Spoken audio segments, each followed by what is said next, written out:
right, ladies and gentlemen, boys and girls, children of all ages, welcome back to the Clockwork Nexus, where we are here kind of weirdly on a Saturday night, which we don't usually do, but we have a special occasion here in the Nexus where we put together a one-shot with the specific purpose of celebrating the women of the Nexus. We were supposed to have one more, but she finds herself unavailable at the moment, which is unfortunate.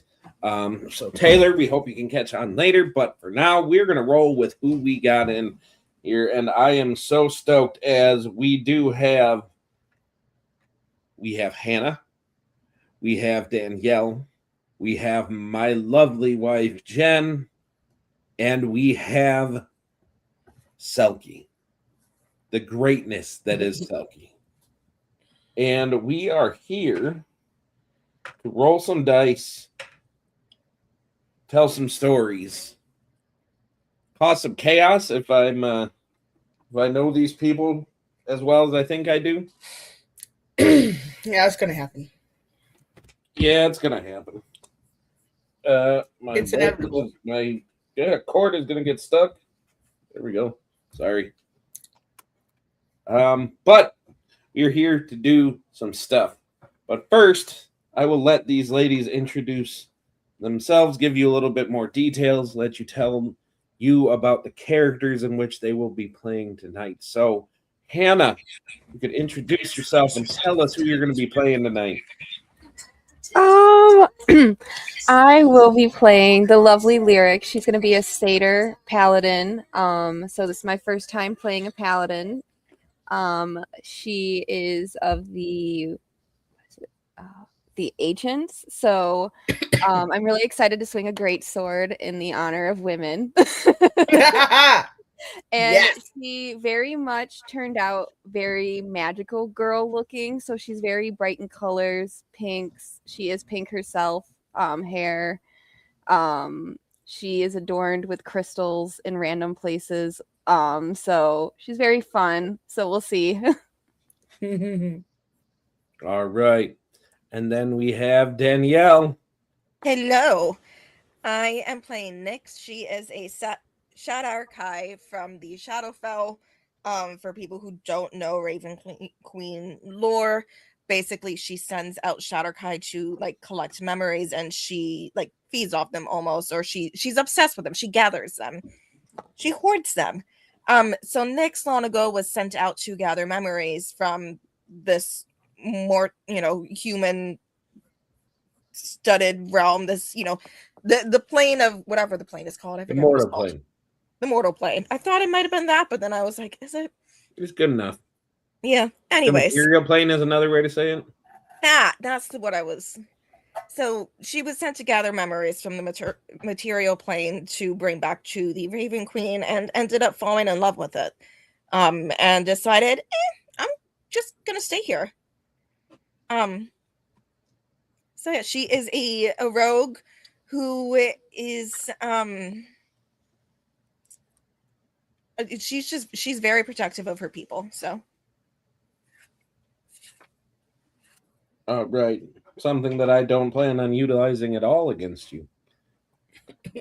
All right, and then the very lovely, very sexy, very well made up Jen. Oh, baby, don't tease me like that when you're on there. I am playing Baba Yaga. She is a 900-year-old orc monk. I have been a teacher for a very long time. I have traveled extensively. These aren't going to last because I can't talk. Traveled extensively. Oh, that sucks. I'm sorry. I had to, but I want to keep them. But which also means that I know lots of people around lots of places. I have lots of friends and colleagues and connections and contacts, and I like to help when I can. I'm a no-nonsense kind of person, so being around for as long as I have, I don't really have time for all that. Yeah, I'm excited to be coming back. I know we've been out for a while, so I'm excited to be here with my friends and to to see what we can do. Awesome. And then last but never least, Selkie. Heyo! So I'm playing Riala, also known as Riri. She was named after her aunt. She is the daughter of Ayla and Vico, the youngest of 8 children, so she's a little bit spoiled, and she's also a little bit of a badass. So that's all I'm gonna say about that. I'm her bodyguard. Meh. So you think? It's more me running after you going, stop! Probably. Wait. Wait for me. All right. Now to set up the story. Before we get into that, Jen, can you try sharing your screen in StreamYard so that we can let everybody at home see the amazing maps that I make? Sure. Not really. I didn't make these. I 100% bought these, but you know. But on that note, I would like to give a shout out to Anna at Packstream for another lovely layout that she made. This is one of the ones that she sells on Etsy. So if you want to go look her up, that's PAC space stream. She does a lot of overlays and stuff like that. So if you're running your own game and you want some awesome layout, this is one that you can purchase. Other ones that she's made for us, you can't. But this one you can. So go check her out. She's amazing. Indeed. Boom. There we go. Now people can see some of what's going on. All right. So now to get you guys and the audience at home in the mood of the story in which is being told. So the 4 of you have spent the better part of a month away from home. Traveling is the heir apparent, the princess of the mountain, Princess Rihala Whitemane, which you guys all refer to as Riri. The head of your guys' coven, Baba Yaga.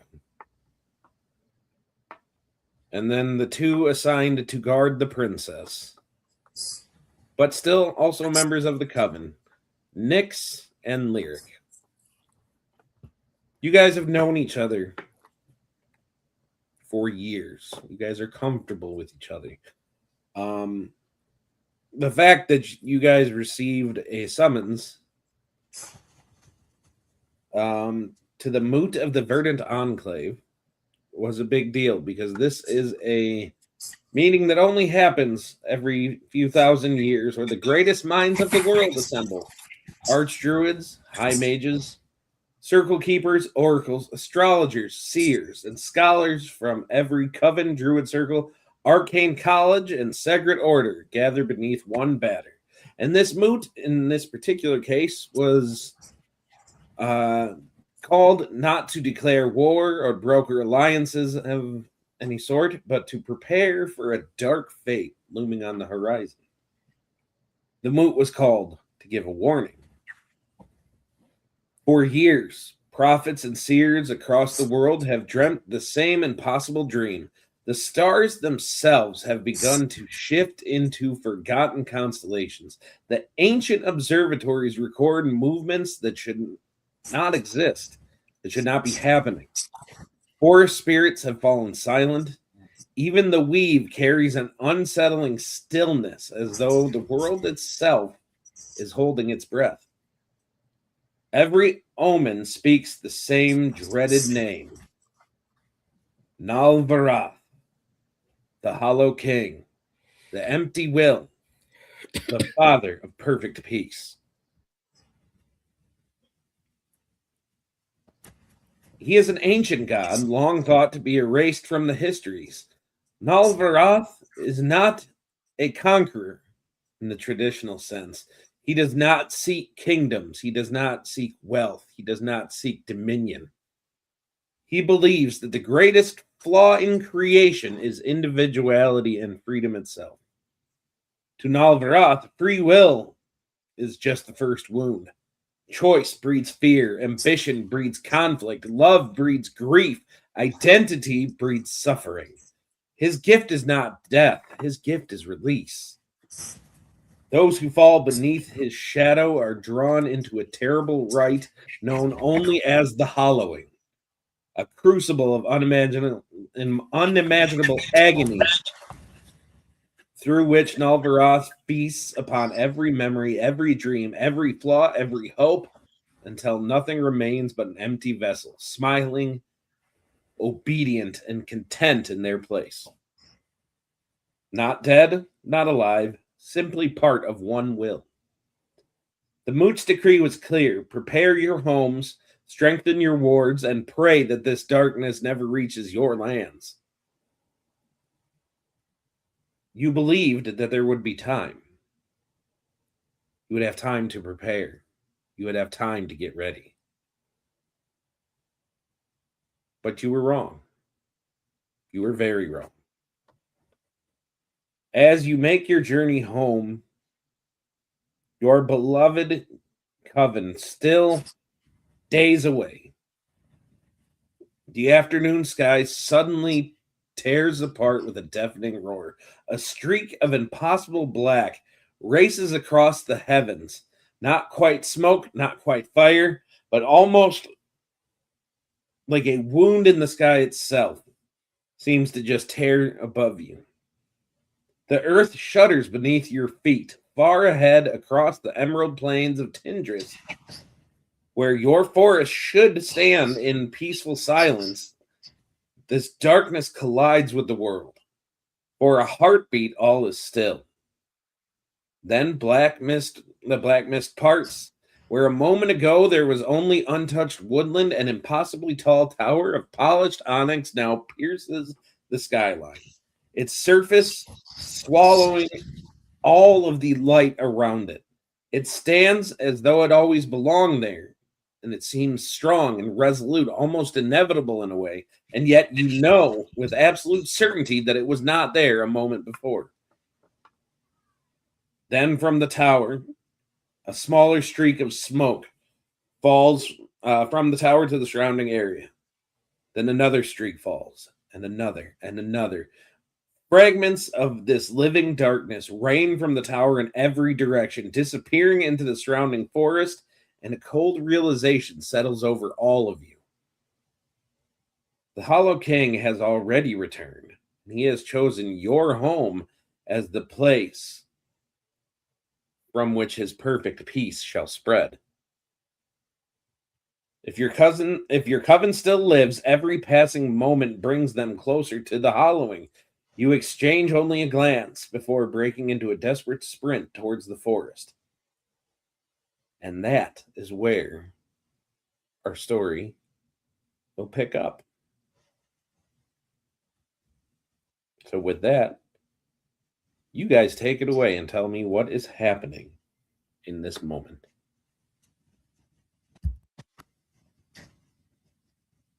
I would like to immediately grab Riri by the scruff of the neck. Absolutely not. I know her, and I know she's going to take off running towards whatever that is. No, right now she's just kind of sitting there while Polly's standing. And she's got this really sad look in her eyes, and she looks at Baba Yaga and she goes, I've already seen one world fall into darkness and chaos, so maybe we can stop this too. You're muted, Baba Yaga. I'm muted. I don't expect our world to be going anywhere tonight. We've worked too hard with our coven. We got to get going fast. And then she's gonna and I'm gonna turn her eyes at Nyx, like, yep. See. But you, as fast as their 900-year-old legs will take me. All right, let's go. But towards I want to be running into about the outskirts though, so it's not like I'm running straight into it or anything like that. No, we want to circle first and get a readout. We should head to the coven first. What civilizations are between here and the coven? We should be warning people and getting them to safety. No major civilizations. Okay. But there are civilizations, like little villages and whatnot. Village If would be a there's anybody village on the would be a way, strong word. Well, for the sake of ease, why don't we just say that's what Ayla's doing right now? I like it. Okay. she's fallen back. I did get a message, by the way. So I I saw saw that. So she's falling back a little bit, kind of helping get everybody situated or anybody out who needs to be out.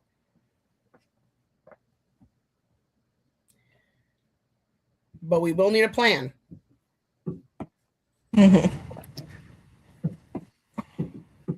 Is she falling back just to warn the civilizations, or is she going to the coven too? She's probably taking her time, checking between extra trees, or if there's other little ramshack things that are around, she'll be checking those. But excuse me. But if I know Ayla, and I know I do, she's gonna be thorough. So she's gonna be taking a minute. She'll catch up. I know she will. She'll be here to help us out. And But we maybe got to get going. not. We got to get going so that we can get there and try to stamp out whatever we can. All right. In that case, let's get off the road because they'll be watching whoever he has guarding him, this hollow cane, they'll be watching the road for people coming for him. Is there any skeletons or like dead bodies that I could have you reanimate? Just right from the get-go, I would like a little friends with I me. mean, it is not Get it, girl! generally a normal thing to be walking and just find random dead bodies laying around. Well, I mean, So cool I will fight. leave you with a happening. not yet, but They're when cool you guys fight. do you want to reanimate a squirrel?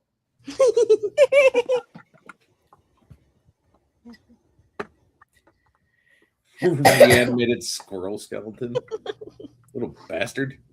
Hey, that would be I pretty cool, mean- actually. I'd do it. Now I'm just picturing that one squirrel from Baldur's Gate, the one that Yep. like gets all Yep. grumpy because Kicks you're in your- her territory. Bites your foot. You never Yeah. know. He Whenever might I be picture those eternally squirrels, I grateful. picture the one from Ice Age. That's what I picture. Yo, that acorn should be a magic weapon. Ooh. Absolutely.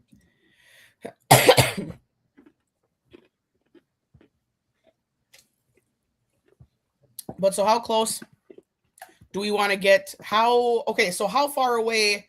You said it's still like a day. We were still like a day away. Over a day away, yeah. Well, there are multiple things that fell from the sky, so how close are we to the nearest one? It's in the woods, and that's kind of hard to gauge.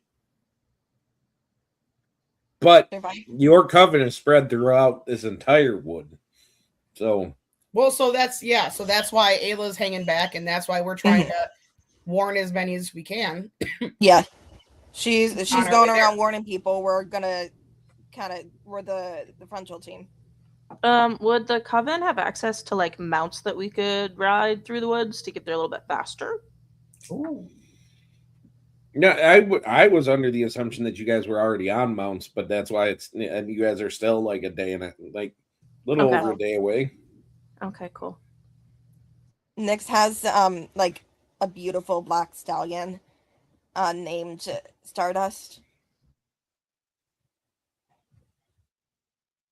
Yeah, right.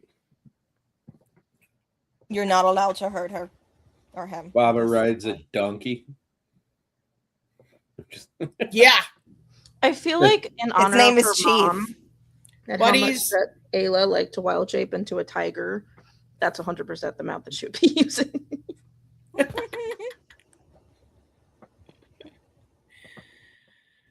All right, so are you saying you're wild shaped into a tiger? No, I'm saying the mount that No, you are. choice. No, because you're a would be warlock. the tiger. Yeah. Got it. She's saying if Ayla was here in wild shape, she'd ride on her. You know, No. I won't be able to maybe. find the picture of it. But there, you are riding it would not be a tiger, it would be big ass lion that is So all Vigo. white. So her dad is giving her a ride. Vigo is not a druid. Yeah, but didn't he have that like connection? Like he had something where he could wild shape into a lion. He is. Yeah. Can I but he have a wouldn't let your displacer dad beast as come. my mount, actually? Huh? Can I have a displacer beast as my mount, actually? I can't hear you. Displacer beast. Displacer beast. No, you are not riding a displacer beast. Well, as a paladin, I do actually have fine steed, and I can have an otherworldly. There is a creature. rule of anybody that finds seed what they get. Otherworldly steed. I want a Yes, unicorn. you get Lady Marshmallow. Unicorn. Nope, it is Lady Give her a Marshmallow. unicorn. But she has a Look at unicorn that. horn. It is Lady Marshmallow every time. No, I don't know what that Give her a is. I want my Just give her a beautiful. unicorn horn. It is the greatest thing ever. Who's Lady Marshmallow? Lady Oh, I- Marshmallow is the really poofy llama. No. Let the paladin have a Fine, unicorn. she can- We no, don't 'cause get to pick ours. Unicorns don't like to be Just ridden. give her a really I'm poofy like a unicorn. satyr would want to ride a horse anyway. Like, but Yeah. Exactly. Right? Aren't you just Fine, galloping have your yourself? freaking uniform. Fine, have your freaking I'm unicorn. so confused. I thought you were just running and then you're talking about riding something else. How does that even work? Okay, but how would what about it like a centaur? They Like, definitely what would tell you to fuck off before letting you ride it. yeah, that's a no. No, Unless I don't you mean were like playing playing with a centaur, but like if someone were playing a centaur, there's no mount that they could have. No, They are centaurs their own cannot mount. have mounts. This Yeah. is established. But Okay, anyway. so really, we are on mounts. Yes. I'm kind of it's interesting that we're like over a day away and can actually see this happening. Yeah. It's That's really, really small. I nope. guess. That's the point, is that it is troublingly Massive. large. And we're a day away and can still see it. It's also set on the backdrop of some really white mountains, so Huh. that helps. All right. That's how you guys know that it's close to your guys' home, because it is. Riri knows, because y'all live usually up on the foothills of the mountain, of the Great Mountain. Really, really All right. big mountain. Okay. Like Everest, but bigger. All right. I love that. Mm-hmm. Well, I'm gonna That's why- flick Oh my Stardust's gosh. reins and let's go. That's why Vico and Ayla are known as the High King and Queen of the Mountain. It's a big deal. Excellent. So, Is that the himbo druid from the other campaign? Yes. And he's a himbo monk. Oh, I thought he was. Way of the Right, open the hand, himbo which is why he bitch slapped a dinosaur to save Ayla. Whoosh. No. That is exactly how it went. I love that. She was about to get eaten. He comes up and slaps it, tells it no, and it goes scurrying away. And then she got eaten a different way. Yo, that was aggressive. So on the way there, I'm sure at some point we're gonna need to take at least some sort of break for Yep. our horses and mounts and all that kind of stuff. Mm-hmm. Is there any sort of? I mean, I know we don't want to run in here without a plan, but what kind of ideas do you guys have as to fix this?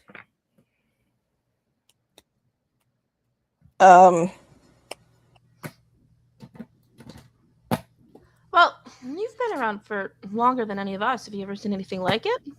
I have been around for a very long time. This is not something I've heard of before. This is not something I've seen before nor heard of. I just thought it was pretty cool that I was finally invited to the moot, and all of a sudden it's here for a warning. Thought it was about time. Thought it was going to be something a little bit better than that, but the warning of this person. So now we're going to have to. He deals in we're gonna have to memories, do this right? together. I'm sorry. He deals in memories. That goes directly against the Raven Queen if he's taking what she would want. I can try praying to her and see if she knows anything. That might be a good idea. All right, so then I will just like. Someone saying I mean, Oh if no, we're go ahead. taking I'll wait till you're done. if we're taking a minute anyway to like to rest, for lack of a better term, Mm-hmm. praying might be a good idea at this point.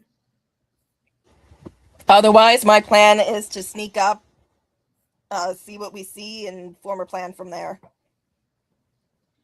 So I will just like fold down amongst the leaves, and like Nyx wears all dark colors, so it's just like this pool of like, dark silks and gossamer, that clothes that just kind of pull in the leaves around her as she kneels down and draws her cloak up and clutches this raven feather token that she has.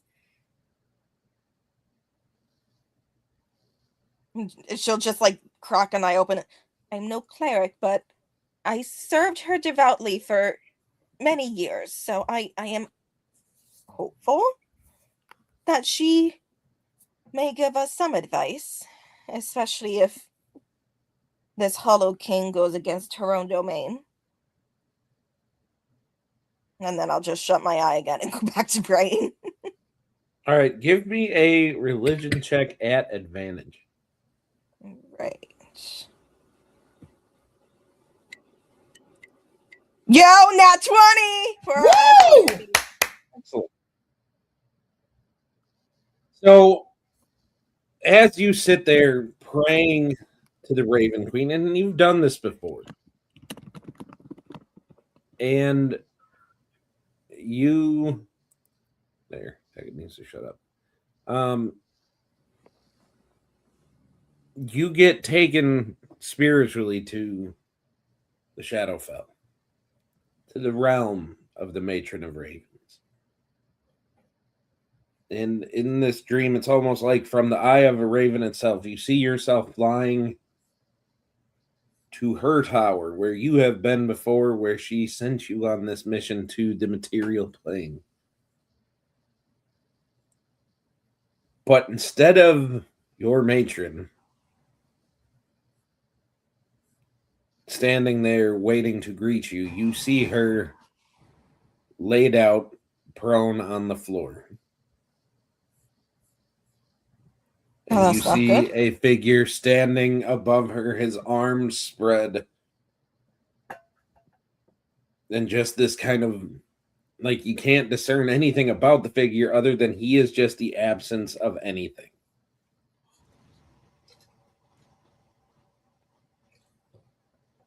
And then he kind of like would be turning his head if you could make out any features, but he just kind of looks at you and says, "Your goddess is dead."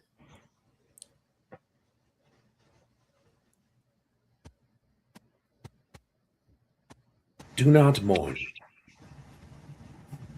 for she is free. Have you come for the same freedom?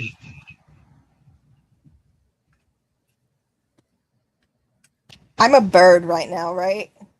No, that's just from a visual. That is how you were coming into the tower.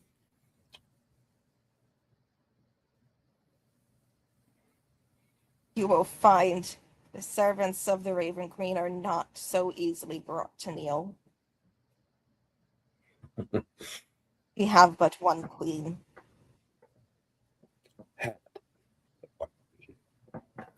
We can't hear you.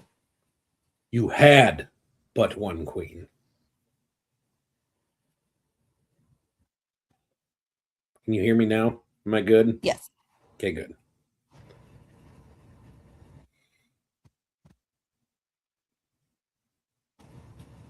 Then I suppose it is up to us to avenge her.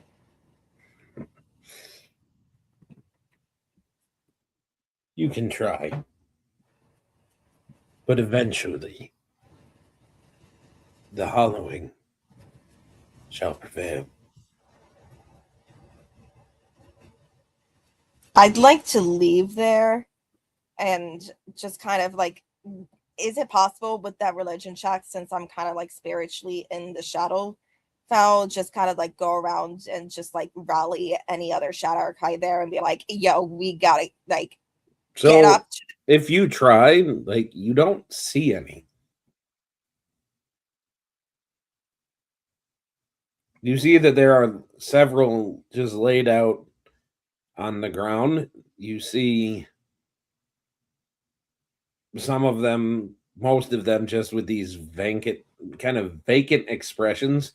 You can tell that they're not dead, but they're not all the way there. I'd like to inspect one of them. Well, Like, there's only try so and much you can interact do with them with a at all. religion check. You're this Huh. this is a prayer. So I'm just giving this to you because you got a nat 20 on your way out. You can. All right. I'll just kind of like fly over all over the Shadowfell, and after determining that shit there is no backup, I will end the prayer and like blink my eyes open and look up at the others, and just like my face is paler than usual, and you'll just hear, the Raven Queen has fallen. We are on our own.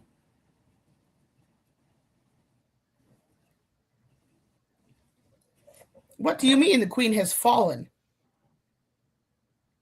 He has hollowed her. I Did you do not know how. I did not think it was possible. My hope is we can bring her back when we end him, but to do that, we must first end him. And you'll just see like her voice has gone just to like cold steel. All This right. guy moves faster than I thought.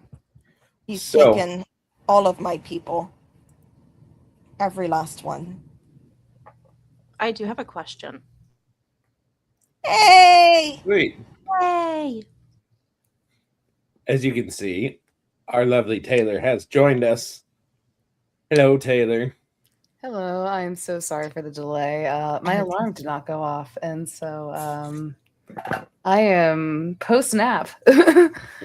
So I do apologize for that. Excellent. Well, it's okay because we were just getting into it. Fabulous. With the little premise that I gave you guys had just saw this black tower fall and start spreading its shadow. Danielle tried to make a prayer to the Raven Queen just to come face to face with this guy and find out that the Raven Queen is dead. He has fallen by his hand. What? Okay. And he's hollowed every single Shadowkai in the Shadowfell. So Yeah, it's time to go. we are on our own. I do have a question though. Yeah. Right, If we're doing like OG Riri, where she gets visions or receives visions or something, Mhm. is there anything in a vision she's received that would help figure out how to get these guys, for this guy specifically, like a weak point or anything? So the visions that you would have gotten from this would have been really confusing. I would say what you got from this. Did you see the movie Doctor Strange? No. This makes it so hard to explain. So basically, what you get in pertains to this is just this kind of draconic figure, and everything around it is kind of moving and kaleidoscoping itself. Like reality itself is just bending around him. But your vision keeps on going right to this crystal that is like right dead center in this thing's forehead. Okay. I just want to let you know I'm still sharing my screen, but it won't let me. It won't let you what? Oh, Like, there you go. there we go. So, as Nyx is coming out of this prayer and saying this, you guys hear some rustling in the trees, and out from the wilds steps, quite unexpectedly, the High Queen herself. She has ditched the royal attire. She has taken off her crown and she comes out walking wearing her old school badass druid armor. Taylor, would you introduce who you are playing tonight? Today, you see, as someone who has usually only been seen in like the court or in some occasional appearances. And the thing is that usually when she's in her royal kind of garb or any sort of royal situation, she seems rather bored. Like she is not this wasn't exactly like she knew that she had to take on her role as royalty and everything like that. But you're used to kind of just seeing her face just kind of like, yes, politics, yes, blah blah blah. But the thing is that as she's stepping out in this attire that is not royal attire, it's not uptight, it's not constricting, or she doesn't have to put on a particular display. You see her in just like these flowing druid gowns, long white hair, black scarlets with bright blue eyes, and you just see this smirk on her face that just calls trouble. Like, I'm not like saying causing trouble for the party, but she is so excited to actually finally get out of the goddamn courts and is like, this is what I went here for. This is what I came here for. And she is ready to kick ass and take names. She has a large glowing staff clutched in her hand. She does have like tattoos that are very much represented for battle as well as royalty. Some of them matching Riri's quite a bit, obviously her daughter. And you just see that she is excited to be outside the palace walls for a long time. She turns to her daughter and she just goes, I can't remember the last time we actually went out and went on an adventure together, aside from, your brother just, dropping me on a tent when I was in the middle of something. But I'm happy to Her be face will like wince a little bit. Like we don't have to talk about that. But oh, darling, it's okay. No worries. Are you ready to get your hands dirty? What? Are you ready to get your hands dirty again? Oh, You've I'm been up there ready so to get my long. hands- Darling, I'm a druid first and a royalty second. The only reason I do what I do is because I have to, unless your father wants to be in charge of it, and we all know how that goes about it. And she just kind of she shakes her hands off. She kind of gives a big stretch, and she turns to her daughter, and she's just like, "I'm so ready to be out of here. Do you know how irritating it is to be sitting in a castle with all the power that I have?" And not able to do anything with it because, oh no, I'm a dainty little, I guess, queen now, but like you're even a princess and let you do what you want. I don't want. I'm a little bit jealous of my own daughter, if I'm going to be honest. And she just walks alongside Riri and takes a deep breath in, and she readies herself for the quest. Is there enough room on the lion for two? So like Riri can hold out a hand so Ayla can hop up. Oh, there's a lion. Yeah, she's riding a big ass snow lion. Oh, Wait, before that happens, though, Baba's going to walk up to Ayla and say, it's about time, girl. You ditched all the fluff, and you're finally back out here where you should be. Yaga! Oh, how I've missed you, my dear. Oh, you're still as young as you look. And she gives her a big hug, and she swings her around. And she goes, I have missed you dearly. Why haven't you come to at least say hi in the courts? Like, don't get me wrong, I know it's boring and everything, but It is boring. I've got other crap to do. Well, yes, we can at least Leave that be to quiet you. to me. Do you know how bored I am in there, boy? Oh, I know, which is why you wouldn't catch me dead in there. All right, you know what? Fine. I forgive you, Yaga. Only because I'm just happy to see you right now. Thank you. Thank you. Now, who are these other two individuals? Nyx is gonna just like bow McQueen and just kind of we are the bodyguards of the Princess Riri. And Riri's We gonna have- hold up like air quotes when Nick says bodyguard. We have been at her sides for many years. Can I do a perception check, as in like bodyguard or in bodyguard? Like, So you would know that Riri doesn't really need the bodyguards, but Vico, being ever the worrisome father, well, yes, I know who Vika is. like, so he sent them honestly to make himself feel better. No, I don't think you understand what I'm asking. I'm asking if Nyx is bodyguard or bodyguard. I don't think Nyx thinks that way. I'm just But I'll trying let- to. Nyx is just a bodyguard. Oh, okay, all right. Nyx is actually open to anything. Wow. Opposite of Daniel. I was just trying to see if Riri had like a girlfriend or a boyfriend, because obviously Mama Ayla is going to be like, "Hey, how you doing? Mama's curious. What's going on? I've been Wow. stuck in You the court." will notice immediately that, like, because you've probably seen Nyx before, because she's been like Riri's bodyguard. You've seen both. Lyric and I have been her bodyguards for years. Actually, when you guys are in the Okay. courts, you wear more of the. You guys would wear more of the traditional kind of show armor. Mm. So she probably wouldn't have seen your faces at that point, because guards are meant to blend in with the background. Fair. Wait, As so As hard as that Lyric is for the satyr, but technically a bodyguard too, or is she more Ayla's guard? 'Cause now I'm confused. well, initially we were gonna say she's Ayla's, but then we had to pivot that because Taylor was late. I'm sorry. No, don't be. It The naps were happens. super hard. It's all good. But at the mention of your brother dropping you on the tent in a very inopportune time. With that memory, I will say, like, you guys have noticed that since you guys have started camping, like, it has not progressed any further into the night.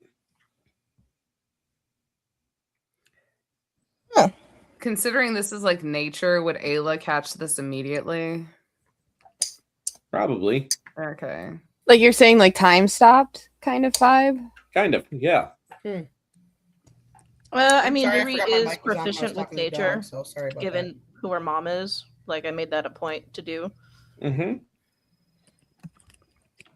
Ayla immediately turns to Riri and she's like, "Is your brother around here somehow? Is he causing shenanigans again?" And Riri, no hesitation, she's gonna look up at the sky. If you're here, you might as well just say something. And there's no tent for you to drop me on. I'm your mother. You better come out and talk if you want to. So, being the only two that could actively summon a god that way, And Riri totally has like her hands on her hips. She's just like, come on, out with it. Ayla has And- like mom face. for both of you, this has worked many times before. But there is no response. Does Ayla feel like, considering that, like, you know, she gave birth to these individuals, does she feel any kind of like, is there any arcana connection or nature connection? Like any I kind would say there is enough for you to go into Mother sense. mother sense? Mother sense sends you into mother panic. Because this is like your son not answering his phone when he usually does.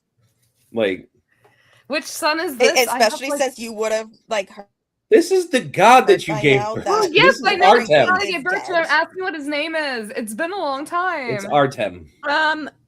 If Riri sees Ayla like noticeably freaking out, she will absolutely play on that and be like, "You are making her nervous. Mm. Don't be an asshole. Not to her." Arten, listen to your mother. Arten, Isn't I something supposed swear to the happen? gods, I will come down there. Ugh. This is what happens when you give birth to a god. I swear. Riri, my dear, how many times have I told you to just knock some sense into your brother? Like, does he even listen even when you do? No, probably not, because Figurehead she's no. still time itself. She is still just calling out, like, Artan, listen to me. Are you fucking with us? I do not have time for this. This is Mother's first adventure, and I swear, if you're going to ruin it, I'm going to ruin you. So, You Ayla, big oaf. dear, I don't mean to interrupt or anything. I do absolutely agree that I hope Artem is okay. But I don't know if anybody else has noticed this, but for as long as we've been sitting here, has it gotten any darker? Has time?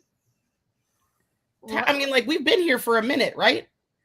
Madam Yaga, why do you think I'm trying to talk to my son? It seems Well, like I understand that, but at this This is point, a if he's not lot of answering, time. maybe we need to get going a little bit further here. Oh God, now you're making me even worry even more. God damn it. Let's go. All right. Okay, Yaga, you have a solid point there. It's just when my son isn't answering my calls. He will be okay. We will find out what is going on, but we can't do anything if we don't know anything. As soon as I find out who is causing this, I'm going to absolutely dog walk them into the front yard. You're absolutely right. And you forcing won't be them to alone see. in that endeavor, but we need to get going to see what is happening so that we can actually save the people that we love, your son included. God or not, this other guy ain't nobody to play with. You're right, Yaga. Thank you for the reminder. I appreciate it. I really wish you would have joined my council. And with that, she's going to follow along beside Baba Yaga and calling for Riri to join her as well. Riri will look over at Lyric because like her eyebrow will shoot up at her because it looked like Hannah wanted to say something. No, I was just curious because I'm a satyr, so I'm resistant to all magic. So I'm just kind of curious what type of. Oh, this is not a magic. This is Oh, okay. I was this just is curious. an aspect of nature that is fundamentally having a problem. I was trying to see. Okay. So you guys continue through this now perpetual night. The three moons of the world are sitting there up in the sky, not moving, just locked up ahead of you. The stars not moving across the sky. Everything just seems to be sitting still.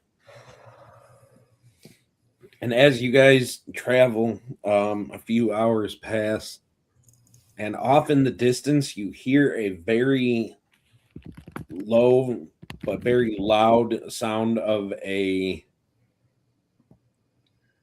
big horn, kind of like you hear at Helm's Deep in Lord of the Rings. And then you hear another one and another one, and Ayla and Riri, you recognize this as basically like the alarms are being sounded. Like that means Vico called for that's the call to arms going out. Yeah, I will say probably within the panic of like seeing how things are, probably just as Ayla is sending off a crow to Vico, is probably when those horns sound, and she's just like, how does my husband know that I'm panicking? Yeah. That's funny. All right. So you guys continue on for a while, and you guys are noticing there's a lack of any kind of wildlife moving, anything. And then kind of what would be later into the night. When you guys get closer to your guys' actual coven, just to move things along and get them there. You see a familiar face for the first time. There is a extremely tall, extremely muscular Goliath woman by the name of Keela Thundercaller. She is actively a member of your coven. You guys know her as this wild woman of a druid. Just absolute feral energy that makes Ayla oh so happy.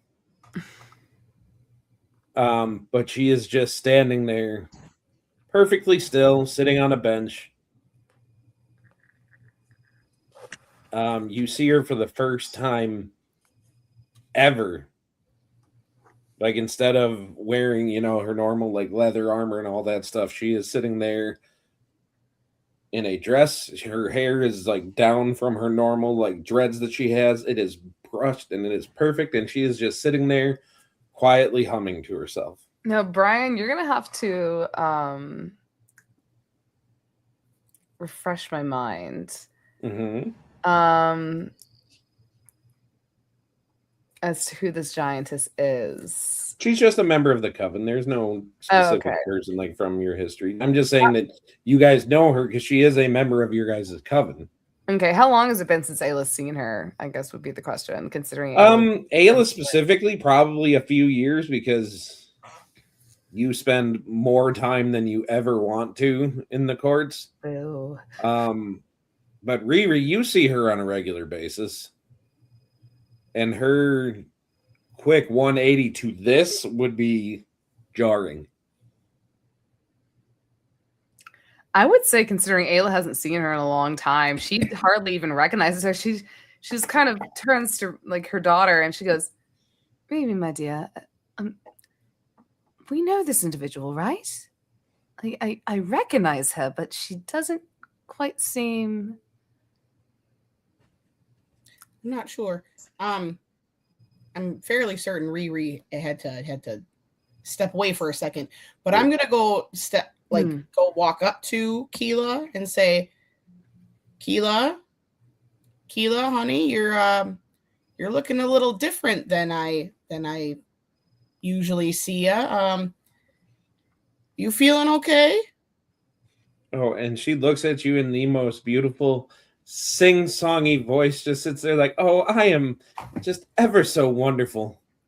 And it's like a complete like 180 from she normally has this kind of like barking foul mouth type like cadence to herself where she curses more than a sailor, almost always yelling, very unladylike, quote unquote.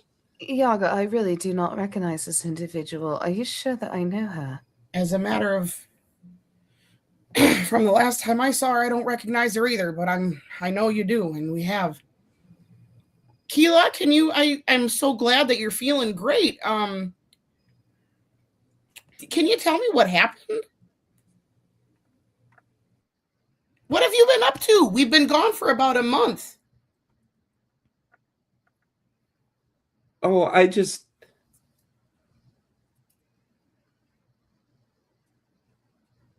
and she kind of just goes like vacant for a second. And she kind of like looks back at the tower and just says, "Oh, everything is just so wonderful." And for those of you looking at her, I will allow everybody to make a perception check. Riri and Baba with advantage, since you know this young lady. You said perception? Yeah.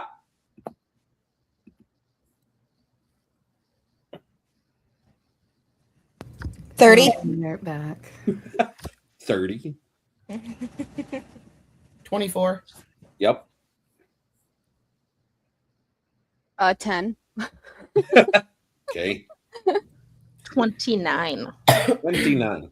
All right. So you three notice that as she turns and looks back at this tower, kind of like right at the base of her neck, kind of like where the skull would attach to the spine, right behind the ears, there seem to be these two puncture wounds on either side.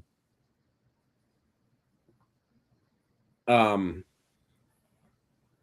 one of them kind of just starts bleeding just a little bit. But like when it's bleeding, it's like this kind of black viscous liquid. And she just sits there saying, "Oh, just everything is just so wonderful. And I do hope that my husband gets back, and I do miss him so."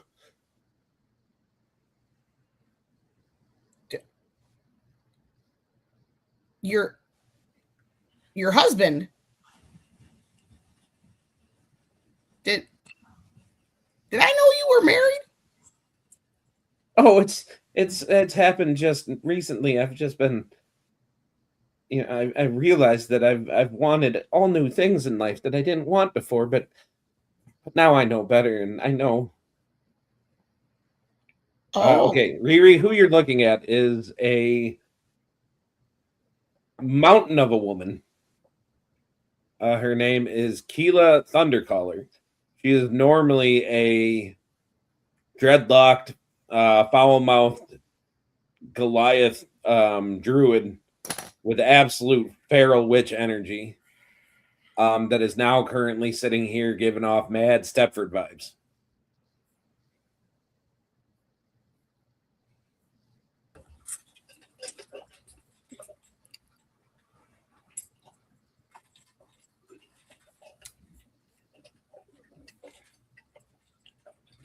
Well, Keela, I'm congratulations. Usually you run that sort of thing past the head of the coven before that happens, but I understand that we were away for a while here. So, okay. All right. So where did your husband go to? Do you know? And then he just kind of looks at you and says, "Well, he would go to work, silly. That's what our place is. That's what we're meant to do." Oh, right. Yeah. Where does your husband work? And before she can answer, her face just kind of falls back into this vacant expression, and she just goes back to kind of looking off in the middle distance. Well, I'm going to turn around and so did we all see those puncture wounds? 3 of you did. Okay. Well, Lyric, I'm guessing that she's on high alert looking for other threats, so she didn't see shit. Who? Ayla? Lyric. Okay. What about these puncture wounds? Can I roll for them? Yeah, roll a perception check. Well, and I was gonna say I'm gonna turn around. Baba turns around after she kind of like goes blank and everything, and kind of huddles up everybody together and says, "I'm not sure if you guys saw or not, but those puncture wounds were not there before, and it is dripping black ooze. So I am guessing that he's a lot closer than we think." She also said that he's her husband. No, that she so that's a nat 20 plus 11 for a 31. Yeah. So you would have also noticed that there are these two puncture wounds that are like right where the skull connects to the spine, kind of, right behind the ears, and that they were deep, and that they are just kind of leaking this kind of black tar-like substance. Would Ayla know what that is, like, based on nature perspective? With your perception check and your knowledge of nature, you know that you don't know what that is, but it sure as fuck ain't natural. But it's not natural. Okay. Okay. Idea. Sorry, go ahead. Oh, no. Ayla, she just immediately, like, and those who know Ayla, her face has immediately gone, like, super serial, like, super serious, as she turns to her daughter, as well as Yaga and the rest of the party, and she just kind of has the look of, this is not okay. Like, whatever this is, has she seen anything like this before? No, you would have never seen anything like this before. Yeah, no. Considering all the knowledge that Ayla has gone through with, like, throughout her journey and, like, everything, she actually looks like, usually if she knows the situation, she can somewhat, like, feel okay with addressing it. But she is just, her face just says, "What the fuck, you guys?" Okay, idea, because in the coven, hold on, because in there too, Riri rolled an insight check. Oh, yeah. okay. Oh, I haven't rolled it yet, but yes, you can. Oh, okay. Trying to give everybody their chance to do something. that is a 22. 22. Yes. So, despite her acting so catastrophically different from normal, she 100% is believing that this is her life now and that this is what she wants. That's upsetting. But like, is she herself? Absolutely not. Um, This is nothing like what she was, but your insight check is good enough to know that this is who she 100% believes herself to be right now.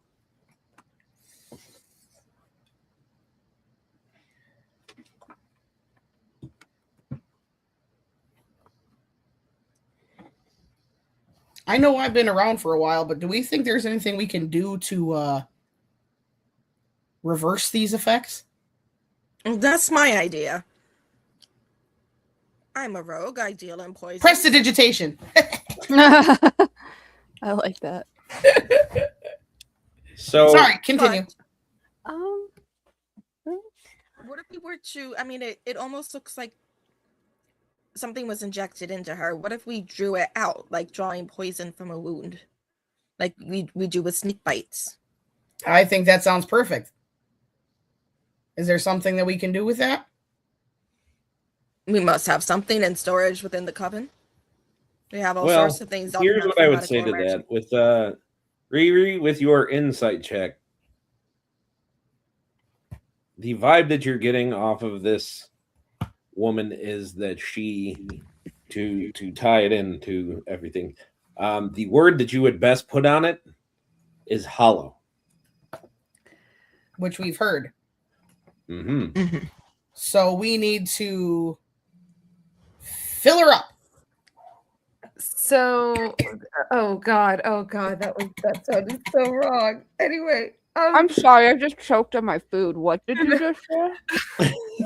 so I'm trying to be serious and see how long that he can last without making a comment about it. Because if she's hollow, we need to find a way to put her soul back into herself. Yes. So first, I would Reheal her. I would like to do an Arcana check. There you go. On her first to see Help action. To see if anything like greater restoration or anything like that could possibly help her. Good thinking. All right. So you're getting helped. So give me that Arcana check with advantage. All right, I got my Ayla dice. It's been a while.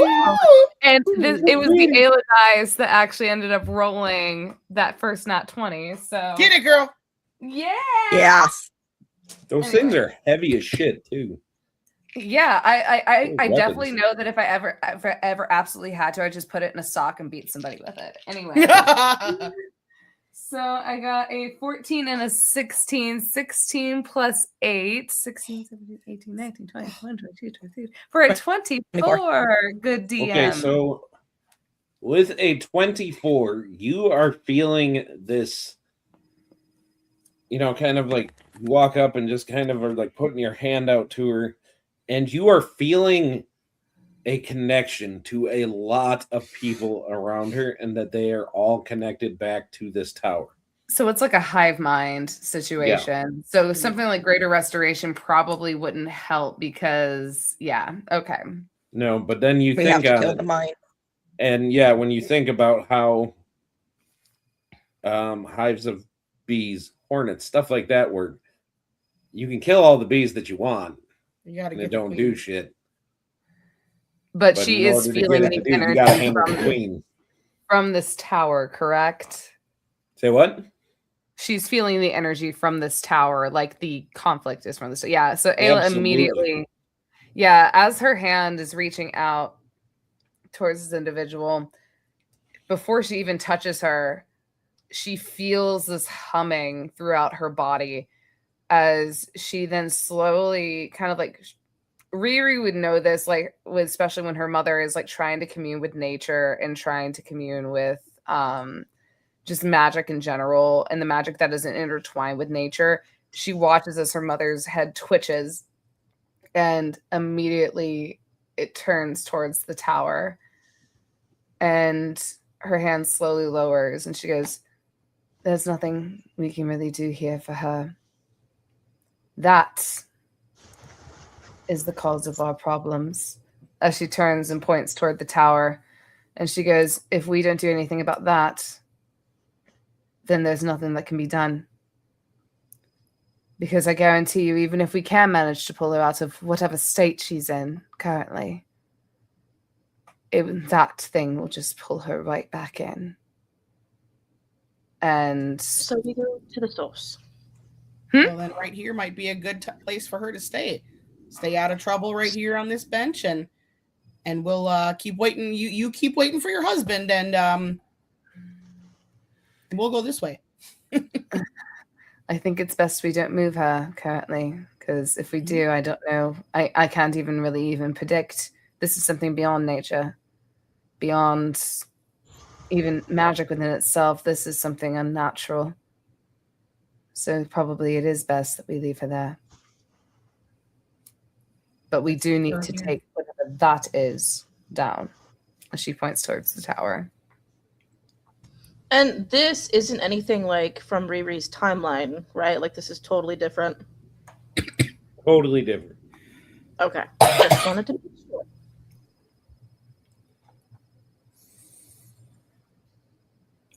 So Let's leave her you here. guys Here we are go.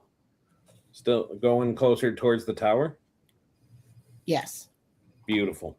So as you do, kind of sporadically at first, and the closer you get, the more of them you see, where all of these members of your coven, these wild women with the boss bitch energy that just sits there like, they are all just sitting there perfectly placid, sitting there looking happy. All of them have the same puncture wounds at the base of the neck, and all just giving off these mad Stepford vibes, all saying the same thing, and that's that they are waiting on their husband to get back from work, and that this is the way of things, and all this kind of stuff. You guys would all notice with your passive perceptions, the closer to this tower you get, the moon and stars kind of get shrouded from your vision to the point where everything is just this black cloud that is hanging over and just seems to be like pulsing from this tower, and it is spreading further. You guys get a little closer and you guys start to see signs that there was a battle fought. You see that some of your sisters have fallen, so they have tried to mount some kind of a defense. You start to see soldiers from Vigo's army are amongst them. So when that alarm sounded, he tried to do his best to come to your guys' aid. And then you get closer to the base of the tower where there are just countless dead that you spread out. Soldiers, some of your sisters, some of these humanoid figures that are just kind of this black void that are laying out. And then kind of towards the base of the tower, you see that there is this little raised platform. And sitting on that platform in kind of a kneeling position, 2 hands up, you see that there is a figure with devil-like horns, long, like platinum blonde hair kind of spread out. And he is just laying there, or kind of kneeling there like that, head down, facing the tower. Do we know who this person is? Anything, I would like to reanimate 4 of those dead bodies. All right. No hesitation, no conversation. She's just going to pick her favorites and be like, oh, that one's pretty. That one looks cool. That's a hunk. Poof. The soldiers? You're not even going for your sisters of the coven? The soldiers? Oh, both. Really, I would probably really? pick 2 sisters and then 2 soldiers. Like, have Sure. a good little potluck. Yes. Okay. There you go. I'm sorry, did you just say potluck? Yes. Wow. All right. Okay. Excellent. So you get your 4 helpers. Do any of us recognize the person kneeling at the foot of the tower?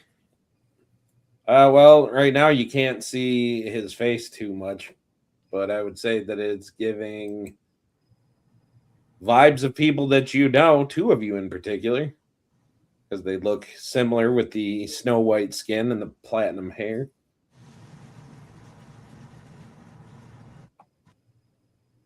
Is it one of my siblings? It might be.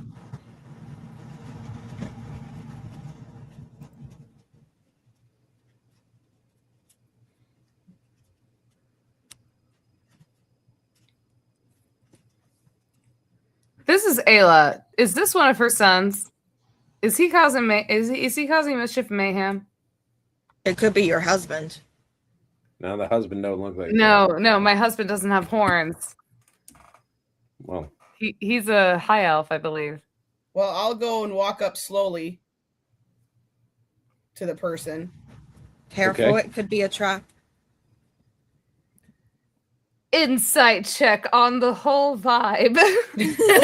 from the whole vibe, Yeah, go for it. insight check on whatever the fuck that is. No, you know what? I'll allow it. Go for it. I want to know that I have a passive perception of 23, and I have the alert feed, so you cannot surprise me. Just That's because okay. I know you're planning something. So that's only a 12. That's a 5. Or yeah. You know what? Yeah, It's that's fine. enough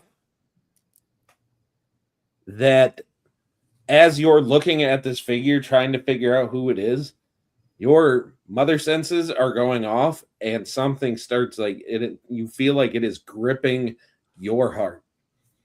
So so I walk up and I kind of bend down to look. I don't touch or anything like this, and I just call Ayla. Ayla is immediately walking towards this individual. Okay. Does it seem does this Riri would individual probably seem, follow her mom. does this individual seem So- familiar to her at all? Like, Say what?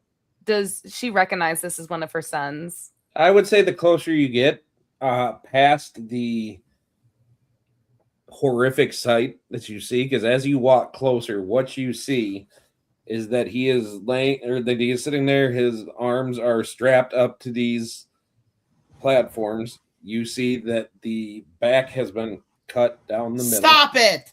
You see that the ribs has been separated from the spine. He got You- fucking blood eagled? Are you fucking shitting me? You can. What That is wrong exactly with what you? happened. Okay, so he's been blood eagled. He's sadistic. That's what's wrong with him. Which son is this? As you look at his face, you see that his eyes are just barely still glowing, and you recognize this as your firstborn son. As Artem himself is laying there. Well, I am going to grab Ayla around her arms and begin to just hold her because I know she's gonna try to like lunge toward him. I'm Well, gonna can you do the grab same Riri for at the Riri. same time, I was gonna say, because there's no way she's gonna like not. Ugh. And I'm gonna try to turn her away. Artem? Yaga, get off me! Artem, You cannot help him. What the hell is he doing? I gave birth to this baby. I gave birth to this child. Why the fuck is he doing this? You are right. You're right. You're right. We need to find Does the anyone man who have did this. a spell that a revivify spell or anything? I would also like to make an Arcana roll because this is not normal, especially for any of her kids. Go for it.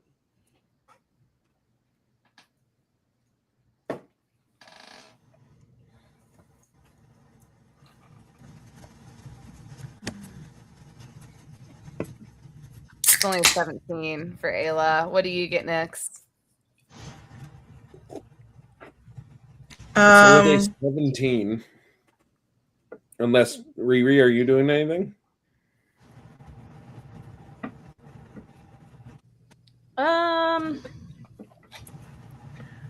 Yeah, I guess I would roll an Arcana check too, but Okay. not before like.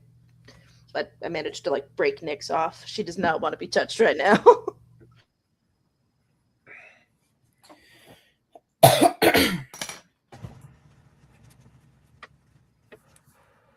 So we got a 17 and a 22. 22. So what would get you first is the fact that whatever did this to Artem, it is a big thing that he was able to kill a god. Obviously. And that your head would kind of go back to the same thing that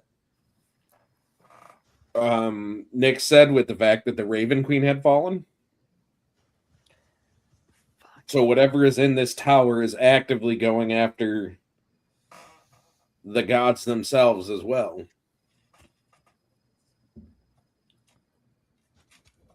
This is when Ayla Okay. like kind of forgets that she gave birth to a god, but okay. Does Ayla perhaps have true resurrection instead of revivify? I think I only have revivify and not true resurrection. Hold on, let me double check. There's so many spells that like you can get at level 12. It's not even funny. Well, if his Overwhelming. eyes are still glowing, like, is the body? Yeah, but still they're warm? very like how faint. recently has he died?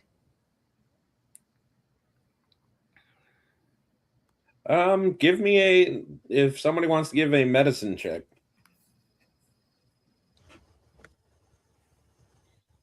I've got a +7. Does anyone have better? I have a +1, so I think you're the better. What's the roll? Medicine. Medicine. Medicine. I have a +5 in medicine, so I'll roll for. I was gonna say I've got a +3. Could I potentially give her the help action for this? So far, I have a and I think +11, but Baba I only got a probably the 19. two. So that's a dirty girl 20 for 15 + 5 for All medicine. right. Well, who else said that you wanted to roll it? I rolled. And I heard I was getting the help action, so I Yep. wanted So to you can roll with advantage. Baba, you can roll. Go for it. I rolled and got a 19. I got a 22. 22. So between the three of you, you guys figure out that he has been dead for probably about 8 hours. Oh fuck. Oh fuck. Okay, hold on. Let me make sure I don't have the spell. I don't think I do. Well, druids can change their spells at the start of every day, right? So take a long rest and then just... Yeah, but it's already been 8 hours, and I will say, Ayla, upon knowing that her son has been dead for 8 hours, she's immediately flashing back to the death of her sister. Oh, for sure. Yeah. Yep. And Ayla is just, she's silent. She's unable to say anything, and she is shaking as you can kind of see her blue eyes are going from like normal pupils to like animalistic pupils as she is like trying. Baba's still trying to hold her back. Yeah, no, yeah, Baba is able to hold her back. That got a hold on her. That would, and I will say, you guys see Baba for being a 900-year-old half orc. He has like a death grip on it. Yaga's definitely able to hold back Ayla, but like there you can see this struggle with Ayla as she is not able to accept this fact because she immediately what was Ayla's sister's name? I can't remember at the top of my head. Riala. That's who I was named after. Oh yes, I forgot. Right. So yeah, I was like, I knew there was a connection. Yeah, so immediately she's just sitting here and she's kind of in her own mindset right now, just like Riala, no, and she is fighting everything she can as she is going through like the multiple stages of grief all in one fucking sitting. This is her firstborn son, and she is losing her shit right now, and she. Again, just even though like she knows the Raven Queen is no more, she is at this point, she is cursing the gods. She is so pissed. Oh, absolutely. So in this moment, everybody but Riri, you hear this voice that seems to kind of echo from the tower itself. As you just hear, do you see what your freedom, what your soul has brought you? Pain, suffering, agony, and loss. Embrace me, and I shall free you from all of it. Free yourself from the pain that you feel. Free yourself from your heart being rent to pieces.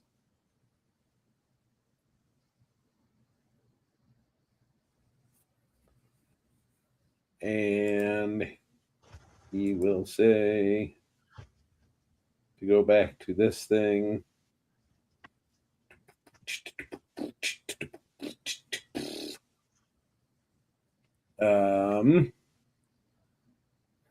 Free will is the first wound. Choice breeds fear. Ambition breeds conflict. Love breeds grief. Identity breeds suffering. I offer you a gift greater than death.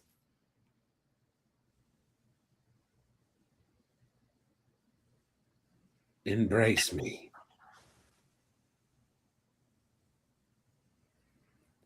Riri, you hear something different. Okay. Yeah. You see a flash of your brother's face.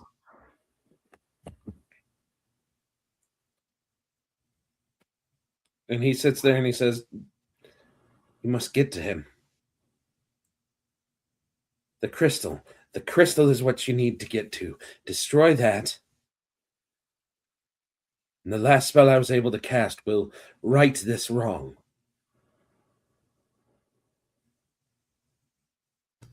I don't know if you read what I put in the chat, but that actually makes sense. Riri will be right there next to her brother, right in front, and just That's sort of actually nod brilliant. the vision of her brother. If you didn't What's read the funny is I chat, didn't read that, so that's a little funny. that's super Yeah. cool. That you're kneeling in front of him. And We then- are right wow. there, Selkie. Wow. Yeah. So she will allow a single tear to fall down her cheek before she quickly wipes it away. She doesn't say anything. She'll just nod, immediately trusting her brother. As angry and as stupid as he is sometimes, this is not the time to, And talk shit and be a brat. As that vision fades, you look back up at your brother's face, and as that tear rolls down, you see the last kind of glow in his eyes just kind of fade. Oh, that's tragic. And that's where we're going to take a quick bio break. Rude. But So we're going to fine. come Rude. back to this right after. Rude, so rude. So if you give us just 5 minutes after I find the right video, there it is. So yeah, just give us 5 minutes. We'll be right back, and we will continue from that moment. Here we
All right, ladies and gentlemen, boys and girls, children of all ages, we are back here at the Clockwork Nexus, where everything is peachy keen and nothing at all traumatizing is happening at all. Lies. All of them. So, yes, where we came on it, our lovely bunch of ladies has seen the tower that crashed down near their home mountain. They made their way back there. They have seen that their sisters of the coven have gone, all of them very stepward and seeming very hollow, as if any sign of individuality or original thought has been drawn from them. And then at the base of this tower, they came across the sight of the brother of Riri, the son of Ayla, who just so happened to be the god of time itself. Artem had been brought to the mortal realm, bound and blood-eagled. And right before we left, I believe Riri was kneeling in He was the front god of of her time? brother. Yeah. What? That explains why time Yeah, my hasn't moved. son is the god That of makes time. more sense now. The rest of us didn't What's know fun that. is watching Taylor's face and having her like bring like all these memories coming back of like, oh yeah, Yeah. that's what was happening. Whoa. Because if you guys didn't know, Riri and Ayla were actually Selkie and Taylor's first characters that they played here in the Nexus. In our campaign. That's who Ayla was pregnant with Mhm. in the series, was the god No of time. way. Yep. Wow. So, yeah, like I said, we'll pick it up.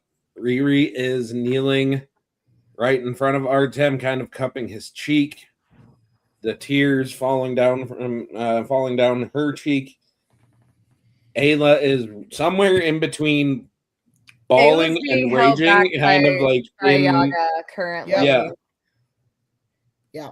She's pretty much pulling like a Rhaenyra Targaryen, being like, "What have you done? What have you done?" Yeah. Oh yeah.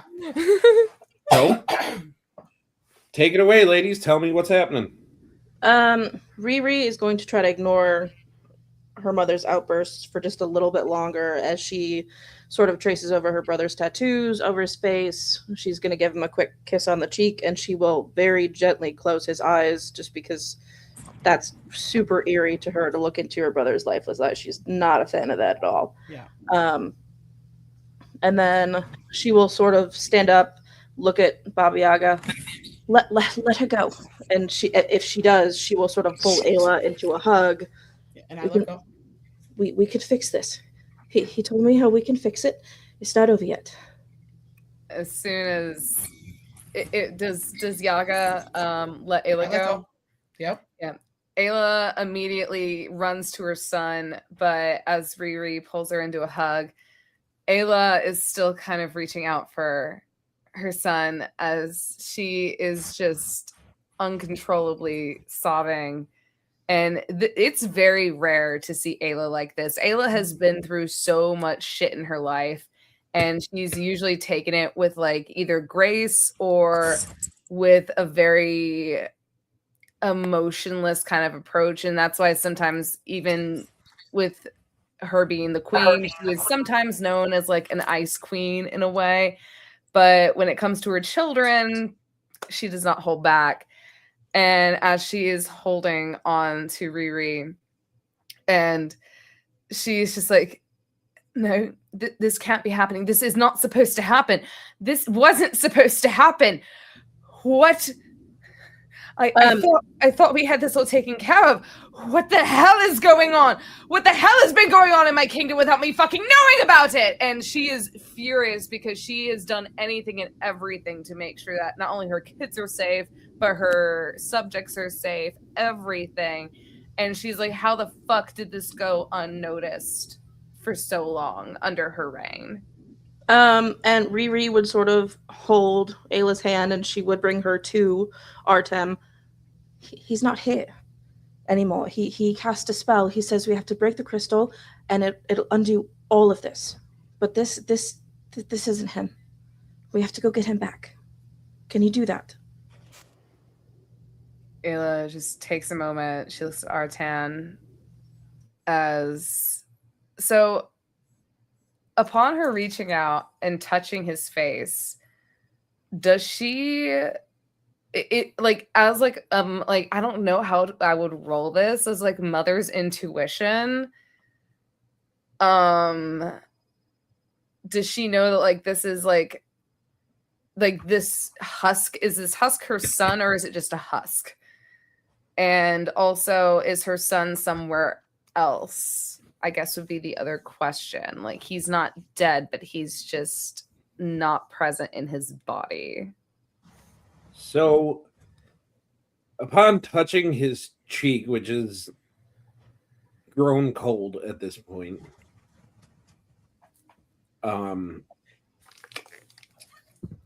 I would say your mother's intuition tells you that this is absolutely not just an empty vessel, that this was Artem and this, that this is real.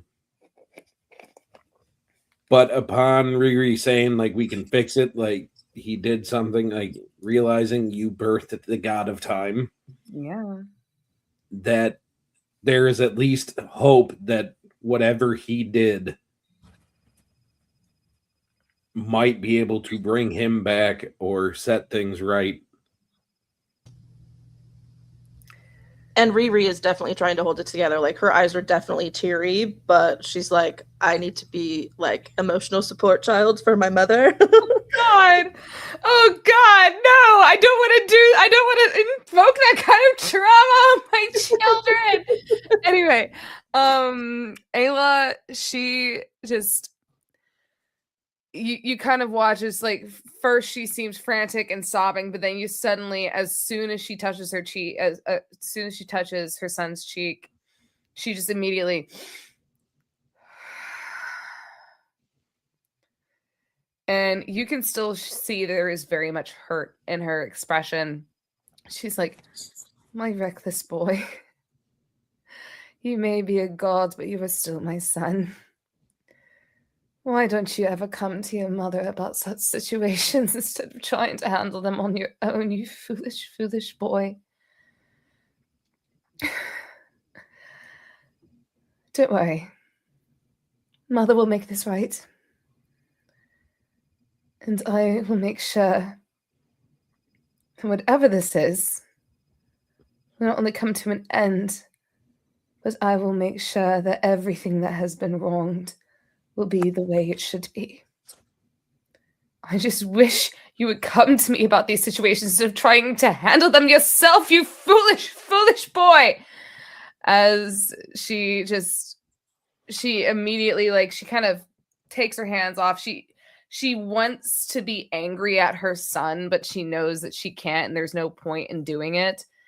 As she just kind of throws her hands up, she stands up, she turns around, and she just kind of goes on her hands and knees as she takes a few deep breaths. And she then turns to Riri and she's just like, have you had any idea of any of this? Any of these conflicts? You, as queen, I need to know of such things. I cannot go living in the dark, and as much as this is why I can't stay in this damn fucking palace, because I'm not able to fix issues such as this that come up, because no one ever brings them to me. And while she is doing this, and while Ayla is going on her knees, going on the tirade and all this stuff, Baba's going to walk up to her and gently put her hand on Ayla's shoulder and say, Ayla, there was no knowing. This is not something you did wrong as queen. This is not something you could have known. We were brought to the moot to be warned about this. No one knew. No one knew. You knew the same time we did. Obviously, my son knew. And he tried to do something about it. And look what happened to him. You're right, Yaga. You're right. I guess the only thing we can do now is just try to fix what has been broken. If what Riri said is true, We go after the bastard who did this and we fix it. Oh, and I'm going to make sure he knows absolute wrath the moment I meet him. He fucks with my children. He fucks with my kingdom. He fucks with the people I'm supposed to protect and rule over and make sure that they live happy lives. He absolutely will rue the day that he decides to play with the mother of a god. And with that, she is ready to go on a quest. And Riri will extend her hand out and sort of like, help Ayla up. And then she'll look at the rest of the party. So, what do you all know about breaking crystals? I'm not sure what type. My brother was a little cryptic about that. But And I'm hard enough and they tend to break. But I imagine this is going to be more than an ordinary crystal.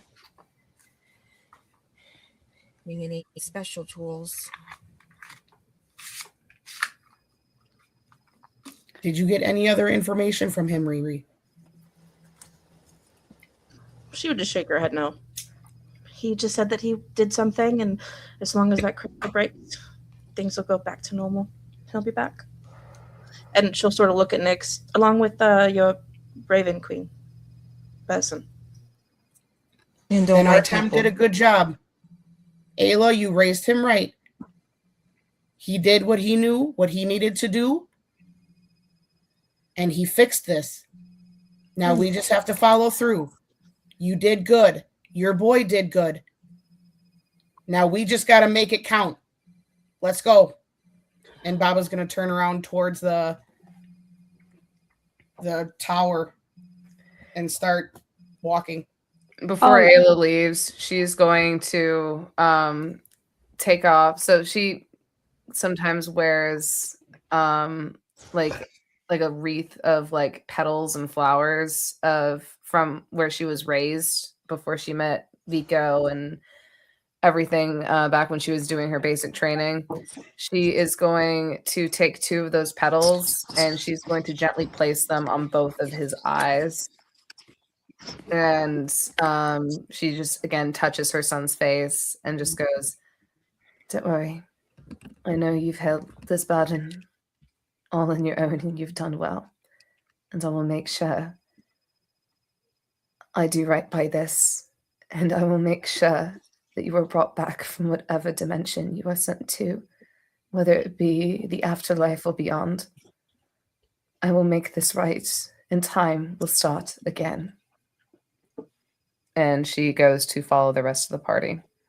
Well, I was going to say before we leave, I was going to say Lyric will walk over to his body and lay him down. And then I was going to cast plant growth and specifically grow those flowers around him and over him as a form of... Oh my God. My heart. Well, if I wasn't crying before. Lyric just does it quietly. She doesn't expect anybody to hear. She doesn't do it to be in show. She just does it quietly as Satyr would. This is their form of a funeral. She uses the flowers. She makes it grow. So for about a whole year, there should be a whole growth of this plant and an overgrowth of it. So hopefully it will stay there for longer than that. And maybe we can come back as a marked grave. So she's hoping for a peaceful rest for him. And she will quietly get up. And as she walks past Ayla, she will just say, "I'm so sorry, Queen." And she will just keep walking ahead. Lilac, there is no need to apologize. You are not the one who did this, but we are going to find the one who did this, and we will put an end to them. That is all I ask, is for you to fight by my side. And it's an honor to do so. That is what I'm here for. Let's go fuck this bitch up. Yes, I'd like to make a wonderful aside with the fact that the very first game that Taylor came to the Nexus to play, before it was the Nexus, she did a one-shot where they took on Vecna, and she did not know who Vecna is, and she was the one that essentially kept on calling Vecna a bitch. Yeah, whole I time? remember. So, We were playing level 22 then, I think, or level 20 then, I think. yep. Yeah, it was my sorceress, my tiefling sorceress, actually, who called Vecna a bitch multiple. All right. So you guys walk towards the base of this obsidian tower. And like as you walk, this kind of doorway opens up and you feel this just rush of cold air come out at you. And you all get surprised because this tower just looks like the absence of light. But somehow when the doors open, it's even darker than the tower itself. But you can tell like you have to step into this in order to get to wherever it's going to go. As we do, before we step in, I would like to cast Find Familiar and summon an owl for myself. Okay. And then, whatchamacallit, I also am going to cast See Invisibility for myself. All right. I also have a question. Okay. You said it was dark. Is it like a magical darkness? Oh, I would say that you have dabbled in communing with celestial beings more than most, given who your brother was. You can tell that this magic is not, or that this is not of magic or natural like type of light. That this is just almost like a portal that you're stepping into. Okay, I was just wondering because I have a ring to like combat the darkness stuff. So I was Yeah. like, I don't know if that was be useful or not, but that's all I needed to know. Also, at will, due to my staff of the Magi, I would also like to cast Detect Magic just to, get Oh, that'd be like pinging off everything. There's nothing not magical about this situation. Okay, all right. So like Ayla will cast Detect Magic as you see her eyes glow for a minute. She feels everything and she's just like, oh, nope, and she immediately Immediate absolute overstimulation. Overstimulated, just drops it. But she also would like to cast Find Familiar to summon a small it's not an owlbear cub, but it is like an owlbear. As she sends it further off to scope out the area. That is adorable. I know, right? And I'm wearing my owlbear tank top. Right. Jen, you made that. You made that. I made that? You made that. Stop it. Did I really? Rawr. Yeah, it's the little owlbear with Ayla's eyes. Oh my god, I did make that! Rawr. Oh my god, I forgot about that. Yeah. That's amazing. I made sure to wear it today. Beautiful. Oh, that's so cool. All right. Okay, so, sorry. As you guys step into... Wait, before I step in, I am summoning my shield guardian, and then I will walk in, no big deal. You sure about that? It's never good when a DM says that. How many times can you do that? Let me check. Because if that's a one-time thing, I might advise against it. I mean, it doesn't say. I'm going to just send this to you so I don't have to read it. Because I'm not seeing anything specific. When all else fails, send it to the DM and make him read. Exactly. Better than reading it out loud myself. Dragon, read your homework.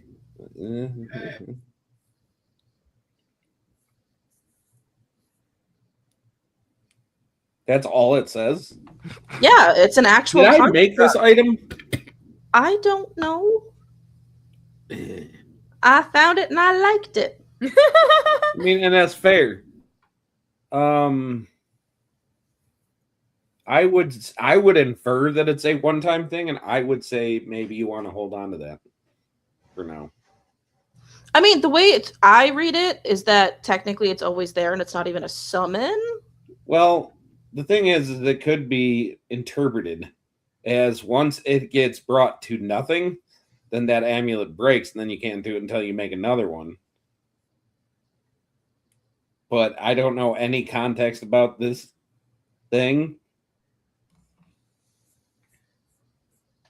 So, because it has hit points, which means it can go away. And if it goes away, then there's almost always a material cost or some kind of cost incurred on bringing it back. So you said this was like a portal? Yeah. I would like to have like an arrow on my strain. Like I'm not like full draw, but just like ready to. Sure. And I am What just if- constantly scanning for traps or like any kind of traps. What if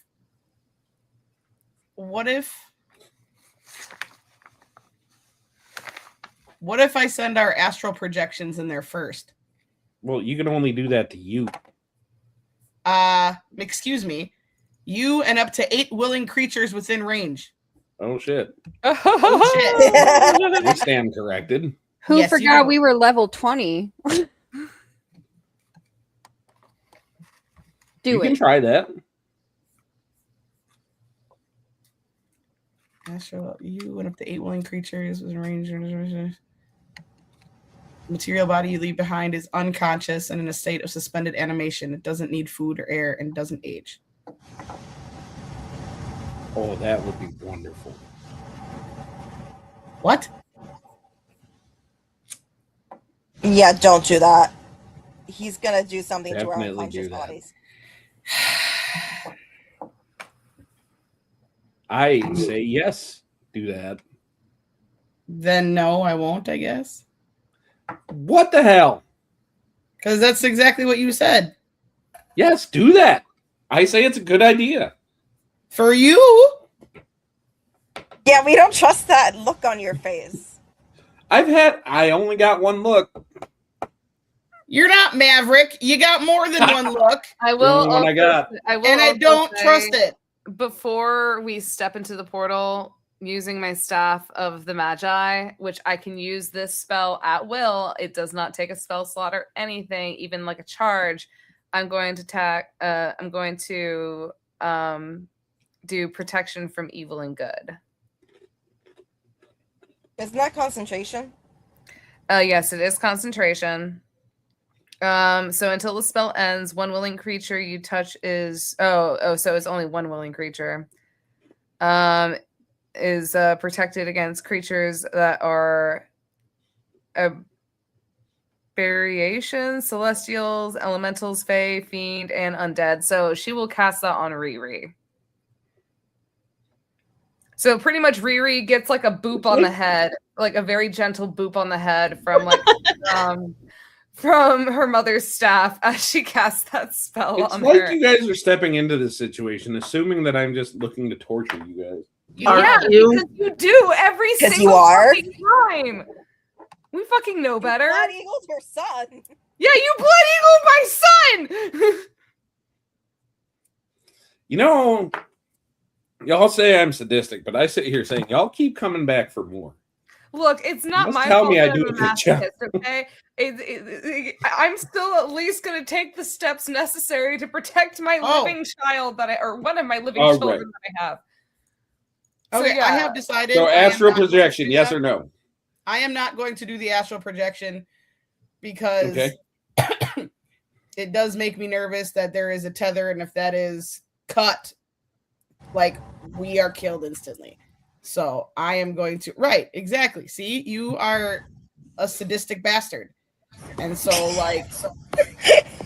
instead of just letting me do this and have fun, and you not being an asshole, I said it was a good idea. again For you. for you. So That doesn't change the fact that I think it's a good idea. Anyway, all right. I So was walking. you guys step into this portal.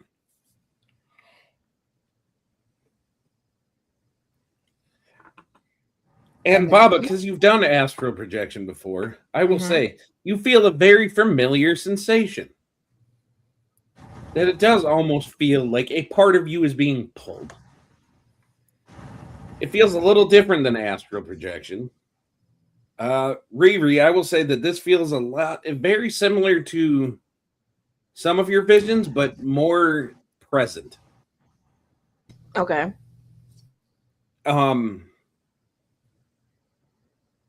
But you guys feel yourself almost floating up this tower, and if you turn and look, you can see the whole scene that was left out before. So you see basically the little grave mound that Lyric made. You see, the flowers surrounding Artem with his the two flowers over his eyes and everything. But you also 100% do see your bodies that are currently just laying there, kind of lifeless. Yeah, you gave me an idea, so I'm running with it. So, but that would have been. No, honestly, this will work out better for you. This will work out better for you. Trust me. I don't know if I trust that. You should definitely trust the DM at all times. I never trust you as a DM ever. As you turn from that and try to get a gauge on what you're going towards, the vision that you're seeing kind of spins around, and all of a sudden you are getting a perfect view of the Feywild as if you are standing in it. It is looking as glorious and beautiful as you remember. For a moment. Oh. Before all of the color seems to be drained from it. All the beauty of the flowers, they just kind of wilt and wither and droop. All of the trees just start to decay before you as everything beautiful about this vision just drains out and it becomes just this hollow land in front of you. No, okay. Nyx, you get this vision of the material plane that you fell in love with, the parties that the Coven would throw to celebrate the solstices and to celebrate various different things. You remember meeting Ayla several times, though she never seems to remember you. Never got your name right, but that's okay. You still remember the fact that you saw her and met her. You remember seeing her and Riri dancing. You remember meeting High King Vico and the energy that he brought to the party, and just the raucous energy that him and his brothers would bring, and the copious amounts of alcohol that they could consume, which was ridiculous. But anyway, you remember seeing that before that shifts into you just seeing the same kind of hollowed thing before you. All the people that you were just seeing in this party scene all of a sudden become hollowed, withered corpses that are just laying there as you see all the beauty and all the warmth of the moment you felt just dragged from you. Baba, you see your husband, blind though he may be, Ian Zarin, sitting there at the head of the table. You see your 12 kids that you had. All of them, with their significant others, their families, their grandkids, their great-grandkids, even a couple with great-great-grandkids, because you're old as shit. Yes, that's correct. All of them there, and just kind of feeling this warmth of this moment in front of you before, again, it is just shifted to all of them, kind of these withered husks at this table, just laying there, everything good drained from it. Riri, you remember every single prank that Artem pulled on you, even down to dropping you on your parents' tent when they were well in the throes of late night conversation, as he said.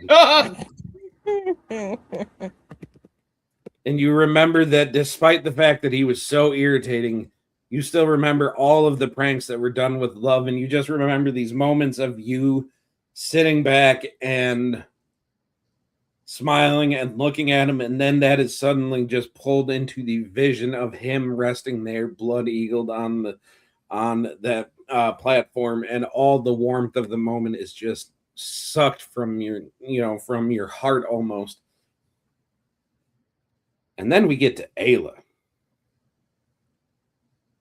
you have so many memories that are flooding back to you. You remember everything back from being an infant on your loving mother's knee as she held you and your sister, and then all of a sudden that morphs into your father yelling at you saying that he saved the wrong daughter, that you were the wrong one, that you weren't good enough. You remember the vision of your husband bitch slapping a dinosaur to save your ass, and then him scooping you up and carrying you through the woods. But then that morphs into what got you there, is you remember the vision of your sister laying there riddled with arrows.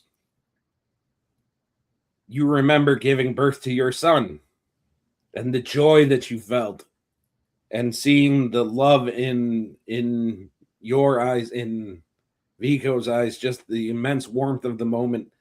And then you get that vision of Artem being blood eagled, and it just sucks all the warmth out of you. And you guys all get this feeling that that's what this being that is here does. That is what he is here to do. And then you get dropped into a room, if I can sit here on roll 20. And I know, like, Taylor, roll 20 doesn't work too good for her, but that's okay because you guys can see on the stream. Pachow. You guys are dropped in front of these dragon type statues.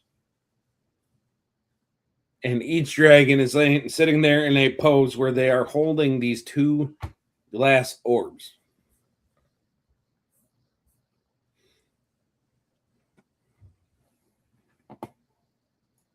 Several of you, as you sit there looking at this thing, either one or both of the orbs are filled with something. Some of you... Wait, where did you say the orbs were? They're just these kind of glass orbs. Where? Like in the dragon's hands.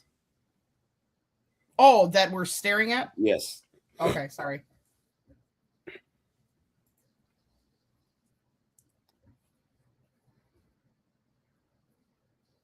So,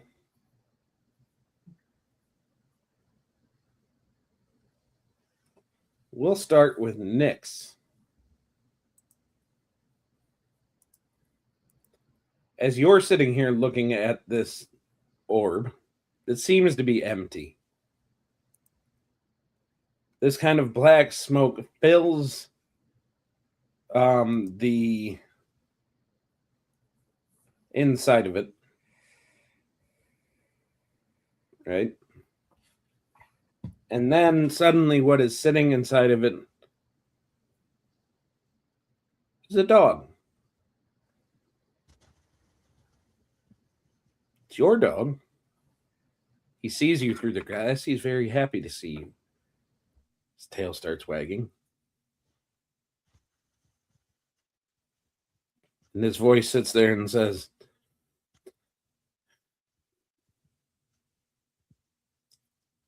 "Your connection to this creature, it's a weakness.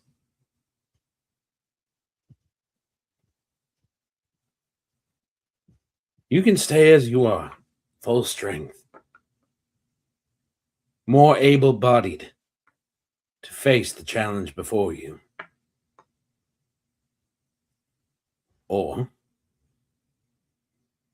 you can sacrifice some of yourself for this creature that lies within.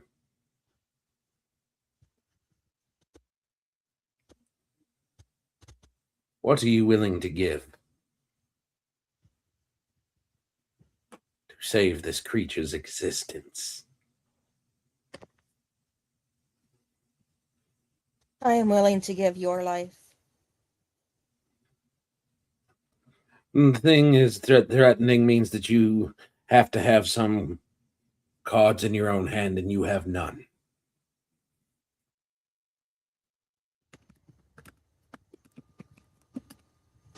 Because you see, and in the other orb, you see a vision of one of the many battles that is going on across the land. And you hear a snap. And you see that several of the figures that are the shadowy kind of figures just fall dead. And he's like, sacrifice is not something that affects me. Pieces are replaceable. People, things.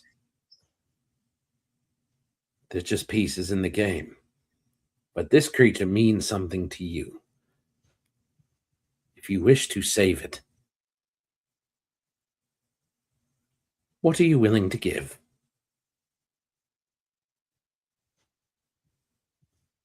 Tell me where you are, and I will show you. Oh, you will find soon enough, little mortal.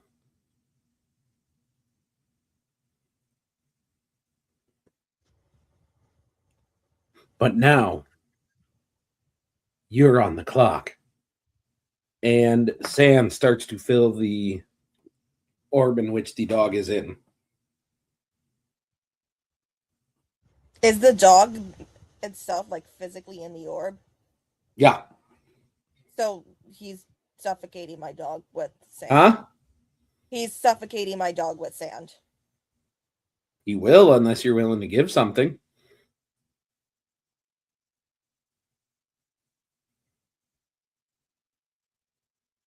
If he's really in there.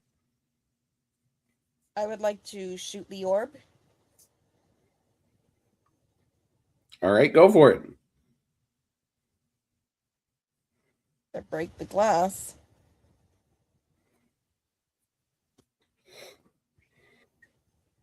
And then that is a 23 to hit. You rolled a 7 and you got a 23? Yeah. Sweet. Absolutely. You are going to roll. You are going to hit. So before you roll damage, roll a d6 for me.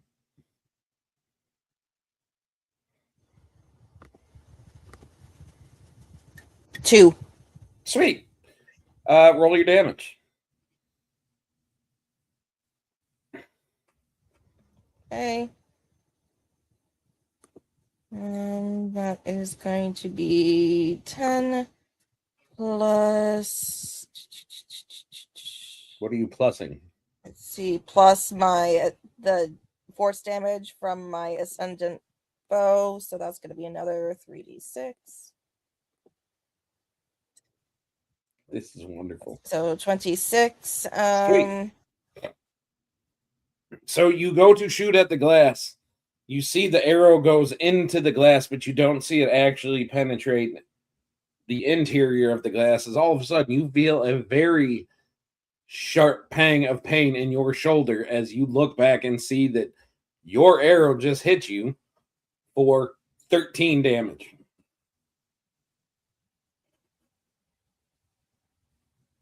Okay.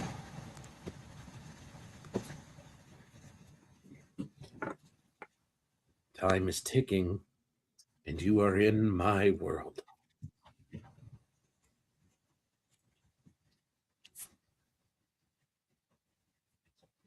I'll make it simple. Are you willing to give some of your arcane energy, some of the weave that ties itself to you? Are you willing to sacrifice it?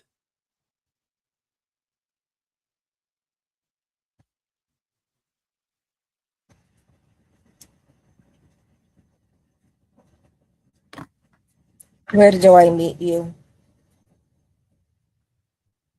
You will find out. It is a yes or no.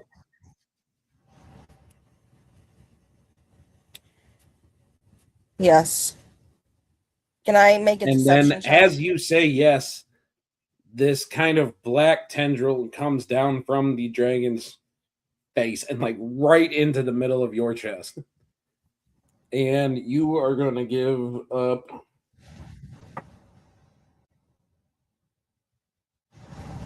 2 of your top level spell slots.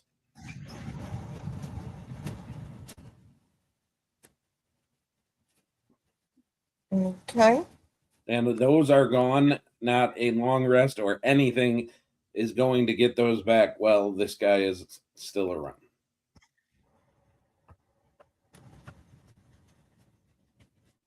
But with that, While he's around.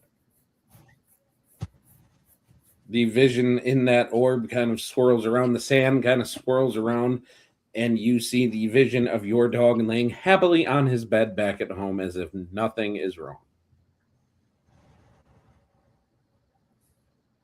Was he really in the orb, or was that vision of him in the bed really what was happening? You have no way of knowing. But then we go to Ayla. As you get dropped in front of this orb, or this dragon, you see the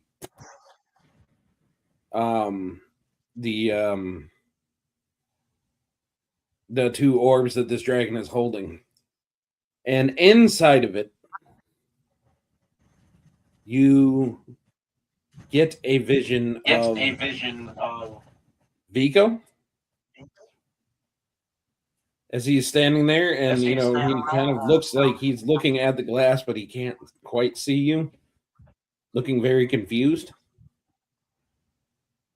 And then in the other one,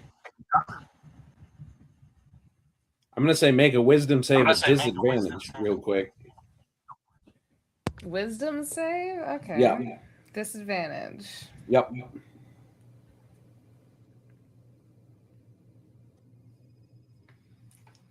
I'm not super worried about that.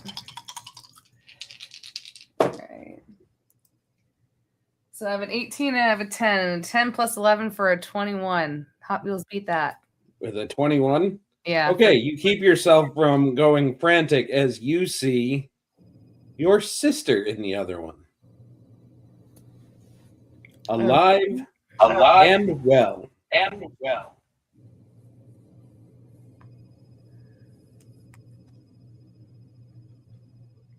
I just got called an unbuttered pancake, and I feel like that's rude. Brian, you unbuttered pancake. Anyway, so I see my husband in one and my sister alive and well in the other. Yep. And you just hear a voice that says, "Oh, the High Queen of the Mountain, the Archdruid, the mighty Ayla. Save one."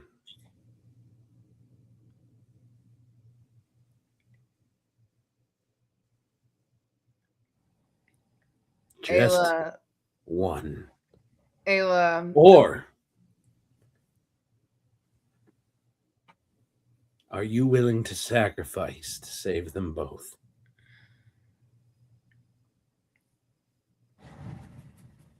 Ayla takes a deep breath as she again remembers the arrows riddling her sister's body. Remembering seeing her as she was just, and remembering the grief, really just being absolutely devastated.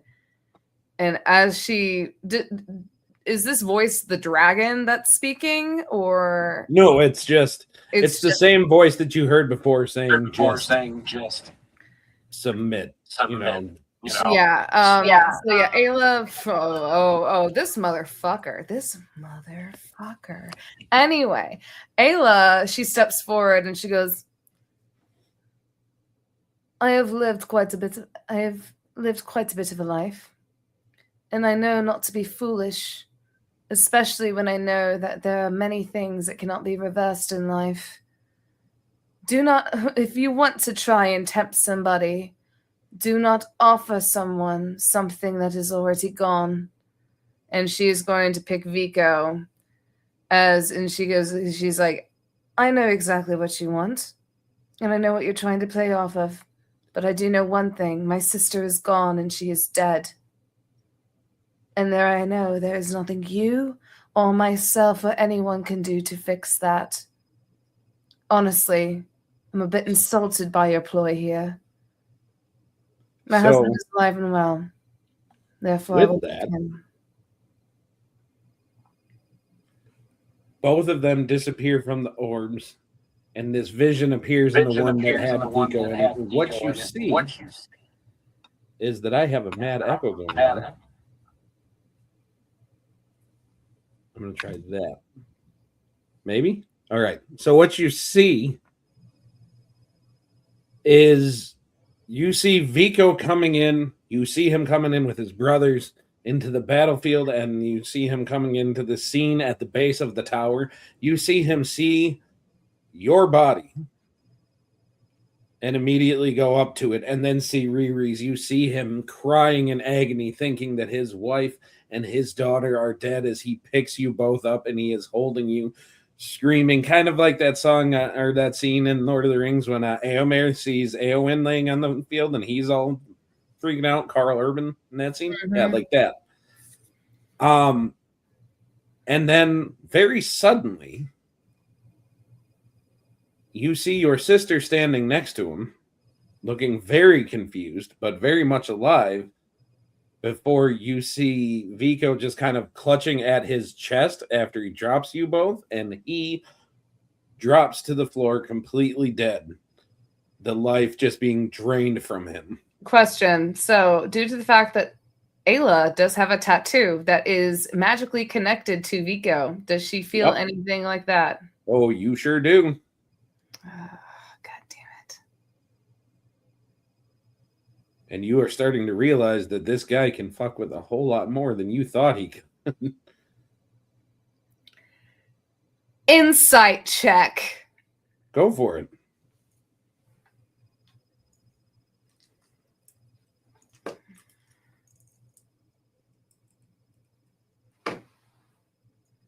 $19 plus 5 for 24.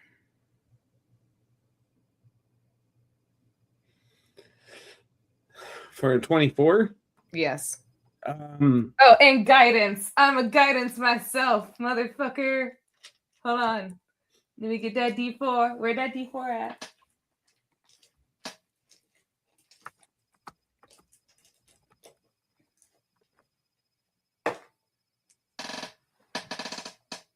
$26. Bitch. 26?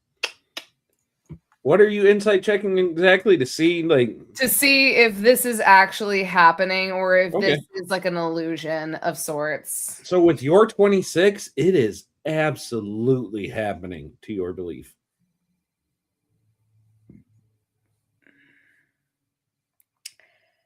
As he sits there and says, "You see what I am willing to do, Your Majesty.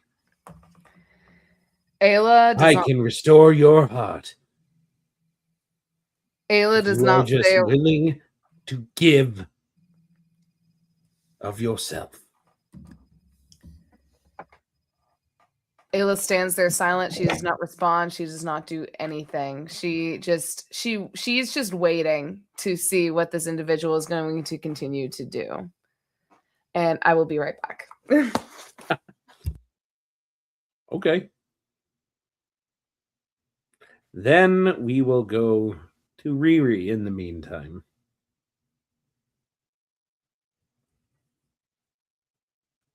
Okay. And the face that comes to you in just one of the orbs is Artem.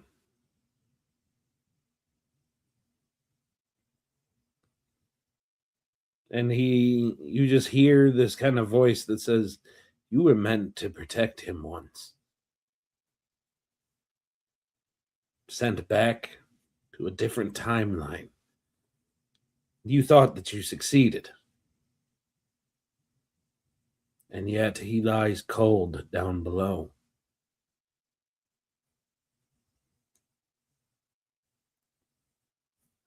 What would you give to have him back? To set it right?" She gets sort of a wicked grin. To you? Nothing. I already have a way to get him back if I play my cards right. And she'll take out her tarot cards and just start shuffling them. Just sort of keep her hands busy.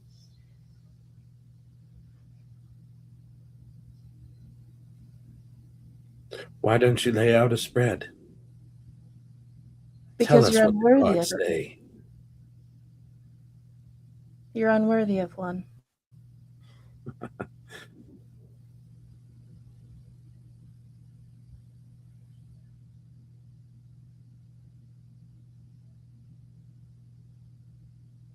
You can save it all if you're just willing to lay yourself down. Trade places with him. You for the world. Fair trade, don't you think? Something tells me my mother would disagree with that concept. Oh no, your mother, she already made her choice. And you get a vision in the other orb of her no longer standing in this tower with you, but she is back with Vico and the brothers, and you see her down there crying with Vico.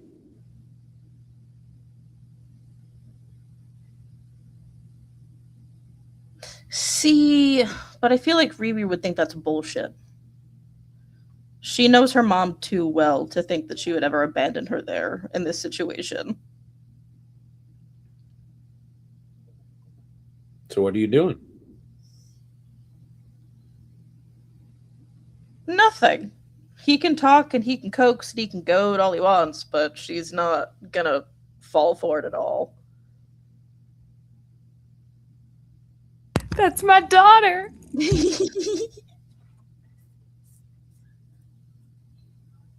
Okay. So back to Ayla's vision, since she had to step away from her second. Because he did offer to bring Vico back if you are just willing to give of yourself a little bit.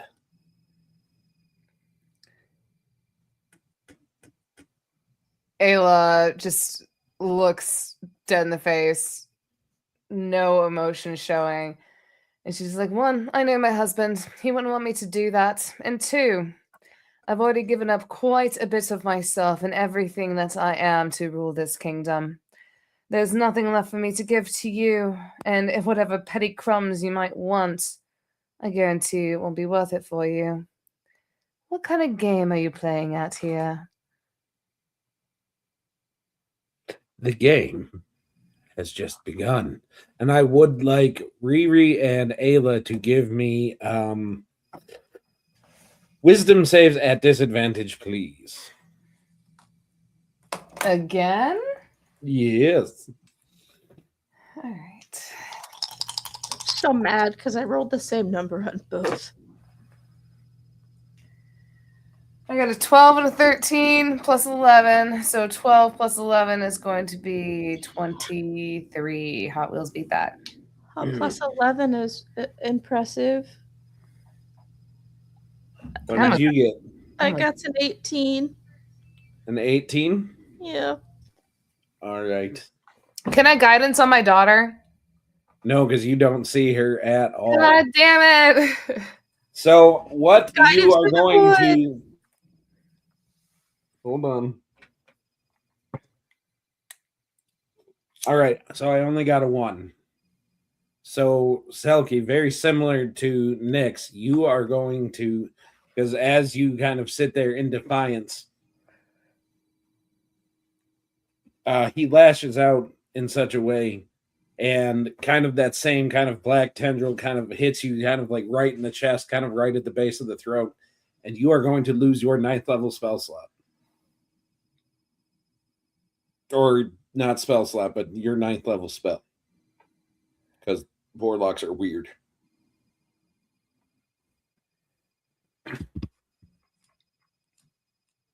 Ayla, in your annoying 23, he is going to lash out at you, and he is trying to draw from you, but he is not able to get it. Oh, darling, there is nothing for you to take. You can So- try. But everything I have is gone to my kingdom, my children, and my husband. So with that, he gets upset and he starts yelling internally in all 5 of your heads at first. And then it grows louder and it grows louder until the roaring is not coming from in your heads. It is coming from the middle of the room as you turn around and see just this giant gaping maw of teeth kind of chewing up through the floor. You see these tendrils kind of coming out and lashing out. And we are going to roll some initiative as well. I will say. I was gonna say. Oh, sorry. Go ahead. I was just gonna say, are the rest of us like in with our orbs as well, or are we? You said we were hearing that. He was, and then all of a sudden targeting. He was targeting casters in particular. Oh, okay. But then you can go through. Okay. But then the rest of us see this thing too. Yes, everybody sees this thing. Oh, I gotta add stuff because I will say, as the laughing or as whatever tantrum he's throwing is growing louder and louder, Ayla just starts laughing and she's like, "Oh, darling, I have 12 children. Do you really think that this is going to affect me in any manner?" Well, getting eaten generally wouldn't. Is it 12 or is it 8? Is it 12 or is it 8? I thought it was 12. She had 4 and you didn't know about it. You had 8. 8? Okay. Yeah, so Ayla had 12. Okay. It was her son who had 12. Okay, that's what I was thinking of. She's like, "I have 8 children. Do you really think this is going to affect me? Throw your tantrums. Let me at least put you in timeout." All right. Rolling. Selkie, what do you have that I have to put on the board for you? I have 4 zombies, and I've got my little shield guardian dude, because whatever plane I'm in, he's with me.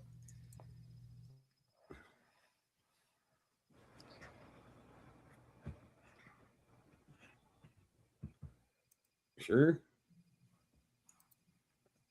Yeah. Okay.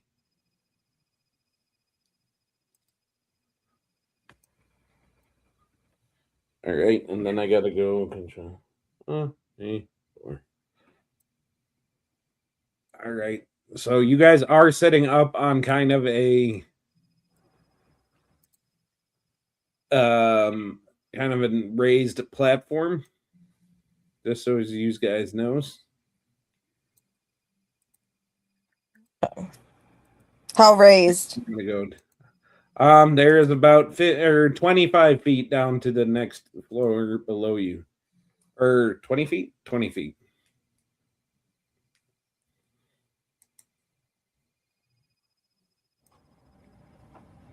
All right, so give me a minute, and then I will get y'all's initiative going. Rolling initiative. Yes, we indeed are. Yeah, all right, Lyric. Yeah, let's start with Lyric. What'd you get? I got a big old 19.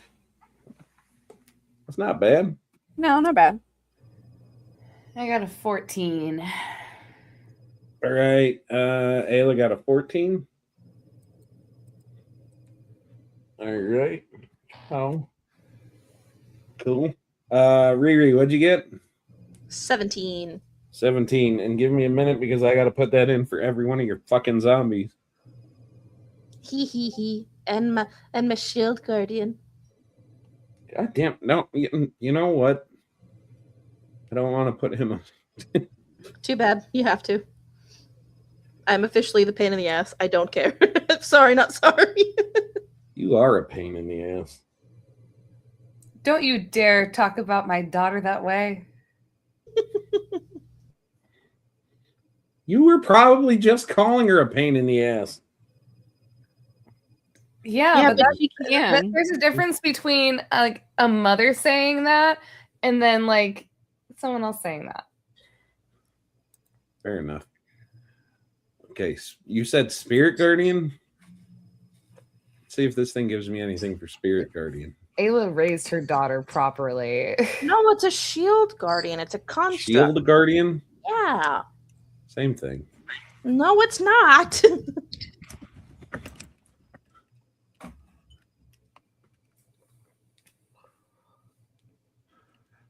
Of course, this is going to be like the one that there's not anything for this thing in here.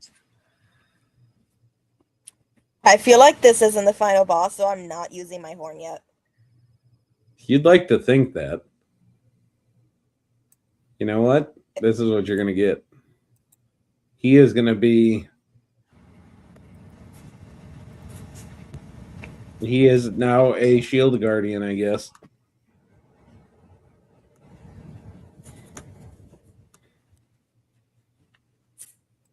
All right. And Nyx is the last one. What did Nyx get? I got a 17 and my owl got a 10. I am not putting a fucking owl on here. Too bad. Too bad.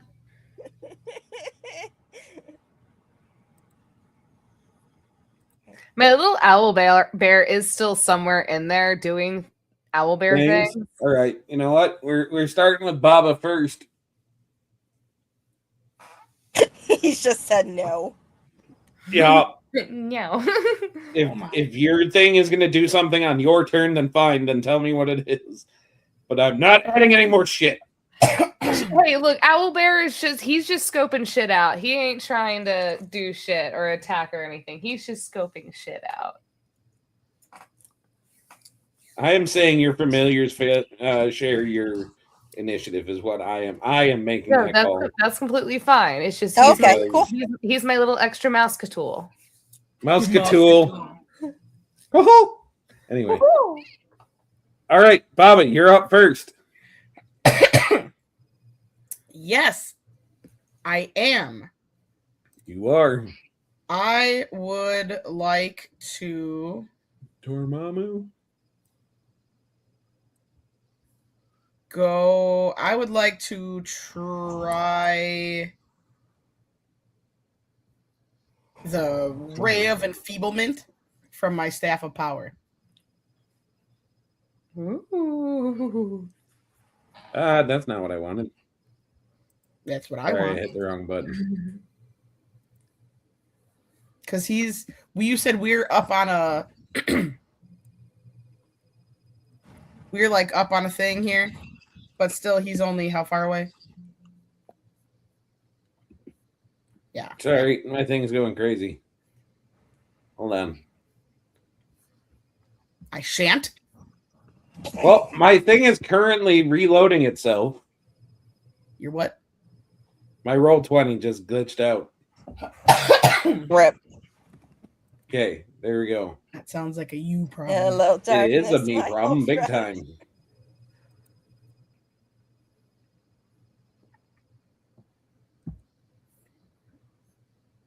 All right, it is back up. What are you doing? I would like to throw a Ray of Enfeeblement. Ray of Enfeeblement. Okay. What does that do? It's a black beam of enervating energy springs from my finger towards a creature within range. The ranged spell attack against make a ranged spell attack against the target on a hit. The target deals only half damage with weapon attacks that use strength until the spell ends. Okay, so he has to make a what save? He doesn't. He doesn't? It's an attack roll? Yep. Okay. 21. So a 21 is going to hit him. Yes! Smash. So Does he get to save out of it on his turns? Or is it just the at thing the that end happens? of each of the target turns, it can make a con save. Okay. Throwing against the spell. On a success, the spell ends. But for now, his attacks only deal half damage. Okay, so because you dealt damage with him, I need everybody to make a con save. I'm not done yet. What? though. Okay. And Selkie, that does mean for all of your zombies too. No, wait, what? It doesn't or it does? Does. Okay. I got well, a 21. I love Talon's metal dice. I don't think I'll be giving these back to him because that was a nat 20. Are you taking the wife privilege with his dice? Yes, it will be. These are mine now. That is her right. That will be a Because- dirty 20 for that. Because what's yours is because what's mine is mine and what's yours is mine. No. That's I'm what my going mom to ask says. him later if I can have it because it's been rolling super high and I don't think he actually uses this one. Oh, I did. That's fair. Like he'll say no. I'm nice. Waste not, want not. Okay, so Nick's got a 21. That's a Yes. dirty. That's a How dirty long girl has it 20 been for since I got Ayla. shot with that? 20 for Oh, Ayla. yeah, dirty girl 20. I love it. Yeah. Baba? I got a 25, but I think Nix would like to 25? know how much time has passed between now and when she got hit with the arrow. Why? Because she was Because curious. I have a reign of regeneration, so Wait, hold on. Minutes? Hold on. Let me Like, see if maybe a minute? Evil and Good does But anything anyway, for my daughter. Give me a minute. Give me a minute. How Give me a long? minute. Wait, how what long? are you waiting to with Hold on. Where is it? Lyric? You are rolling a Constitution saving throw.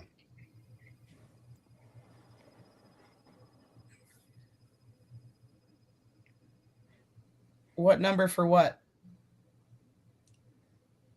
For how many minutes? Oh, he just said like a minute passed.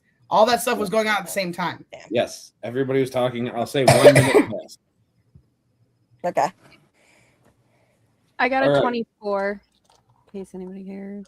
So, Riri and Baba, I you will guys say. are gonna take half of this. So I will say, yeah. So any creatures, whether elementals, fae, fiends, or undead, on Riri, due to my protection from evil and good, they have disadvantage on attack rolls. Mhm. The target also He's not can't- undead though, or This a is- celestial. This is aberrations, celestials, elementals, fae, fiend, or undead. He is none of those.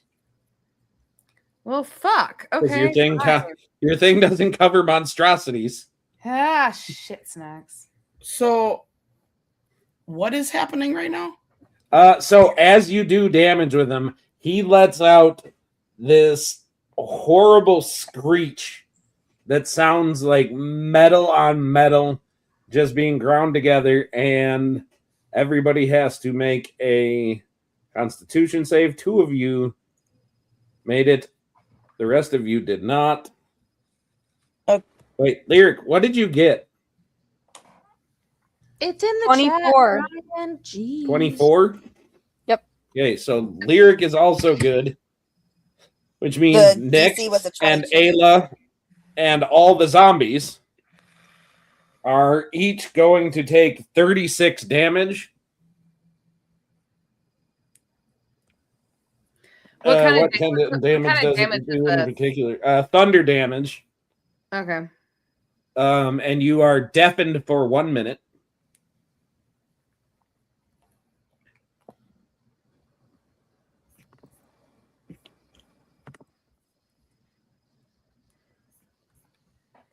Yeah. So, I will be right back. I need to go and grab my charger.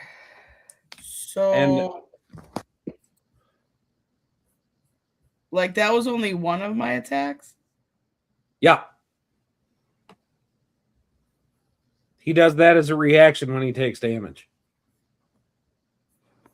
Does he get a So reaction? the rest of after you are every- going to take 18 points of damage, though.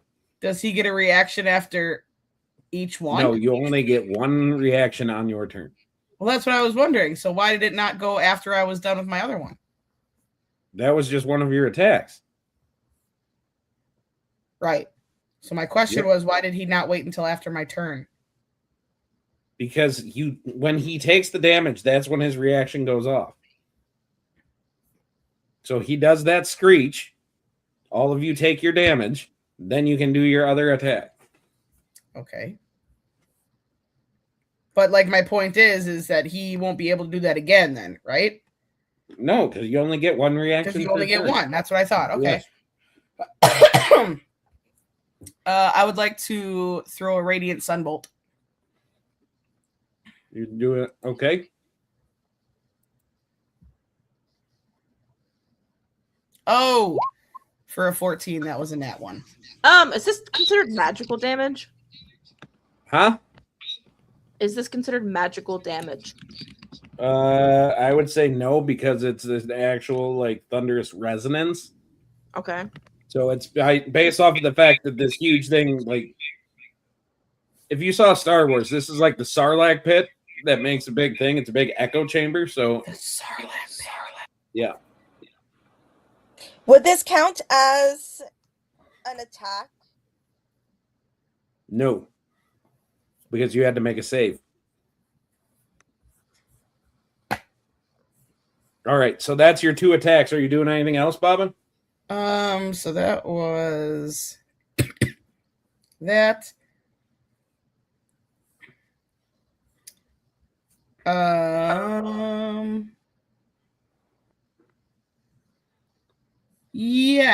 Yes, I am. Okay. For my bonus action, I would like to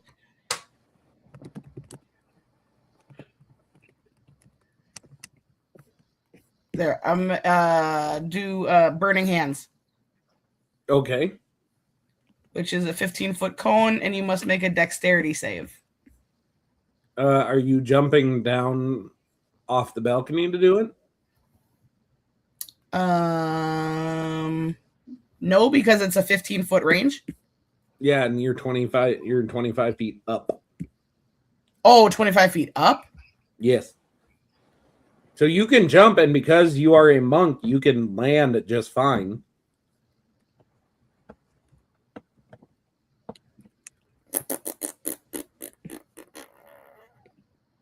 Gross. And I will say, Then you yeah. don't have- okay. Yeah, I'm gonna jump down, All right. do like a cool flippy do, Yep. and I'm gonna come here, All right.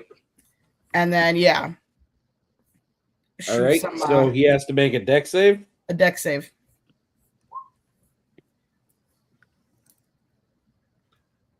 That's going to be a 22. He makes it. I failed dex save or half, so he he takes half damage. All right. So that is 3d6.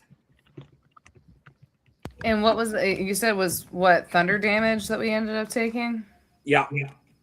Oh Lord! So he takes 4 damage. Rolled a fucking 8. So Okay. sorry. But that's my turn.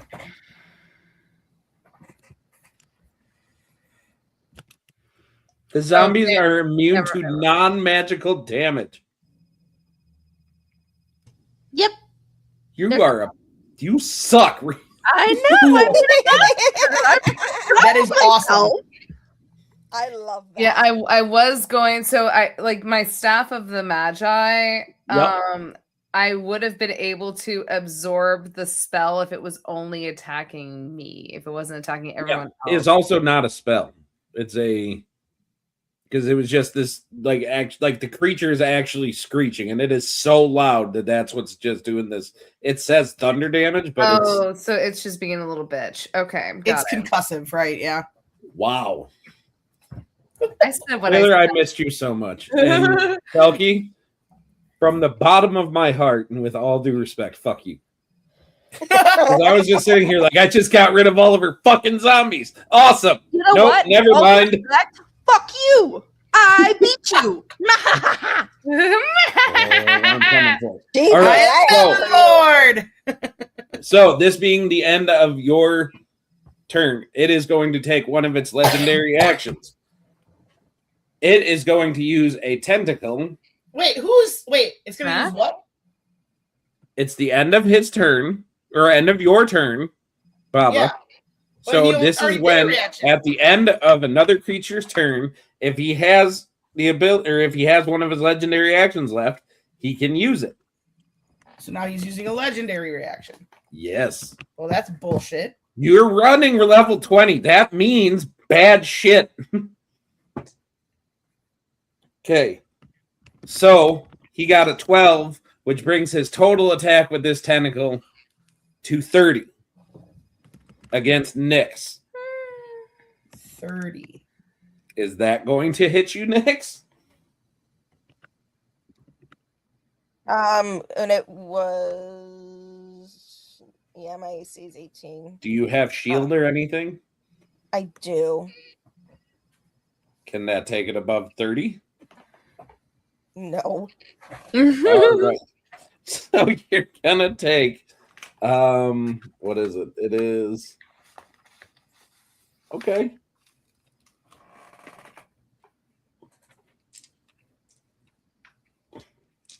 Do you like Critical Role, Danielle? Critical. I haven't watched it. Oh, okay. You're gonna find out how much my Critical Role dice like you. Let's see. Not much, I imagine. 13 plus what? Okay, so you're gonna take 23 bludgeoning damage.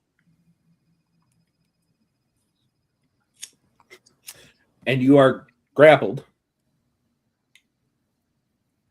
And then because it grappled you, it is going to retract its tentacle into its mouth, which is essentially going to remove you from combat. It's trying to eat you? Am I like in its mouth and mouth shut, or So as you get pulled into this thing's mouth and you're sitting here looking at this gaping maw of teeth that are literally like churning and rotating, and you're getting pulled closer towards them thinking, oh fuck, kind of like looking down the mouth of a shark. Mm-hmm. And then all of a sudden you are just in complete blackness. Great. Okay. Lyric, you are up. Right. Wonderful. So obviously I saw her get eaten or whatever just happened. Yep.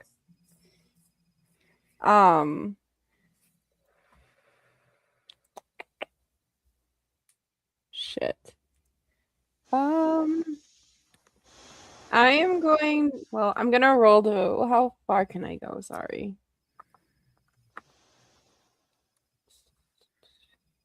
Why is can I get as close as I can and then hit him with the greatsword if he's kind of sticking out, like his tentacles? So what I'm gonna have you make me is a dex save real quick. All right. I'll do pretty, hopefully all right. 17 plus 12. So 28. No, 29. All right. So you do land, and I'll say you don't take any damage with that. That was a pretty good dex save. So yes, you can go up to him and you can hit him. Cool, cool, cool. How many times are you hitting him? Hold on, I don't know. I didn't know I could hit him multiple times. How many attacks do you have? I don't know. As a level 20 paladin, it is most likely, I'm loading up your character sheet now, that you have multiple attacks. Okay. All of them? Actions. You have 2 attacks per action. So Yeah, cool. So I'll do both of them. yep. Well, shouldn't I have 3? No, it says you have 2. Okay. If you're talking about the offhand, you can't use an offhand when you're using a 2-handed weapon. Okay. I mean, I guess. Because both your hands are on your sword, so you're all right there. Okay. Yeah. Oh my goodness. And I gotta be real honest, my head is still on fucking Selkie and her fucking zombie That is All right. really bothering So me. you right decided now. to eat me. So for the first hit, it'd be Yep. 30 even. That'll hit. Yeah. And then that would be 13 damage. I don't know if I want to smite though. Oh, I already rolled for that, so I can do it on the second one. And then 19 plus 14. And then I'll smite. With that. Okay. So you have to. Okay, so the order of things. Typically, I will let you do it this time because you're a little newer. If you're gonna pump a smite into something, I believe. I've never No, actually you been can a do smite I'm after pretty sure your you're roll. supposed to, bonus do- action, charge your smite, and then your And then attack it applies to the next one. Yeah. So, which smite are you attaching to it? I don't understand. I thought smite was a. Okay. Because I thought I no. could So a see the smite is roll a spell. first. So a smite is a spell, right? Okay. So it's 'Cause a I thought bonus I could action, see and my roll basically first. what you're doing is you are charging your smite. You are basically saying, I am imbuing this weapon with this holy power so that the next time I hit something, I'm going to fuck it up. Okay. Right? Okay. So you do that, Mhm. and then the next time you hit, then your smite goes into it. Oh, okay. So,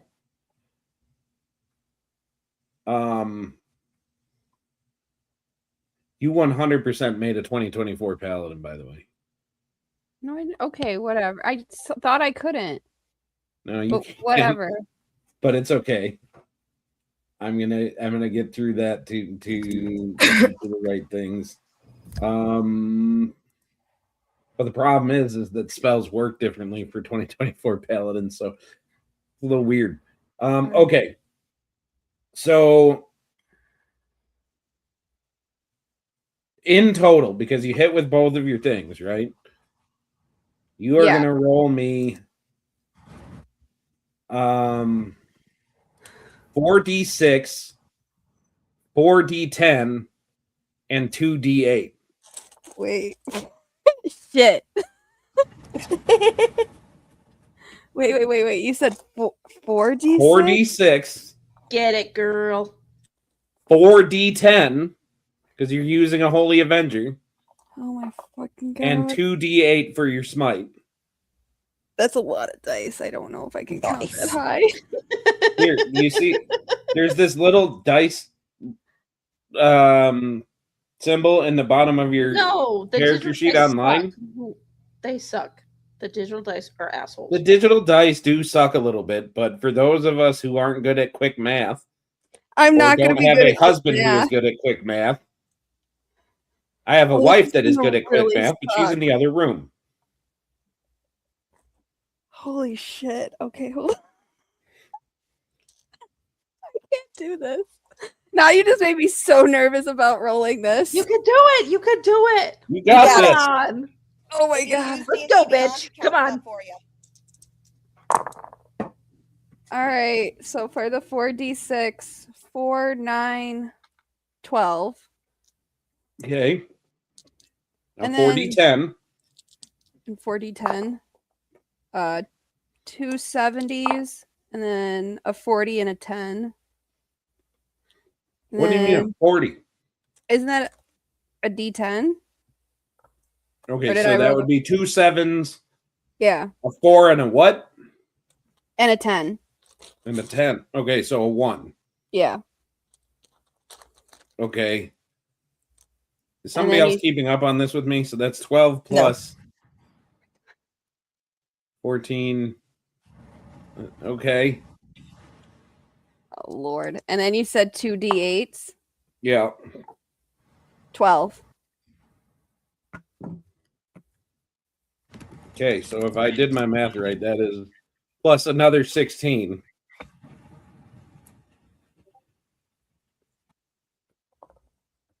So that comes to a grand total of 54. Okay. So there you go. You did 54 damage in one go. Good. And I still got 2 more. Hey, good news, guys. You got him below 500.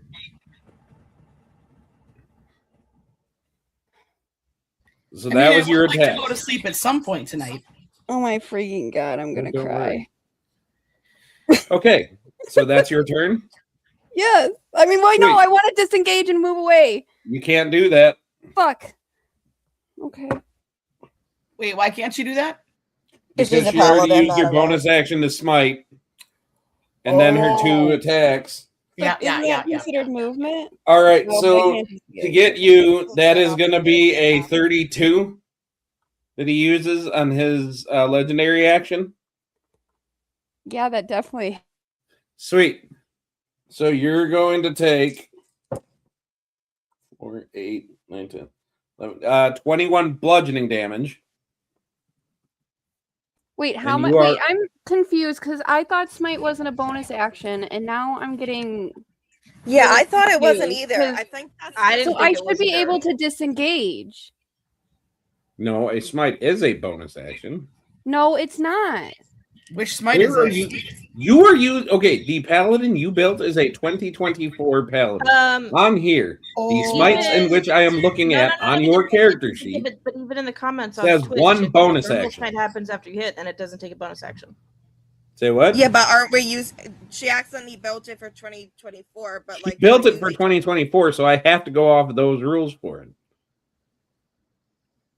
So And that is saying divine smite, one bonus action. I feel like this is whatever. Whatever. It's fine. And I am hearing you, Talon. And I'm not disagreeing with you, except for she built it to the 2024 rules, and her sheet I have to go off of. Wait, She is has Talon no here? smites in which she can do as not He's a bonus commenting action. On Twitch, yeah. Oh, okay. I got really confused. Say what? You said He's I hear stalking you us in the Talon, and I comments. was like, is Talon? Yes, I'm talking to him because I know he's watching. I am hearing you. I understand. But with the rules that she's following, this is what I have to go off of. Oh, son of a bitch. Hannah, Yeah. I need you to roll 4 more d8, please. Thank you. Because you also have radiant strikes. Oh yeah. Oh, nope, sorry. Only 2 d8. Because every one of your attacks also does an extra 2 d8 or 1 d8 each radiant damage. So, yeah. Jesus Christ. You know, this is every turn that you're getting that you're going to roll this many dice, right? Oh my god, no, I don't want to. 14. So you deal an extra 14 damage to him. Mhm. All right. Is this guy like? This guy isn't the big boss though, right? He's Huh? 500. He's 500, Danielle. I think he's pretty big boss to me. He is pretty big boss, but he ain't the worst thing you're fighting. He's What also the really fuck? freaking What the- ugly. How is the long is this bodyguard. one shot going to be going on for? Ever. Don't worry. Tomorrow. Yeah, I mean, that might actually happen. It already is tomorrow. I it was going to is say, tomorrow for technically, it us. is tomorrow. Yeah. All right, Nix, you're up. Oh wait, Okay. no, you're not because you're in this thing. You're in this thing's stomach. Does she Hey, not I get like grabbed- a? That doesn't mean she can't do anything from inside that the doesn't mean she stomach. can't No, it's where she is. No, He, for the she, creativity. and Lyric something. are in another place. Oh my god, give her the creativity to take her turn and do something. Don't be Yeah. that DM that says, oh, she was eaten, she can't break out. Come on. Be cool. Okay. Nix, you're currently standing next to 2 versions of Lyric as you are looking at everything in a kaleidoscope. And before you is an absolutely monstrously big dragon. Are you going to try to attack it before the rest of your party gets here? I mean, I'm grappled right now, right? So Nope. I thought I was grappled. So it like brought me. I into the can't dragon. place you individually on another map. Okay, so where exactly am I? I'm like in the dragon So- thing, in the dragon statue. Oh. See, my goal was to get you all here and then explain this, but Selkie wants you to be able to look at something now. So, Yeah, be cool about it. I would like Cool to about not to throw, like blame around. Technically you are the one who split the party. I Yeah. did split the party in this one, but Can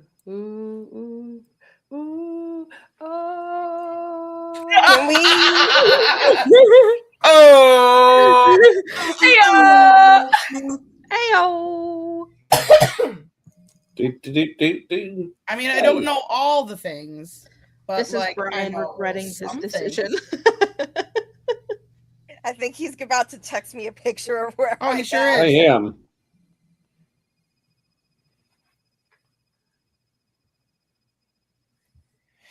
Oh my god, we're gonna be up till 4 a.m. Sleep? What's that? What? Sleep is for the weak. I like literally couldn't take a nap today. Like it wasn't in the cards. Like it just There, that is what you were looking at. I don't even know what it is, but I'm gonna go ahead. What the fuck am I looking at? Big ass It looks dragon. like a Fine, you bird know what? making Here's what's gonna sound. happen. Okay. we're all gonna get gobbled make a up. call.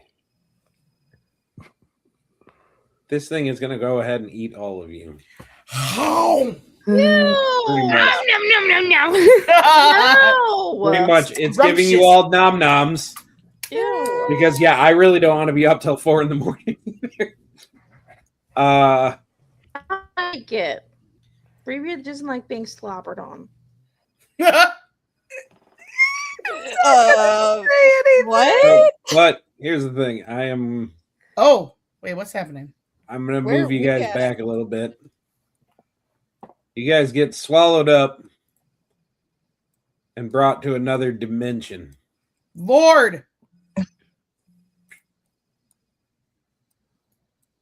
Where's everybody else? Does the on. bird, my owl was like perched on my shoulder. So No. like, does he come with us? Your owl is not there anymore.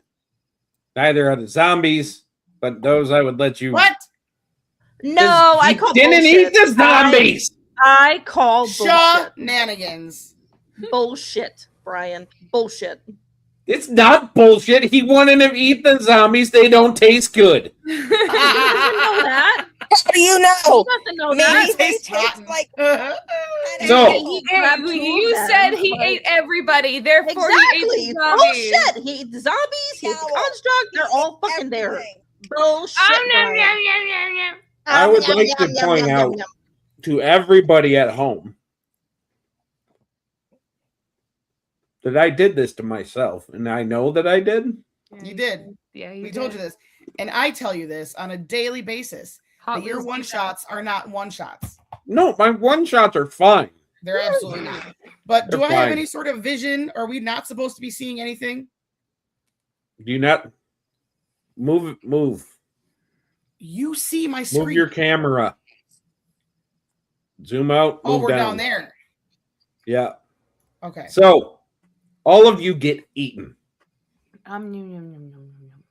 You get swallowed up. I am a little sad though, Zombies and constructs. because I threw a big tentacle monster and I didn't get one smash out of Taylor, and that makes me a little at sad. least the tentacle monster had the decency to swallow. Hey, Oh! it's classy. A girl likes that.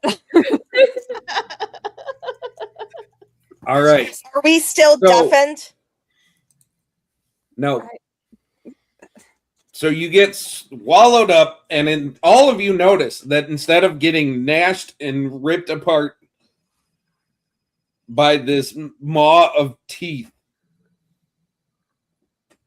that you are just put into this kind of blackness. And as you look around, you are seeing what all of you can only define as the void.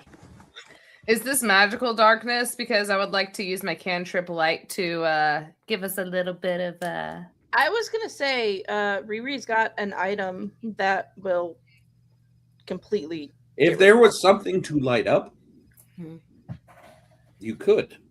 Ayla would be willing to. You are light up actively stuff. walking in the void, in the absence of anything. Ah, okay. All right, so I'm gonna send you a thing because it's what Riri wears because she's a spoiled little brat. Because mother loves her so much. Exactly. So, like, What would we this see. not have an effect on what's happening right now?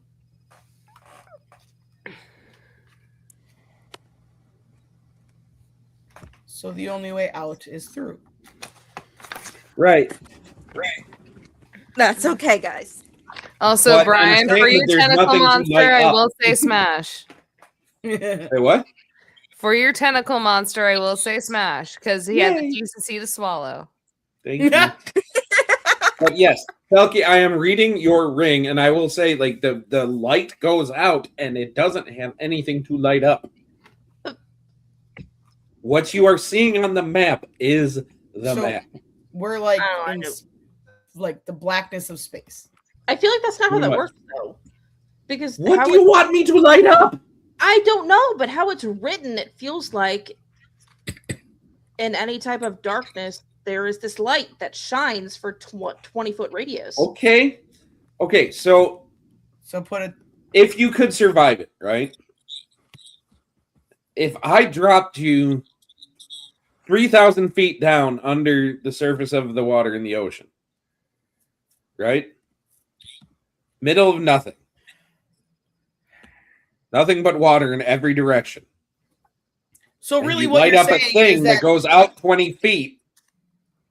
You're There's still still not going to see anything, It's but still- okay. just darkness. I do see what you're saying now.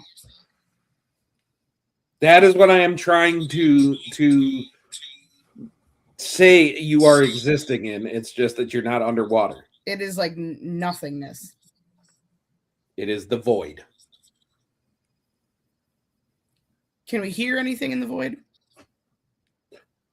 So from all of these little spots of light, I guess, that you see off in the distance, Like these little things? yeah, All the specks? you hear these whispers. And some of them are voices that you guys are very familiar with. Some of them are voices you've never heard. Some of them are languages that you've never heard. Yeah. And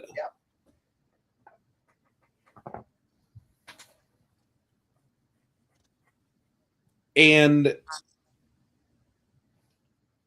from what you knew of Nalvarath, this is like you guys would be able to put together that these are consciousnesses of the Yep. hive mind. Yep.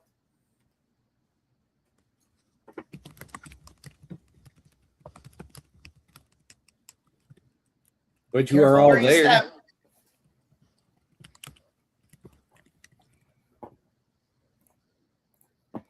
You see each other. What would you like to do? So we can see each other, but we can't see anything else.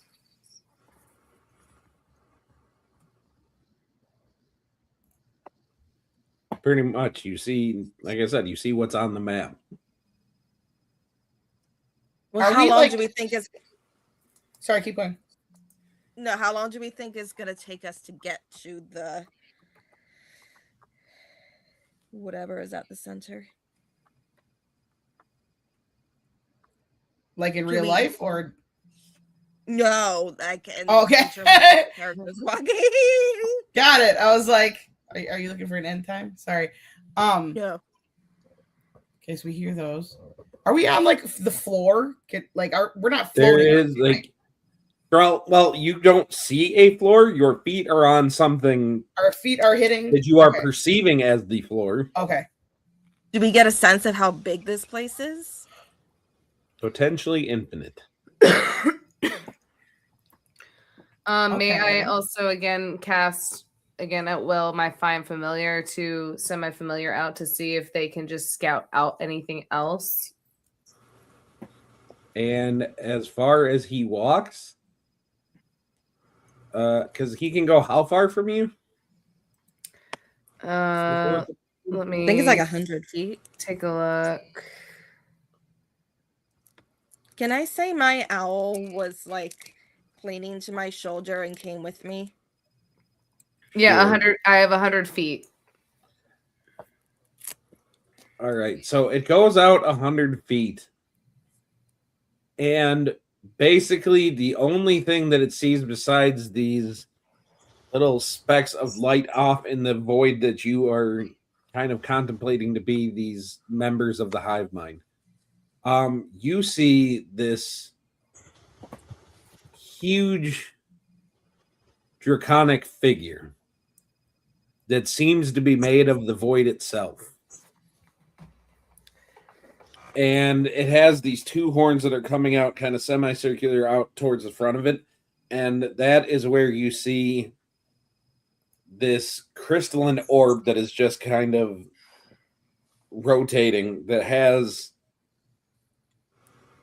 like as your familiar is trying to look at it, every once in a while you just see this shimmer of like this kind of like clockwork runes on it that are almost chimed into it, and that kind of, as you see that would spark hints of Artem to you. That's what I was about to say. Is this Artan's power that he is using and utilizing? That he has something attached to that orb in particular that is trying to get through to whatever is inside of it. Okay. First thing Ayla is just going to say as she turns to the party and she goes, "Dragon. Very, very big dragon. Dragon that is possibly using," she turns to her daughter Riri, "possibly using your brother's powers and abilities. And I think he is the cause of all the chaos of which that is ensuing currently." Maybe, but Artem told me of a crystal we needed to break. He didn't say anything of a dragon. So we need to look for a crystal, not the dragon. Well, I'm saying there is a crystal on top of the dragon, and I think maybe that is the crystal of which we might need to break in And order to... We'll look at the party. Okay, so who's the smallest and who's the strongest? Because the strongest person needs to take the smallest person and just sort of throw them up there so they can break it.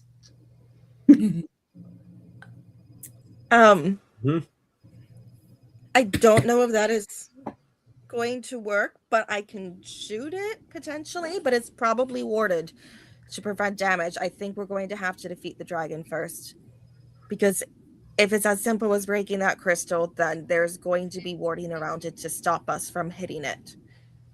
As Nyx just said, I think it's not going to be as simple as just simply breaking the crystal. I think we do need to defeat the dragon. I do agree with you, Nyx. Thank you. Bree was just going to roll her eyes and look at Lyric and Baba Yaga and say, "Come on, you guys are up for a chaotic plan, right?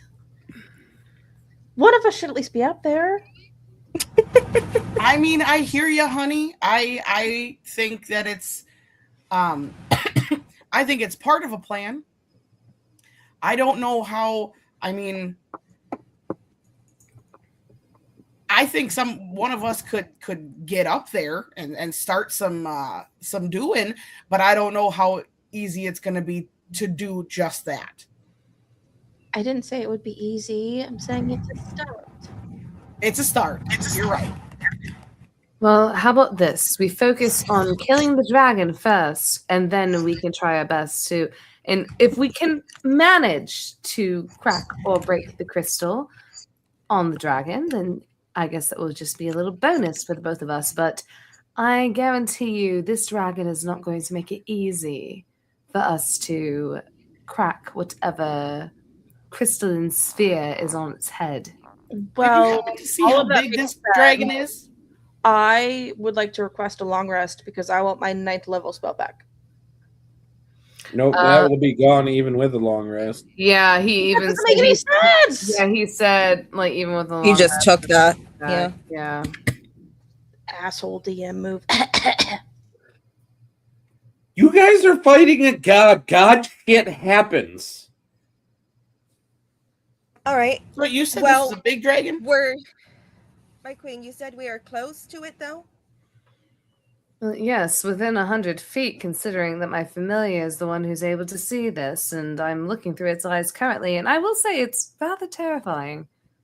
Beautiful. In that case, and she is going to pull out this silver horn that's just like covered in these kind of Nordic runes and just blow into it. And that means we are going to get 2d4 plus 2. Come on, give me high rolls. I get 9 total berserkers. And I would like to go ahead and oh shit. I don't think I have. Who all has taken damage? Me. I'm taking believe lots I of damage. I've taken Nyx? it. Okay. So Nyx is going to first be thrown a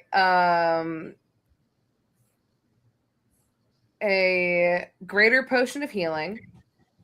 Oh, I have healing potions. You're okay.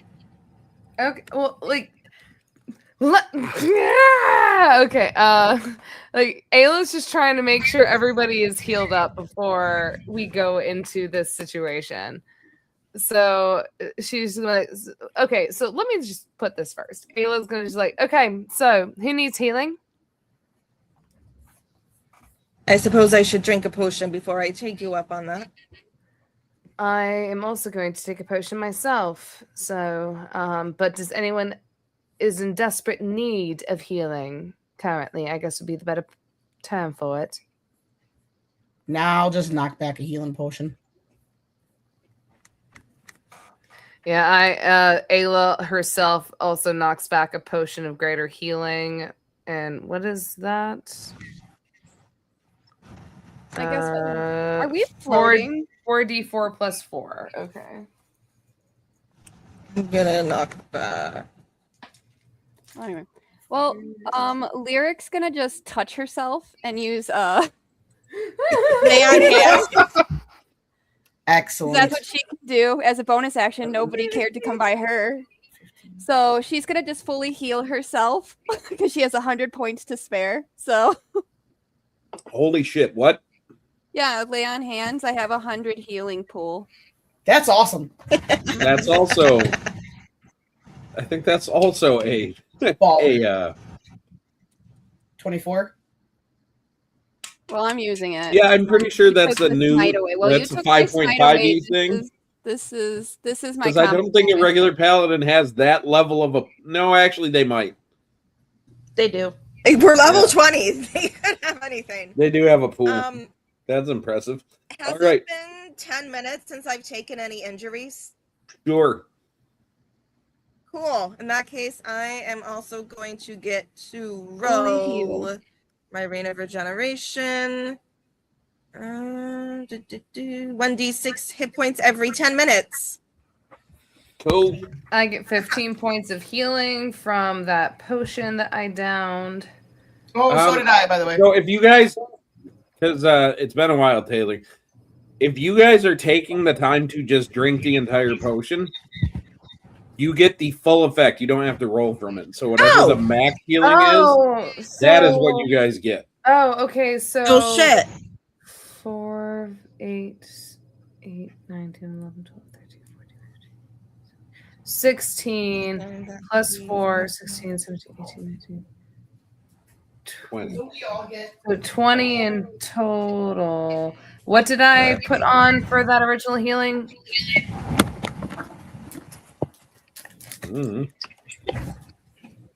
You know what? I'm feeling magnanimous. All of you just go back up to full. That's fine. That's gonna be an extra Cool. feeling. Okay, cool. Set yourself back up to full. I am really not. I am nonplussed about it. All right. Okay. Yay! Back up to full. Woo! Yep. I'm terrified. I'm absolutely fucking terrified that the DM is allowing this to happen. It's like getting a bunch of health potions before we go and I agree. Boss. But we still use those potions we drank, right? Yeah. Sure. Yep. Well, I still have 3 soup All right. left, so it's all right. So you guys have some kind of a plan to move forward, or are you guys just considering still debating that on the project yeet someone on the dragon? Well, we know a dragon is there. And Nyx is the one who suggested yeeting somebody up on the dragon. No, that was Riri. Riri. It was your child. Yeah, but I might not be able to yeet somebody up there, but I could levitate somebody. Ayla probably is just going to she's going to take a deep breath. She goes, honestly, this whole situation itself is extremely unpredictable, but I think the one thing that we do need to do, we know that we need to break a crystal, and we know that this dragon seems to hold said crystal. So the only logical way to go about this is we probably have to defeat the dragon. So, anybody have anything that they would like to throw out there for battle regimen or anything like that? I do apologize. That's more of my husband's thing, considering that I'm stuck in the castle most of the time, and it's the first time I've been out, and I see my son die along with everything else. And she's like, you can tell she's kind of like. Riri's just gonna put her hand on Ayla's shoulder, like, Mama, it's okay. It's going to be okay. We will figure this out together. And I'm just gonna point to the 9 berserkers that I've summoned. This is what happens when I do not get to go outside of my castle. And she sees the 9 berserkers. Sorry, you summoned a what? Line up. I have the silver horn of Valhalla, so I get to summon 2d4. Yeah, and where the hell are my zombies, Brian? Yeah, where the hell are her zombies? Your zombies didn't get eaten! Oh shit, Brian! Oh, shit.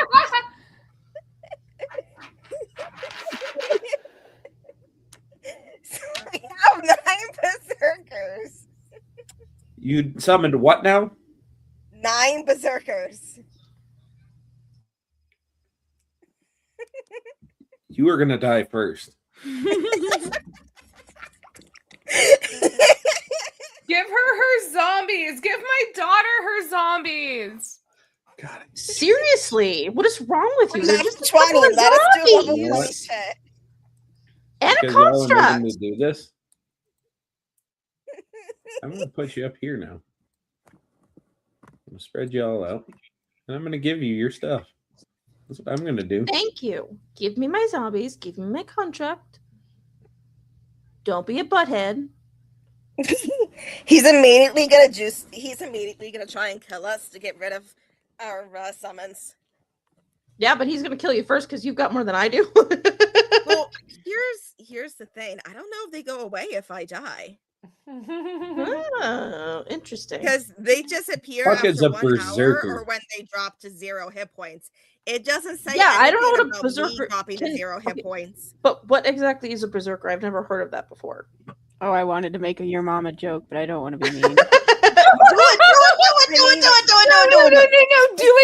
Hannah, do it. It's okay. It's warrior spirits from Valhalla. Please. So they just use the Make the statistics joke. of a berserker, but they're in essence just like dearly departed souls who I have summoned to help me kick ass. Smash. I hate you so much. Hey, you're the one who let us be level 20, okay? Don't sit here and be talking shit at us when we're trying to use They have level been 20 pressured shit. into it by you and me, though. And if I die, they don't go away because they don't. It doesn't say. Oh, anything they are about gonna them die. Oh yeah, I'm sure they. No, They're meat no. puppets. They're meat shields. but they're gonna shield me still. Uh-huh. Breath weapons are a lovely thing. Your We'll see what mom. happens after we roll initiative.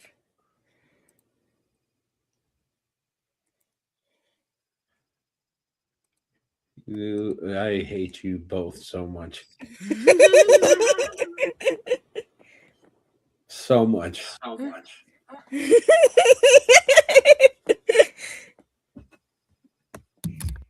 Okay. It doesn't say anything about their initiative, so I think they all. Oh, they're going on your initiative. Don't worry. And my owl too. The owl came too. I'm not fucking adding him. That's okay. He's Fuck just gonna your be owl. giving. He's just gonna be giving me the help action every time. All right. Roll some initiative. Roll initiative. Yep. You say? Okay.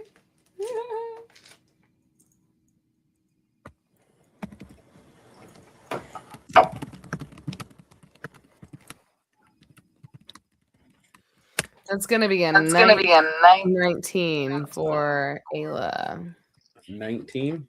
All right.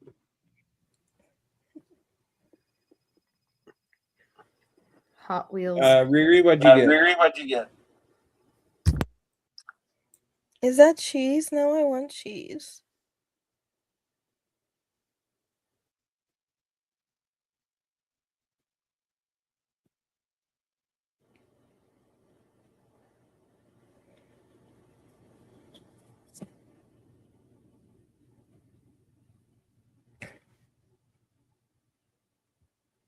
Selkie, what did you get for your initiative? Can you guys still hear me? Am I still here? I can hear you. Yeah, I just don't hear Selkie. I haven't I heard think her she had a either. left. She just put 22. Selkie said she was going to go get water, so she might be. 22. All right. Next, what'd you get?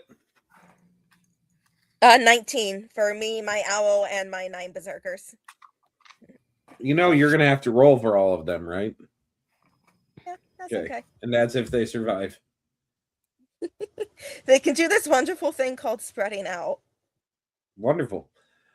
Lyric, what did you get? I got a dirty 20. Dirty 20? Mm-hmm. Excellent. Where is my construct, Brian? Don't worry about it. I don't know where he is. What I'm worried construct? about it. I'm worried about my shield guardian, you butthead.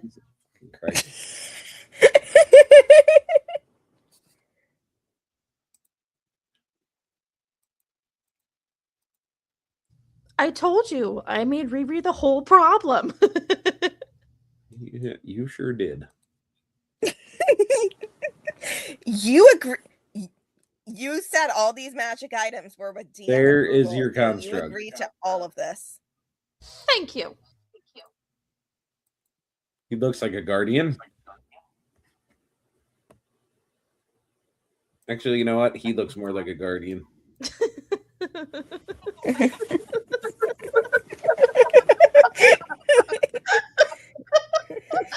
Perfect. Love it. Love it. Sweet.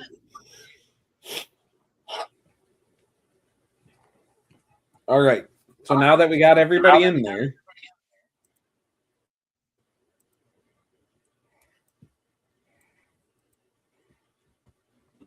he is going to go first. And here's what is going to happen.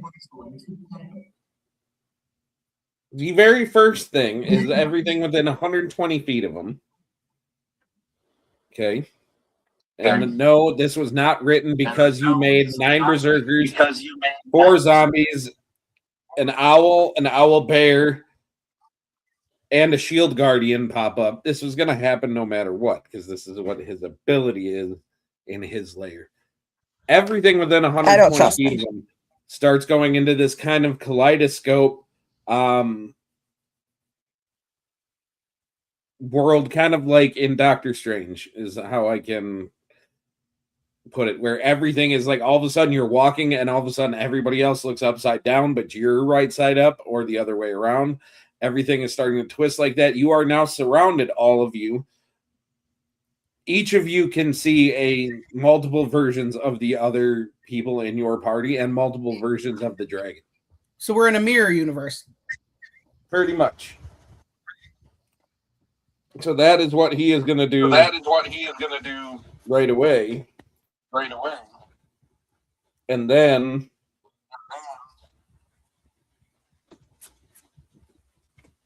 oh, that's wonderful. And then he is going to let out a 90-foot cone. Probably more towards the berserkers, I'm going to say, because they're kind of a big problem.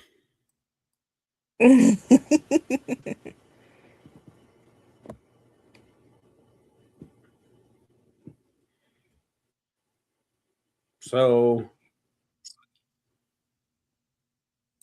oh yeah, plus he can fly up. So I will say he flies up in a way that is going to take 2 of the zombies, Nyx, and all of the berserkers.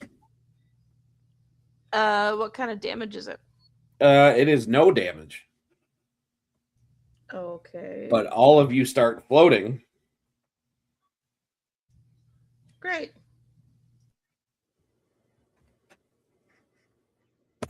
He turned off the gravity.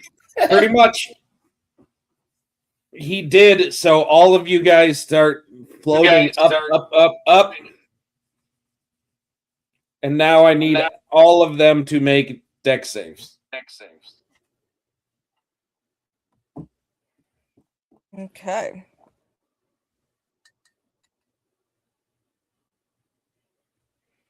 Let's see.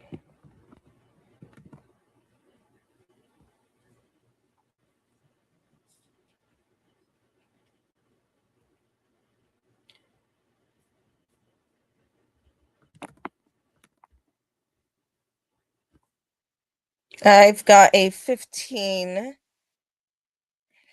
So your Does the berserker's owl got have a to make it 15? because he's got wings? What? Say what? I've got a 15. Does the owl have to make it because he's got wings? No, your and so owl is it's like- fine.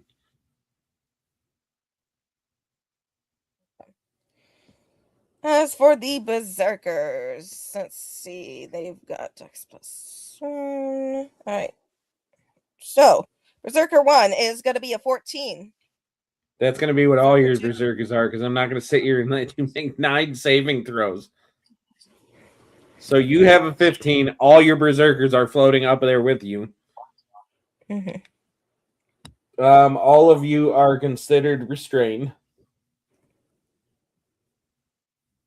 and are going to continue to move up.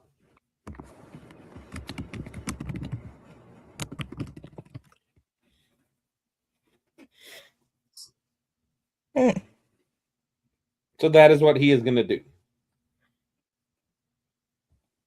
That is all he is going to do for now.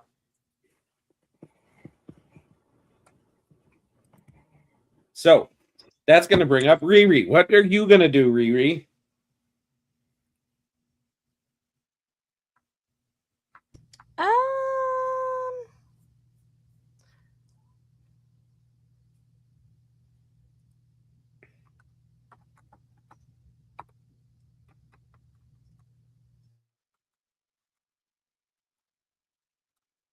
You know what? Just for shits and giggles, I'm gonna cast Giggle Graps on this thing.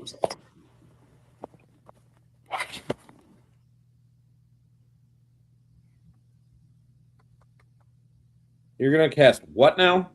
Giggle Grasp. Okay.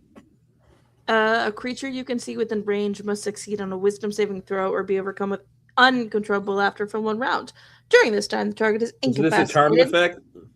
No, You sure? I don't think so. If it has to make a wisdom save, I'm fairly certain you're charming him. I mean, it doesn't say anything like that in the description.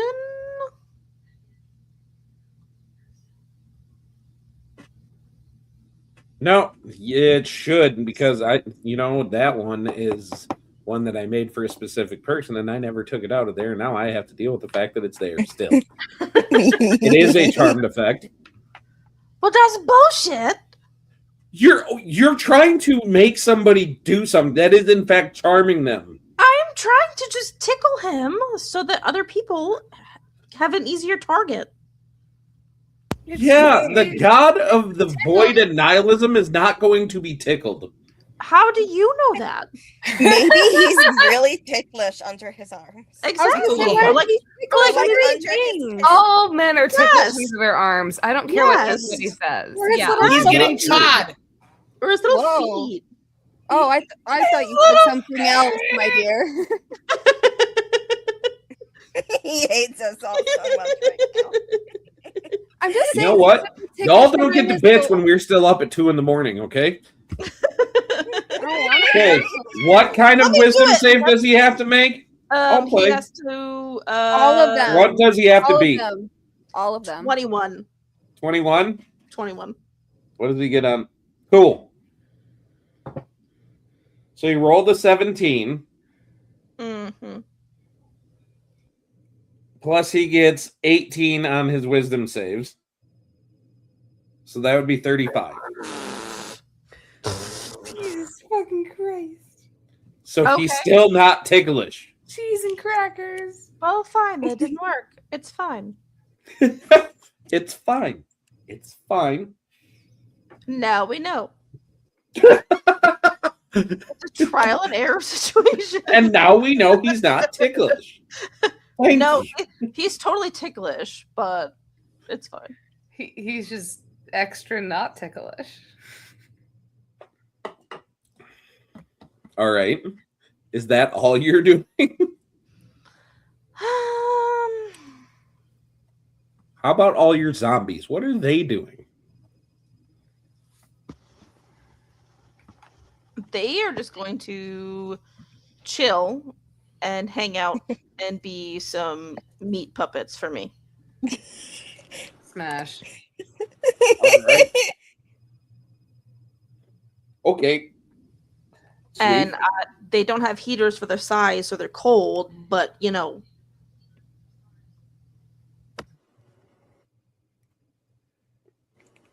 All right. In that case, what he is going to do is one of them is going to take a 32 to hit him, which obviously does.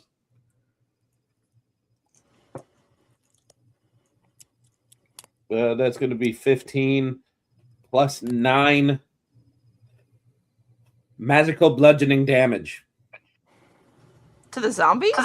Yeah, to one of them. They are immune to magical damage. So nope. I thought they were immune to non-magical damage.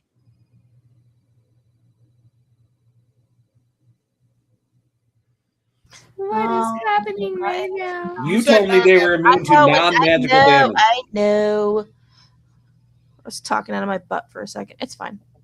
Okay. In that case, one of your zombies is going to go away.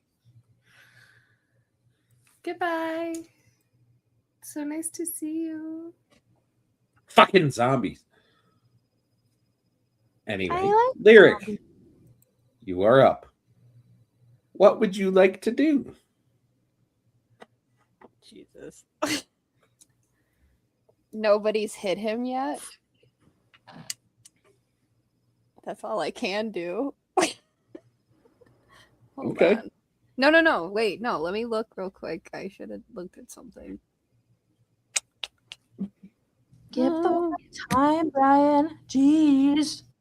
What? No, like I didn't have time before. Can I do moonbeam at the dragon? Sure. What does that do? It is a silvery beam of pale light that shines up to 40 feet high, 5 feet radius. cylinder centered on a point within range, so I'm going to shoot it at the dragon. Dim light fills the cylinder. It's a magic action. It later turns into a move. The cylinder up to 60 feet. When the cylinder appears, each creature makes a Constitution saving throw. On a failed save, the creature will take a 2d radiant damage. Ayla 100% approves because she also has the same fucking spell. Okay. Yeah, You're gonna thank you. cast your moonbeam on him. Yep. Okay, so Yay. he has to make what kind of a save right away? Constitution. No, wait, what was it? Yeah, Constitution saving throw. Okay.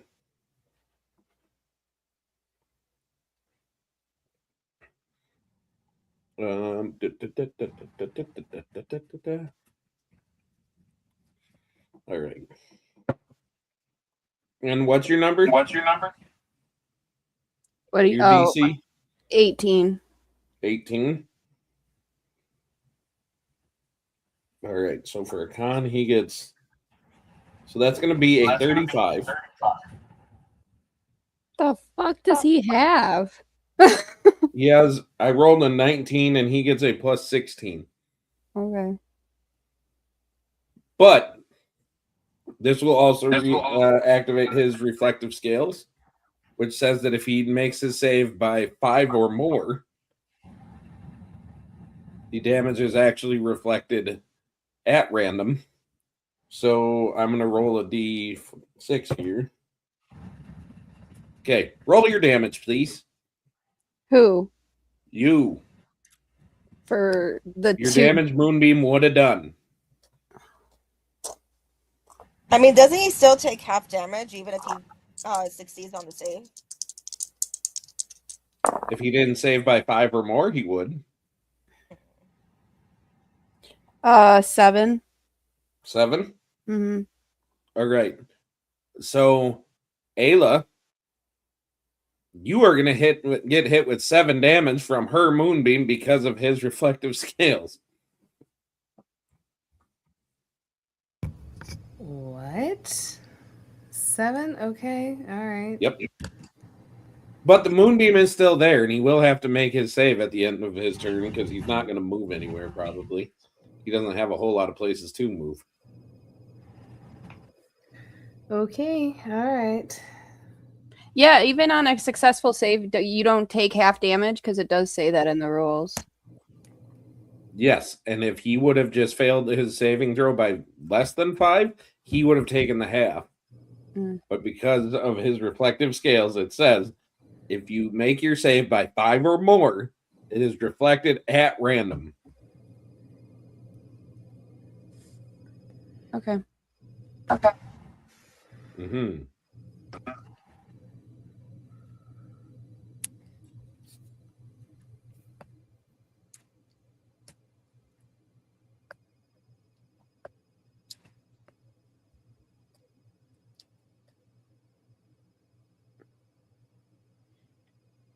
Talon needs to stop writing novels for me to try to read in the comments as I am going. It is distracting me. All right. Next person up is going to be, unless you got anything else, Lyric. No. All right. Ayla. All right. So I'm going to read this spell. Actually, hold on. You wouldn't have taken your 7 because I just realized that on his reflective scales. No, it's when it makes a save. Oh, never mind. Yes, you would still take. Actually, you would take 3 damage because it was halved. Okay, so I'm still going to read this spell to you. Yep. Because I don't know if they take half the damage. Because it's not exactly specified, but I'm gonna just read it to you. So, your touch inflicts a magical contagion. The target must succeed a Constitution saving throw or take 11 d8 necrotic damage and have the poison condition. Also, choose one ability that when you cast the spell. While poisoned, the target has disadvantage on that saving throw made to the chosen ability. The target must repeat the saving throw at the end of its turns until it gets 3 successes or failures. If the target succeeds on 3 of those saves, the spell ends on the target. If the target fails 3 What of those spell is saves, this? this is called Contagion. Huh. Yeah. Now, the target must repeat the saving Welcome throw to at the level end of each 20. of its turns until it gets 3 successes or failures.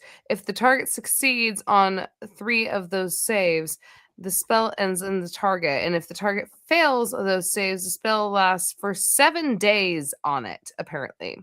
Whenever the poison target receives an effect, it would end the poison condition. The target must succeed on a constitution saving throw, or the poison condition doesn't end on it. So, Okay. I don't know if it so would you say it takes half the damage if it succeeds, or no? Because it doesn't, again, it does not specify in the spell in particular.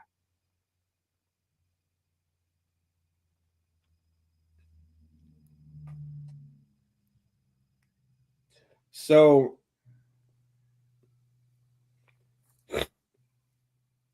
in the thing, so you are inflicting a disease on it.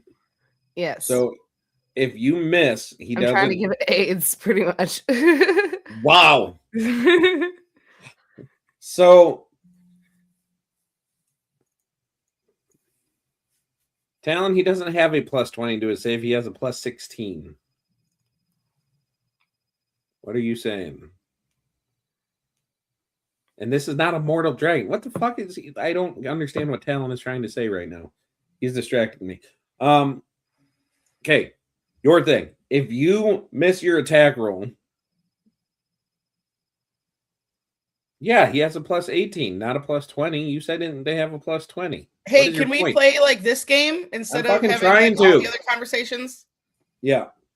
So you're trying to inflict a disease on him. You're trying to give him dragon AIDS.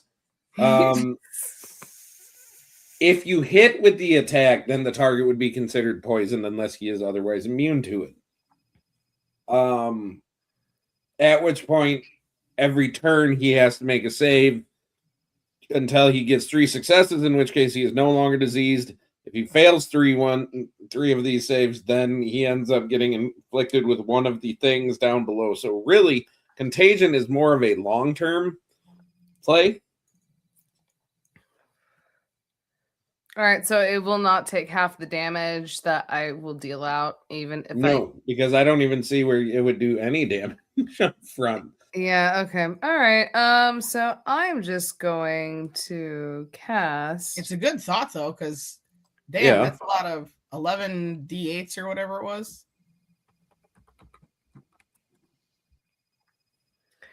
So is this dragon considered a beast? This particular one is not. Okay, never mind. Well, actually, dragons aren't considered beasts. They're dragons. Yeah, so if I cast something like Dominate Beast, it could possibly bend to my will, correct? Because that is also charming, which is cannot be charmed. It cannot be. Okay, God fucking damn it! Okay. All right. Let me fucking. All right. You know what? I'm just going to match dragon with dragon, and I'm going to cast. So, have you ever dealt with draconic transformation? Okay. Get it, girl! You're turning yourself into a dragon? Dragon-esque kind of beast. So I ended up Ayla, due to the fact that she was like a special moonborn tiefling and probably has evolved quite a bit in her 20s, in level 20. She already has wings, but because I had her as a variant tiefling, but I would like to go ahead and cast Draconic Transformation. And the casting is a bonus action, actually. With Aurora, you draw on Magic of Dragons and transform yourself, taking on draconic features, and you gain the following benefits until the spell ends. Blind Sight, which I can see blind sight up to 30 feet. And Yep. then I have my Breath Weapon, which as as a bonus action, and apparently, and again, it always depends on the DM, but how I always was run for Draconic Transformation was as soon as you were able to transform into said draconic situation, you can at least release one Breath Weapon as your bonus action. And I also have my wings, which gives me 60 feet of flying. Okay. So I would like to cast Draconic Transformation. Okay. And also release my Breath Weapon. All right. Cool. So are you still a medium creature or do you grow bigger? No, I am still a medium creature. Okay. They will need to make a dexterity saving throw of 22. And they will take half damage for my draconic breath if they fail. They are going to get a save of 24. All right, so they're going to take half damage of 68.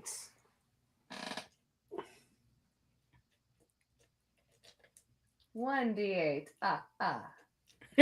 D8. Please stand by. This is going to take a minute. 3. All right. So in the meantime, Nyx, what are you doing? And when she gets her total, we'll take that off of them. 4. Where's my D8? 1, 2, 3, 4. Huh? Oh no, I'm just. Sorry, I forgot. So currently, is there anything? I mean, you currently have the restrained condition, and you are floating approximately 60 feet up in the air right now. How close are we to the dragon? I don't know. All right, I'm gonna do 5 and then 1. So. Oh, that's a cone, but you're about 30 feet away. Fine.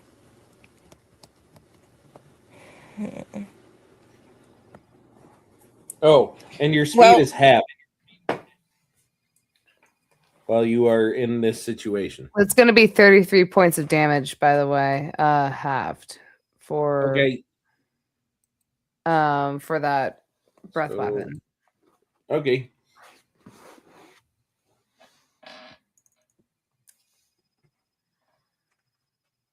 All right. All right, that's all for me. Cool.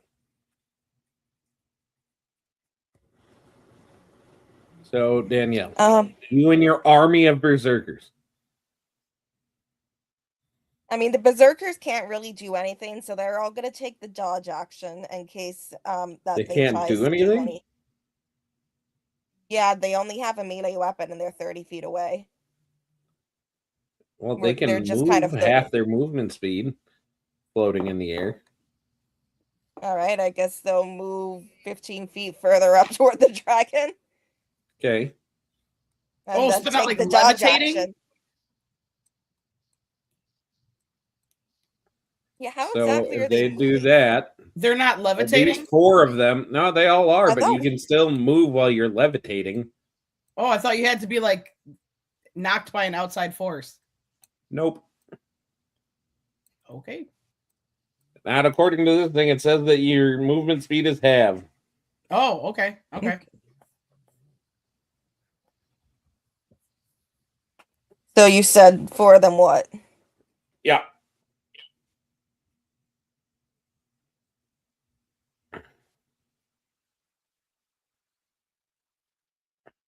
Actually, and then so they're gonna move up, and then see, there's 9 of them total, so 4 of them are going to get thrown by the others. I would like to have basically 4 of them thrown at the dragon so that they can just like come in swinging. You know, just kind of have them close that remaining 15 feet of distance.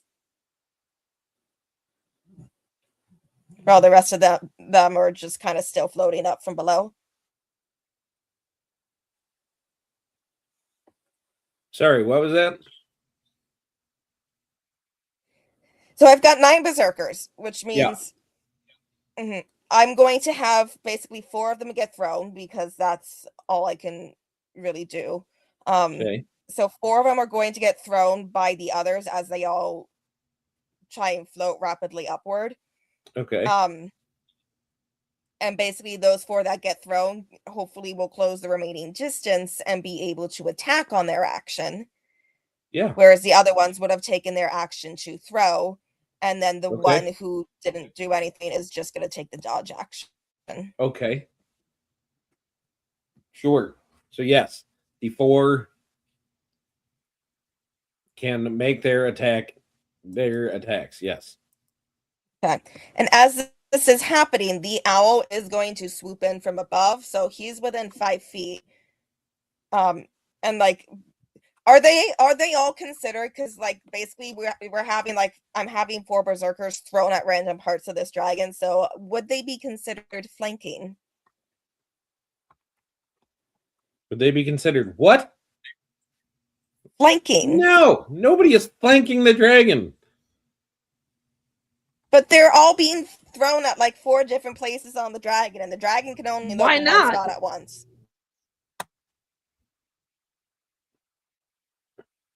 They are still all actively in front of the dragon. Nobody has gotten behind him.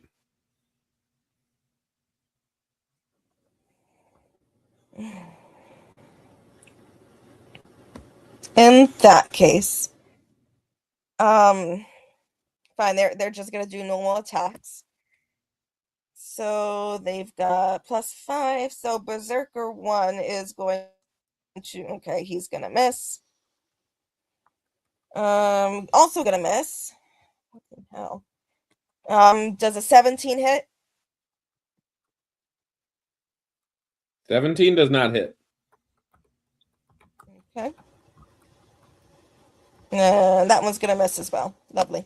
So they all miss. There's the one guy that does the dodge action. Now, because they are within 5 feet, and then also the owl is going to swoop in and give me the help action. So at the very least, the disadvantage is being canceled out. Would I still get advantage? Advantage on what? On shooting the dragon. Why would you get... Oh, because they're right there? They're right there, and the owl was going to swoop in and give me the help action. I would say that at the very least, you do not have disadvantage on anything. So... Okay, but do I have advantage? Sure. Perfect. So in that case, let's see. That means with steady aim and with elven accuracy, I get. You know that 4 you're times still the- seeing like 6 of these dragons, right? Wait, 6? I thought there was only 1. What are you talking about? 6 now? Yeah, but you guys We're in are a seeing the world in a kaleidoscope, I like kaleidoscope that. right now. You guys are each seeing Okay, but it's 6 of each of the party members, 6 of the dragon, and like 8 billion berserkers and zombies. okay. Well, does a 27 hit it? 27 will hit it, yes. Perfect. So in that case, I am going to do 16 piercing plus, since I had advantage, I get sneak attack. Where is my sneak attack dice? There we go. Plus another 28 Then I'm going to get from my longbow.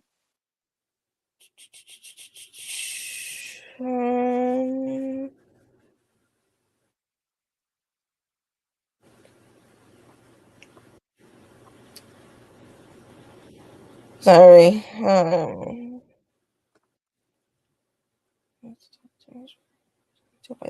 3d6.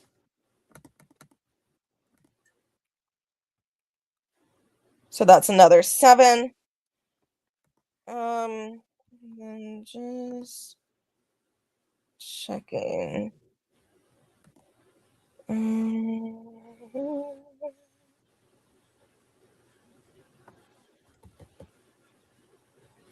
right, so, and then for the I get another 10 because of sharpshooter.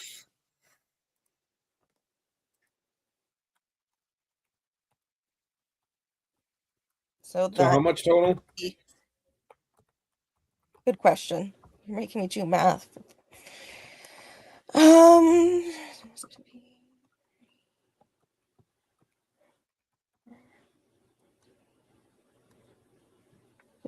61 damage. Okay, thank you.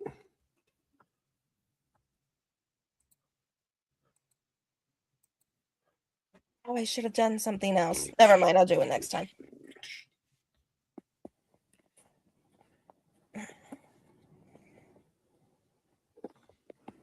All right.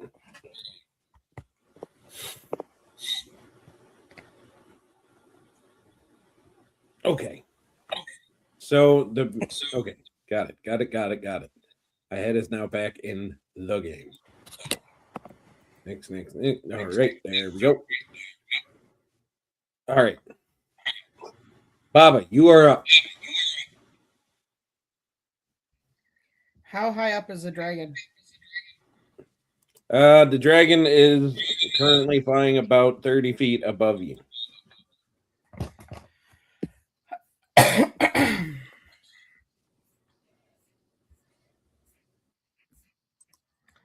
Okay. So then I would like to throw a radiant sunbolt.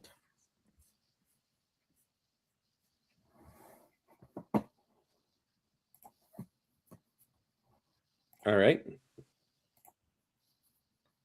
Make your attack roll, please. 32. 32 on your attack roll? Yes. That's pretty fucking good.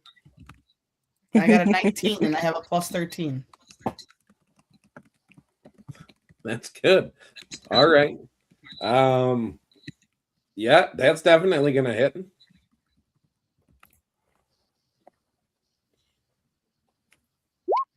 For 11 damage. 11 damage. Okay, got it.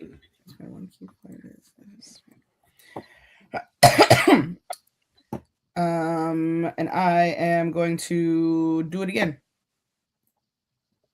Go for it. Ooh, that one's only a 17. You said 17. 17 is actually gonna miss. Yep. Okay. And then this one is he's 30 feet. I think that's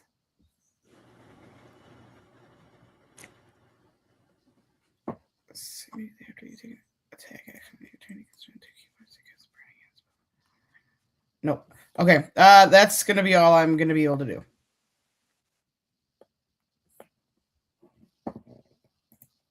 So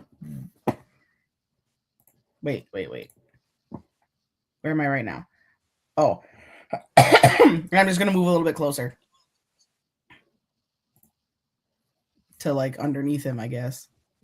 Walking to 70.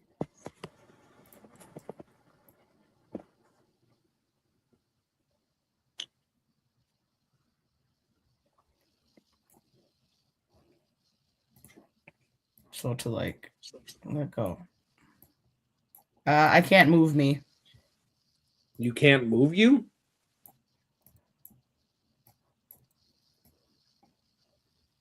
I can rotate me. You might have been stuck in a wall. Try that. I was stuck in a wall. There we go. That's my turn. All right.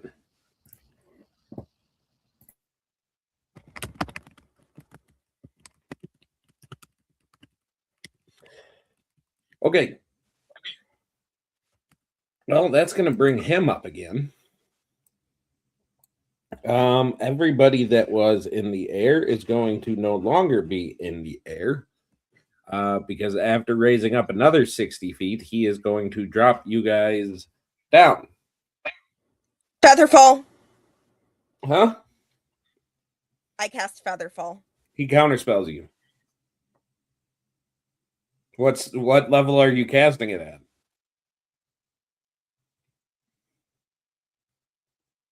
I was gonna cast it at first level, but fine. First level? Okay.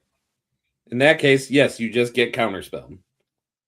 Okay. Anything higher than that, and he would have to roll for it. But how much do I? How fast are we descending? say what? How fast are we descending? Like, do we hit the ground right now, or? Oh yes, you guys are going to hit the ground. Ayla has wings. Can she somehow counter that? At least for herself. No, you're not flying up in the air. Oh, The okay. wall that he was able to get in his tone was that he attacked the rogue and her army of berserkers, which became the immediate threat to take care of. Okay, sorry. I thought this dragon was taking everybody up, so that's No. why I was asking. My apologies. Because the And problem the- with his cone in this confined of a spot is that he can't back up enough for it to hit everybody. Well, as for my reaction, can I I don't it's not exactly put into it, but for my reaction, could I possibly try and catch our rogue to make sure that they don't? I think Riri's in the air too. You might want to catch her. I don't think Riri's in the air. Is she? Is she? Oh, No. never mind then. No, I'm not. Never Yeah, mind then. Yeah, so would I possibly, as a reaction, be able to just use my wings to use my flying speed? I believe I have 60 feet of flying speed. To try using a and reaction, you are a little more limited in what you'd be able to do. I would say that going out and trying to save somebody would be a little bit much to ask for a reaction.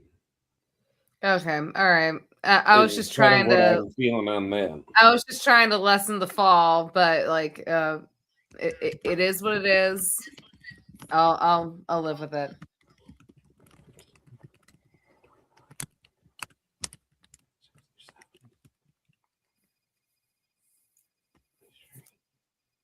Mm. 50, I'm sorry. No, it's okay. It's not your fault. 60, 64 is what is Can- everybody is going to take. Can the 4 berserkers who were on the dragon, can they just cling to the dragon, so instead of falling they're just hanging from it? I will allow them to make a dexterity save, but it's gonna be a DC. Of course it's gonna be a DC. It's gonna be a healthy DC. They're gonna fail. That's a 3 total. A what? A 3. Then yes, you see them kind of trying to reach out and grab onto this dragon, and just they're finding no purchase on it at all. Great. How much damage do we all take? That would be 63. For all of us? Just the ones that were in the air, which is the rogue Oh, and the 8 billion berserkers in which she brought with her. All right, 63. Ugh. And all of you are seeing in this kind of kaleidoscope effect, because it's not just happening straight in front of, you're seeing it happening in all directions, where you're seeing these guys and the rogue is all floated up, and then all of a sudden you just see them very quickly shooting in the opposite direction. It's very jarring to everybody.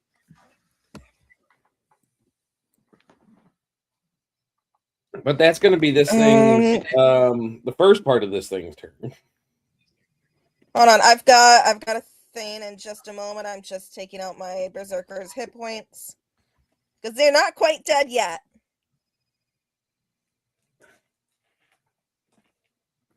They're still there. But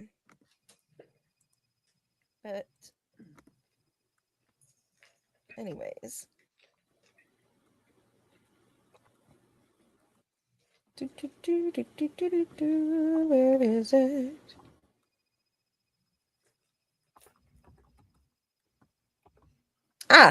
Would this count as an attack at all? Probably not. That part, no. Yeah, What's coming? All right, never mind. Okay.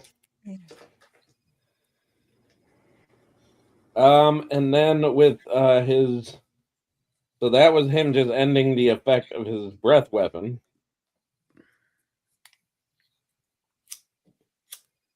So at this point, he is going to do his regular thing, which is whoa.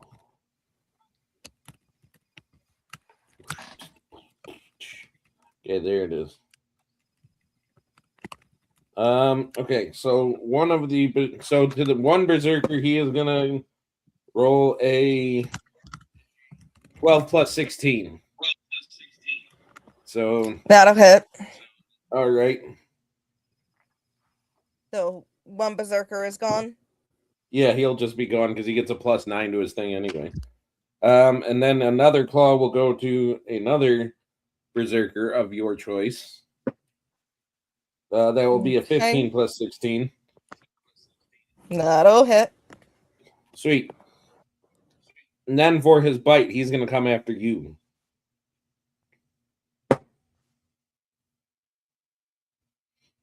Which is going to be a 31 to hit. That'll hit.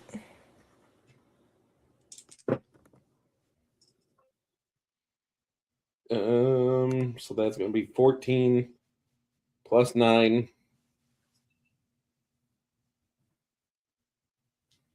Plus, so that's going to be 23. 4, 25, 26, 27, 28, 29, 30. So 35 on that. And 35. All right. Yeah. Are we rounding up and down for when we half damage? We would round down. Oh wait, no, I wouldn't be able to do it this time because I did my reaction for Featherfall. Shit. Never mind. I'll take the full 35. All right. Sweet. And then that is finally going to bring up Riri. What are you doing, Riri?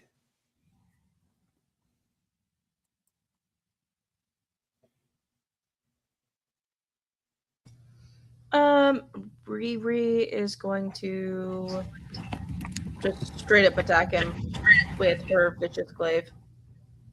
Your what? Vicious Glaive. Okay. I honestly thought you said bitch's glaive, and I was like, okay. So did I, honestly. That was kind of funny. I was like, it works in the context. I was like, I ain't mad about it. Like, I was like, yeah, bitch's glaive. I love it. I mean, if we can call Where it is that item? fine. Where did I see that? It's right next to the bitch slap.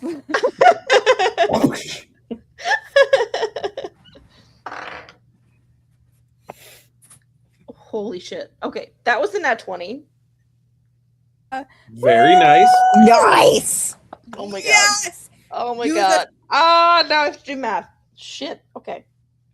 The damage is 1d10 plus 6 initially. So you would max that out. Yes. So that would be your 16 plus roll your d10 again. I'm working on it. That's a 9. So that would be 25. Okay. And that's magical damage, right? Because you're using a magical item. Yeah, and it actually does an extra 2d6 of damage. what it is. So I'm a roll those. Well, okay, so then that would have been added to the 12 initially. So you're Would it? 16 plus 12. So that would have been 28. Plus you got another 9, so that would be 37. Plus your 2d6 that you're rolling now. 9.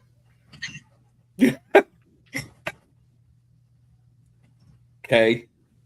So you still did, what, 46 damage? Yes. There you go.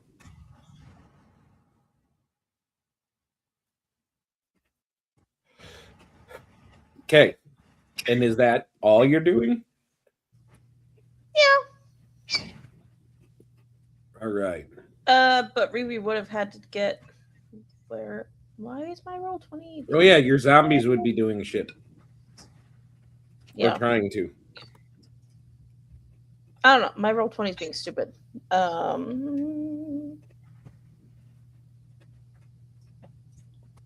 Apparently, it's leaving a voicemail for Cthulhu. No.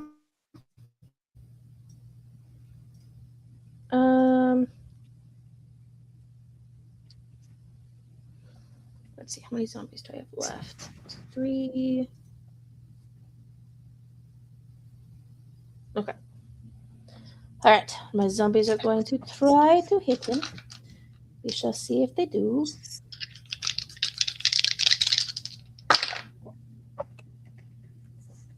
I have an 18, a 17, and a 20.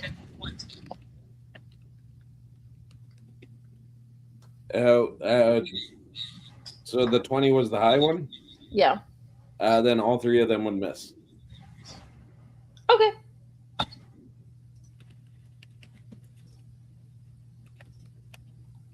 Then that's it.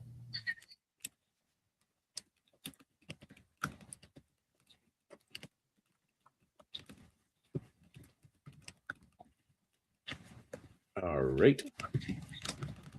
In that case, that's going to bring up Lyric.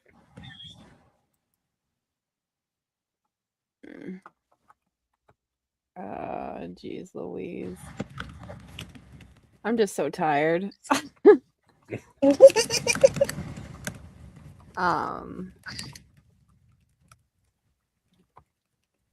don't even know. How do we get this thing on the ground? Yeah, how do we do that? Sure, I got some spell thing. Does anyone have like an entangle spell or something? I thought I did, but I have to like. I have like web. I mean, there's always the chance that he lands to attack somebody. Oh yeah, because that's exactly what he's gonna do. Well, I mean, he's been biting at us, so like, in order to bite at us, he's got to be within melee, right? Okay, everybody lay prone. Like a brown bear. Yes. Dead. And then he has to come down to attack us. Everyone scatter! So that we can kick his ass. I don't know. I don't. Jesus fucking Christ, because I can't hit him. And I don't really have a lot of long range. What is this? Help is on the way, dear. Coming to try to look at your shit. I could do Ice Storm, right? Ice Storm would be an option, yes. Let's try that. Or if you have a healing spell, does somebody need healing? Yeah, does That somebody is need- also an option. And I will say that you also have the option to, as a bonus action, Misty Step, which you can do that to, because he's only 30 feet up. You What do you have want the me to option get to on his Misty Step back? basically onto him. Oh yes, because that. And then you're there and can attack the shit out of him once you're up there. Yeah, but couldn't he throw me off? That's always an option. I mean, it's always a possibility, but But then you're there. If you get thrown from a so dragon that's 30 illogical. feet in the air, the worst that does to you is 3d10. 3d10 is still potential. Oh, no. I don't Yeah, but that is if I'm rolling all 10s. I just feel like that's so illogical to do. What? Jump on a dragon's back. I mean, it sounds cool in Fourth Wing, but in practice.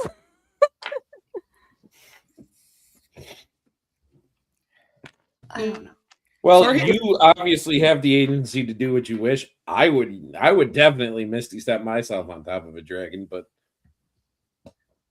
Are his feet 30 feet in the air? I think that depends on the context. Yeah. I'd rather just do Ice Storm. Let's just do that. I mean, Go they for can't it. be because he was able to claw my berserker, so like he's got to be at least parts of him have to be within melee range.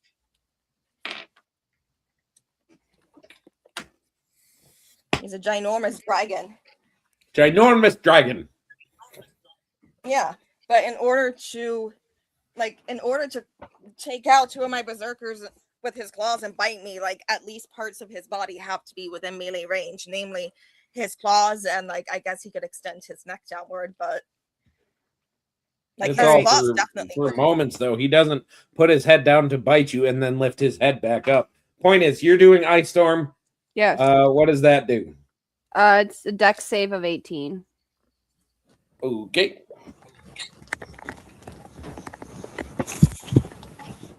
So that would be an 8, but he is going to choose to succeed. So you are still going to roll your damage. He is just going to take the half action, All right. damage. So it's 4d6 and 2d10. Correct. All right. Damn. Please note those are the You can upcast it if for you another want. d10, right? But then Yeah. that's taking my 5th level spell. It is, but you do have the option. Oh wait, I still have another 5th level spell. Yeah, let's do it that way, so then I can do 3d10. All right. Oh Lord, which ones? Get it. I'm Kick so his tired. ass. Why are the save DCs so low? For her, it's level because 20. paladins are half casters. Oh, okay. So like the stuff that I've got, like a DC of 14, I'm like, you got to roll a fucking because one. to get that. because it's not like so casters have higher DCs because that's like their specialty. That's what they're doing.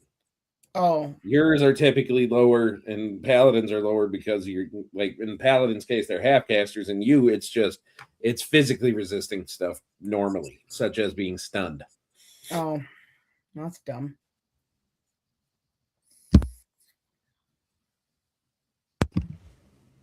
All right, so what'd you get for damage?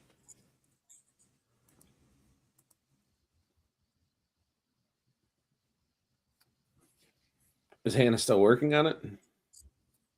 Yeah. Zero's just 0 on the 10, right? No, 0 is 10. Oh shit. Okay. Wait, I lost count. Ah! Damn it. 10, 14. So 14 plus 15. 29. 29. Yay.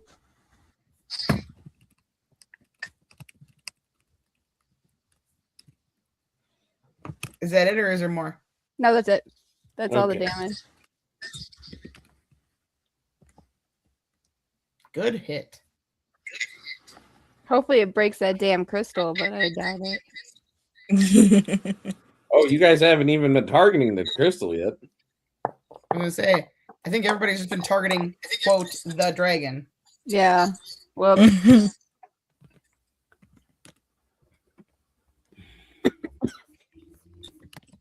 All right. That's going to bring up Ayla. All right. So, upon everything that has been happening, how far is Ayla from this dragon? Currently 30 feet. 30 feet. Perfect. Beautiful. Wonderful. So I'm gonna have this dragon make a Constitution saving throw.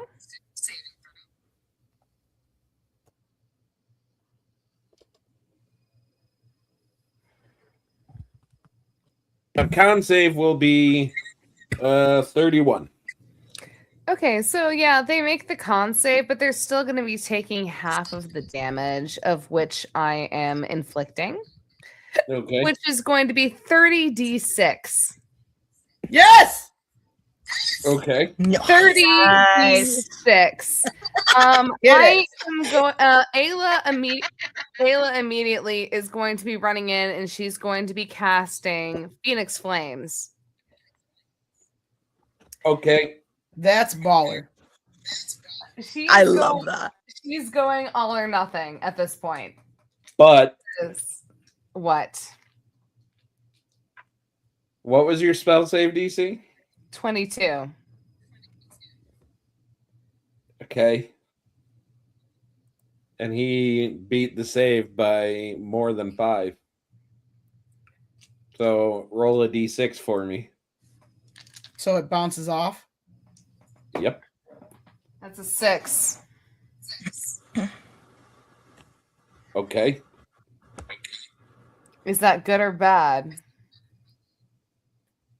Roll your damage. Well, it's 30d6, so give me a bit. Yup.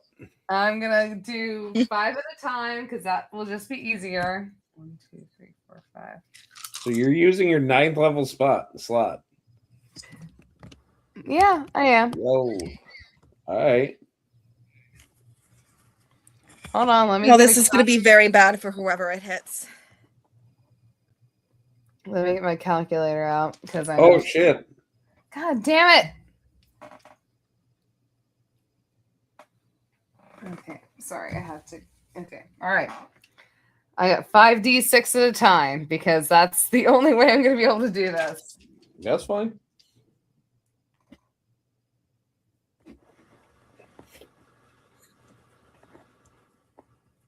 How do I? There we go. Okay, all right. All right, 5 plus 2 plus 3 plus 4 plus 4. And again, this is 30d6. 1, 2, 3, 4, 5. Plus 4 plus 6 plus 4 plus 4 plus 2. All right, I'm now on 15.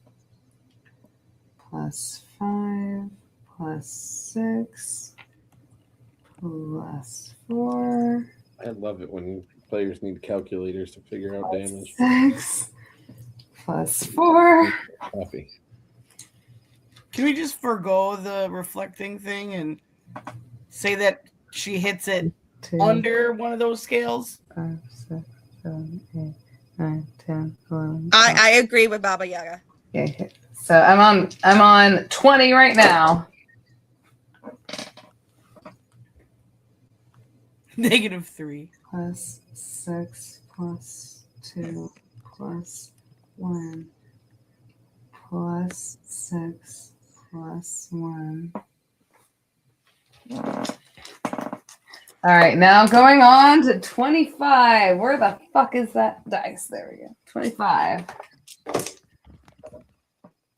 Plus 2 plus 6 plus 3 plus 6 plus 5.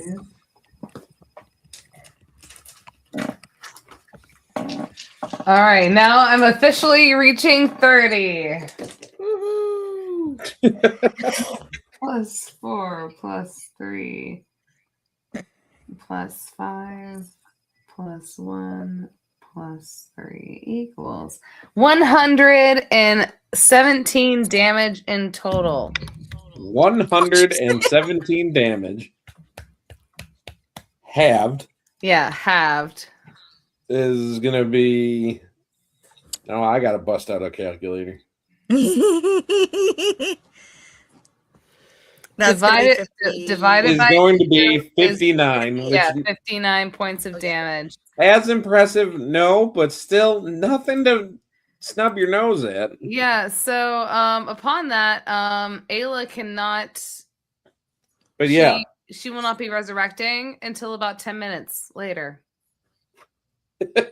so you are now down your druid for in essence, the remainder of the fight. Yeah, she is out of combat until the remainder of the fight. Oh, And there is no way to bring her back.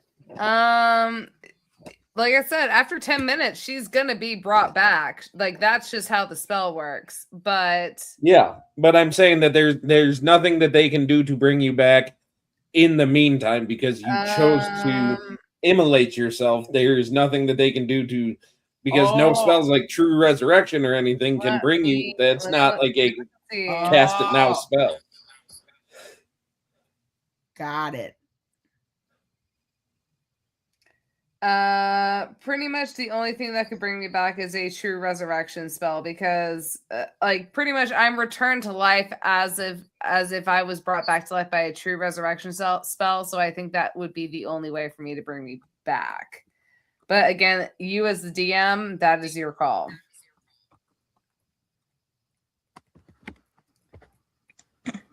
And also it's radiant damage, by the way.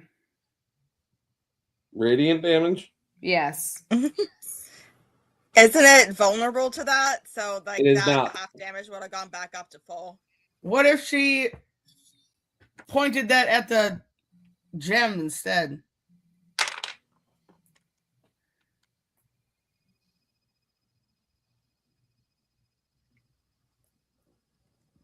That could do something totally different.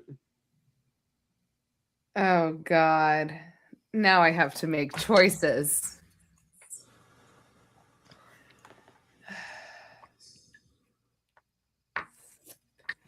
I mean, I'm just saying if he's can she just be God? No, like if you're Are you targeting the dragon or are you targeting the stone in his head thing? Originally, she was targeting the dragon because she wanted to try and take out as much of the dragon as she possibly could for the other individuals to take it down. And because Ayla, she can only do so much. She's kind of like sorry for generational trauma, but she's kind of entrusting Riri to do what she like to follow through with what she wants to do. Got it. so you're attacking the dragon. Yeah, I'm attacking the dragon. Then it will go as it went. Halved 117. Halved at 117 points of damage. Yeah. Which is 59 points of damage. And I cannot be brought back up for 10 minutes. Yes. And unless I guess someone casts Greater Restoration, I guess would be the best way to put it. Because that's my bad. Because it says but Greater Restoration takes a while to cast though. Yeah, which I think takes a minimum of 10 minutes. So yeah, Ayla's out of this whole situation for 10 minutes. Whee! All right.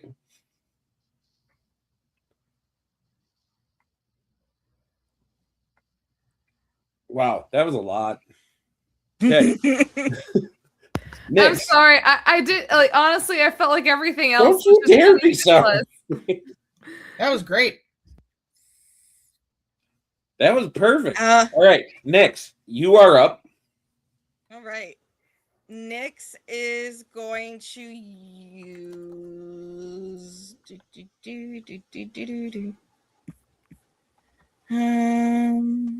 That didn't knock him to the ground, did it?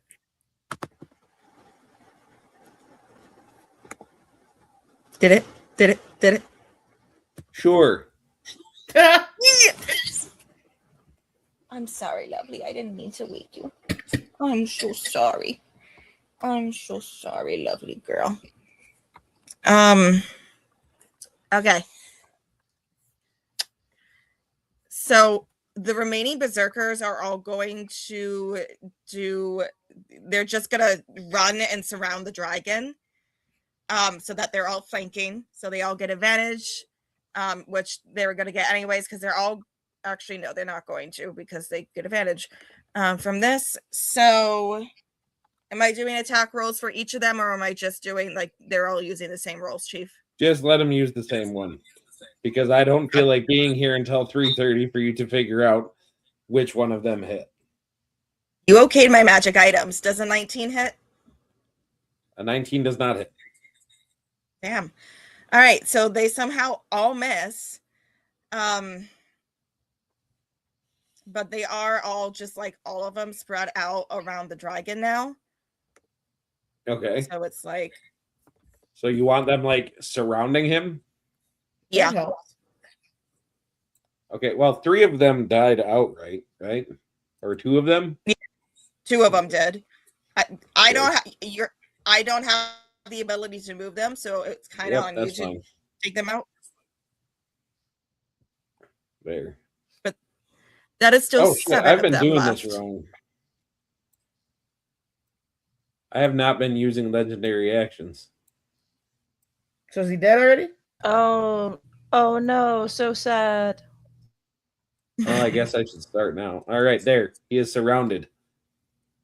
No, around the other side too, like all around him. Well, behind them is a wall. Oh, okay. And then the owl is going to swoop in from above, give me the help action. And by the way, the owl was literally diving in, giving me the help action, and then flying away. And they've got the owl has flyby, so it does not take opportunity attacks. But because of that, as all that happens, I am going to use my bonus action to teleport 30 feet away so that I'm out of its range. And then I am going to shoot at the dragon. Okay.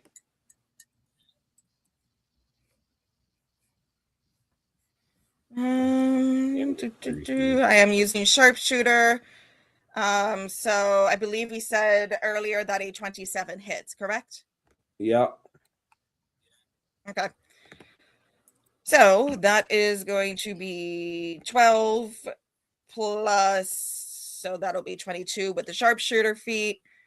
Then it is going to be for sneak attack.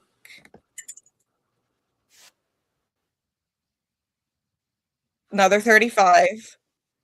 And then it's another, I think 3d6, is it? Yes, 3d6. Okay, that's 76, but it's fine. So in total, I have got 22, 27, oh, sorry. 57, 63 damage. 63? Yeah. All right.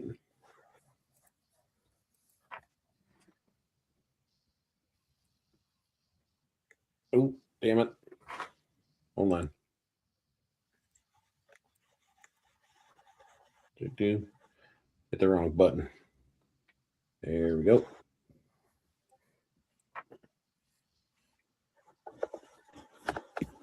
There. Oh my God.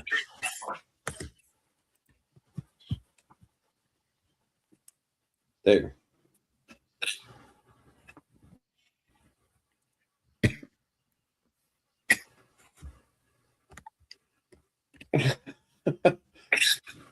All right, there we go. So that's going to be his turn. On his turn, or on his legendary action, he is going to use a tail attack to hit one of these really annoying berserkers. So that's going to be a 6 plus 16. Wait, did you skip my turn? No, this is a legendary action that he can do at the end of each of his turns, and I haven't been doing it. Yeah, that'll hit. All right, then one of them will That'll die because be they're all one of at them like home. 3, and he has a +9. So They're at 4, thank you. whatever. Then it's your turn, Baba. Okay, so is he actually on the ground or no? Yes. Okay. I gotta go back to the actual map now. So I'm gonna come up here, bam, and I'm gonna hit him. Are you using your radiant ones? Or are you using your regular? Are you just whacking them? I was planning on just whacking him. All right.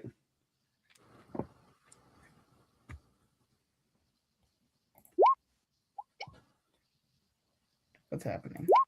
Oh, now it's doing that thing again.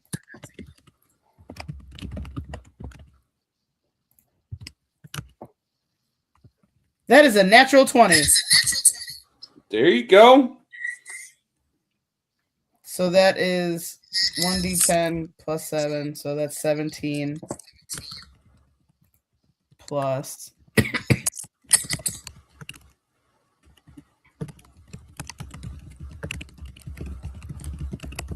Oh, that's lame. What? Rolled a 1 on my d10. Oh. So 17 plus 8 Okay. for 25. Okay. So that's 1. Damn it. Okay, so that's attack number 1. We said oh no, that's a 16, so that does not hit him. Nope. And then bonus action, I'm gonna flurry of blows. Beautiful.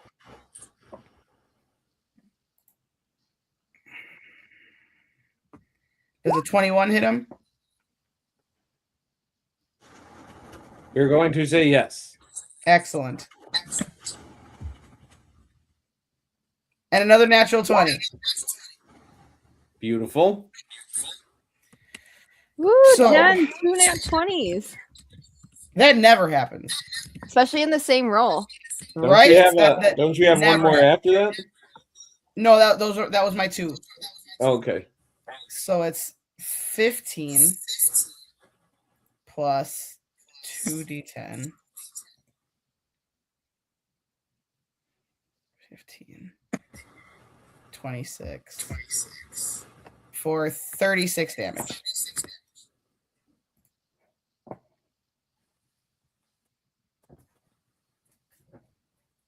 $36 damage.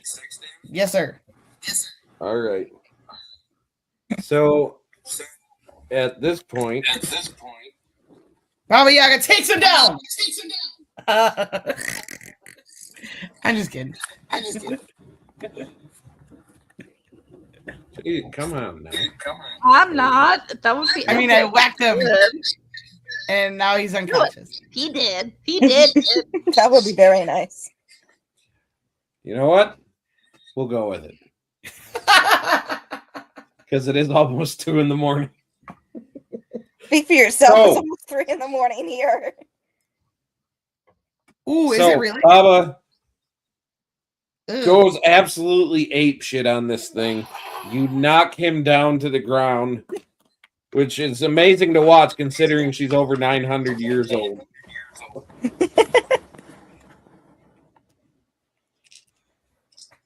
So now you're left with this crystal that has these clockwork runes on it. As you're sitting here examining it, about 10 minutes goes by, bring back Ayla. Yay! Ayla is back, and as you see Ayla coming back, due to the situation of the spell, you watch as like these ashes that Ayla, like she literally just dispelled to ashes. Rises upon from casting the ashes. spell. She And then you Thanos watch herself. as Ayla slowly comes up from these ashes, and she, like, her arms are stretching out. Her whole body just seems to be forming in with these ashes. She takes a deep breath and she goes, "So, tell me, do we still have to deal with the situation?" Nah, I took care of it.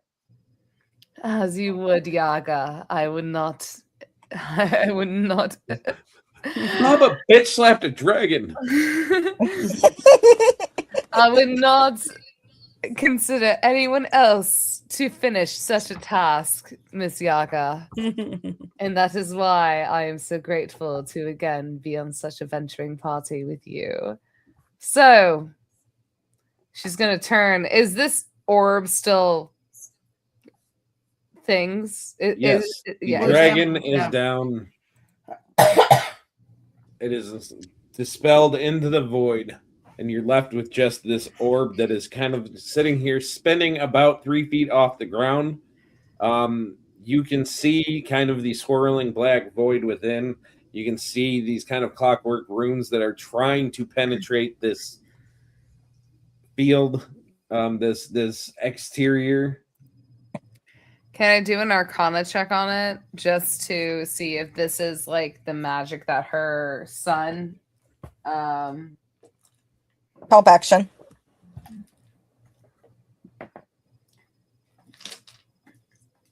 So I get advantage? Yes. Yes. Okay. All right. With advantage, that's going to be a 16. 16 plus 8, 16, 17, 18, 19, 20, 21, 22, 23, 20. For a 24, good sir. Smash. Smash. 24. 24 to what? I'm sorry.